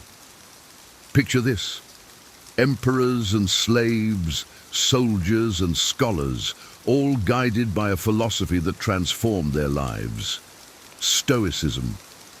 Today, I will share with you 10 powerful Stoic lessons that can revolutionize the way you approach your goals, turning hesitation into action and adversity into opportunity. Are you ready to ignite your inner fire and take control of your destiny? Let's embark on this journey together, uncovering the timeless wisdom that will inspire you to take meaningful action in your life. Number 1. Turn challenges into opportunities. Imagine facing a formidable obstacle, a challenge that seems insurmountable. The immediate reaction might be to shy away, to retreat into the comfort of inaction. But what if we embrace this challenge instead? Stoicism teaches us that adversity is not just a hurdle, but a chance for growth and transformation. Consider the mighty oak tree, which grows strong and resilient, not in spite of the winds that batter it, but because of them. Each challenge we face is like those winds, shaping us into stronger, wiser individuals. By shifting our perception and focusing on what we can control, we harness the power within us to turn obstacles into opportunities. Instead of asking, "Oh, why me?" we can ask, "Wait a minute, what can I learn from this?" This mindset shift is the essence of Stoicism. It empowers us to see every setback as a setup for a comeback, every failure as a step towards success. When we embrace challenges, we discover our true strength and resilience. We transform adversity into a crucible for personal development, emerging stronger and more capable. So, the next time you encounter a challenge, remember, it is not a roadblock, but a stepping stone on your path to greatness. Number 2, make good habits a habit. Imagine starting each day with a routine that energizes and prepares you for whatever lies ahead. Good habits are the foundation of a fulfilling life, and Stoicism places great emphasis on cultivating them. The key is consistency. Just as a sculptor shapes marble into a masterpiece through persistent chiseling, we can mold our lives through daily practices of mindfulness, gratitude, and discipline. Picture a garden that flourishes because the gardener tends to it every day, even if only for a few minutes. Small, consistent actions lead to significant, lasting changes. Start with one habit. Perhaps a few minutes of meditation or jotting down things you're grateful for each day.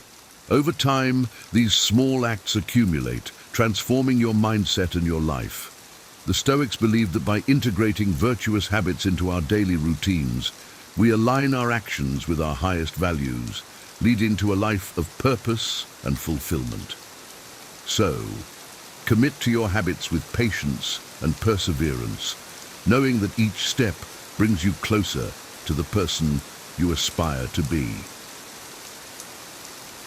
Number 3, develop your purpose. Through virtue, living a life of purpose begins with understanding and embodying our core values.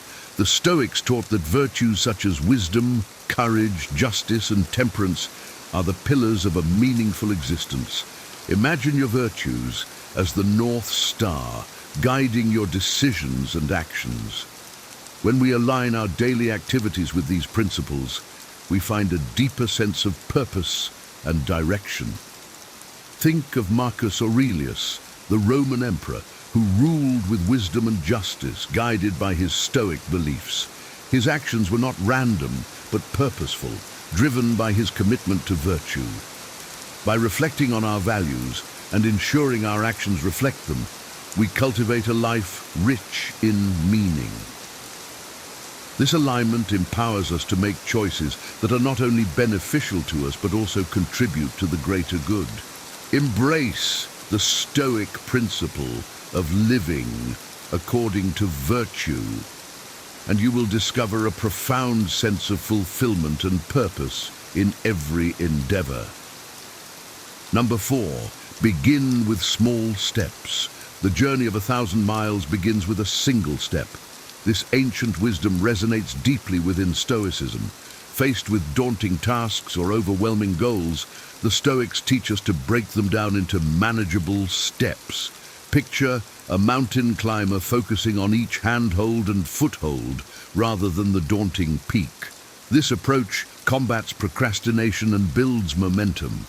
By starting small, we achieve incremental progress, each step reinforcing our commitment and capability. Consider a writer crafting a book not by writing it all at once, but by completing one page at a time. This method not only makes the task less intimidating, but also ensures steady, consistent progress. Embrace the power of small steps. Each modest effort compounds over time, leading to significant accomplishments. Begin your journey today, no matter how small the step, and watch as you steadily move toward your goals with determination and resilience. Number 5, cultivate gratitude. Gratitude is a cornerstone of Stoic practice, a tool to shift our focus from what we lack to what we have. Imagine viewing your life through a lens that highlights abundance rather than scarcity. Practicing gratitude daily can transform your perspective, fostering a positive and motivated mindset. The Stoics believed that appreciating what we have, however small, enriches our lives and propels us to act with joy and contentment. Picture ending each day by reflecting on 3 things you are grateful for. This simple practice can enhance your overall well-being and motivate you to pursue your goals with renewed vigor. Gratitude not only uplifts us, but also builds resilience, enabling us to face challenges with a positive outlook. By cultivating gratitude, we create a fertile ground for growth and action, nurturing our spirit and empowering our journey towards a fulfilling life. Number 6, simplify your life. In a world cluttered with distractions, simplifying our lives allows us to focus on what truly matters. The Stoics valued simplicity, understanding that a minimalist approach brings clarity and purpose. Imagine clearing away the non-essential, creating space for meaningful activities and relationships. By eliminating unnecessary distractions and prioritizing quality over quantity, we free ourselves to act with intention. Think of a clear desk, devoid of clutter, where each item has a purpose. This clarity extends to our minds and actions, allowing us to focus on our goals with laser-like precision. Simplification is not about deprivation, but about discerning what is truly important. Embrace the Stoic principle of simplicity and watch as your life aligns more closely with your values and aspirations, enabling you to act with greater purpose and clarity. Number 7, stop procrastinating. Procrastination is the thief of time, a habit that hinders our progress and growth. The Stoics remind us that our time is finite and precious. Imagine living each day with the awareness that time, once lost, can never be reclaimed. By embracing the present moment and committing to purposeful action, we overcome the inertia of procrastination. Consider the Stoic practice of memento mori, reflecting on our mortality to inspire urgency and focus. This mindset encourages us to seize the day, to act now rather than defer our dreams and responsibilities. Picture a warrior preparing for battle, fully present and ready to engage. This is the Stoic approach to life. Engage with purpose, act with intention, and conquer procrastination. By living each moment fully, we maximize our potential and achieve our goals with vigor and resolve. Number 8, discipline yourself. Self-discipline is the bedrock of Stoic philosophy. It involves recognizing our power to control our own lives through disciplined actions aligned with our greater values.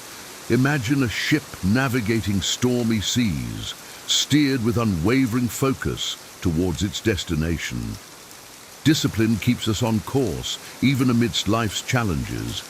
By consistently practicing good habits and exercising self-control, we develop a strong character and resilience. Think of an athlete training daily, each session building strength and endurance. This disciplined approach extends to all areas of life, enabling us to overcome obstacles and achieve our aspirations. Embrace self-discipline as your guiding principle, and you will find the strength to navigate life's storms with grace and determination, always moving towards your highest goals. Number 9, practice mindfulness. Mindfulness The art of being fully present in the moment is a powerful Stoic practice. Imagine a calm lake, its surface undisturbed, reflecting the world with perfect clarity. Mindfulness brings us this clarity, reducing stress and increasing focus. By incorporating mindfulness practices into our daily routine, we enhance our ability to act with intention and clarity.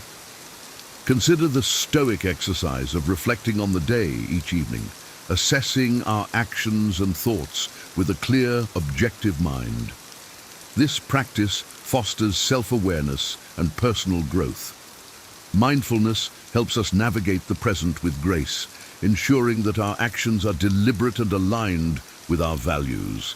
Embrace mindfulness and experience the peace and clarity it brings, empowering you to take meaningful action in your life. Number 10, embrace imperfection. Perfection is an illusion, a standard that can paralyze us with fear.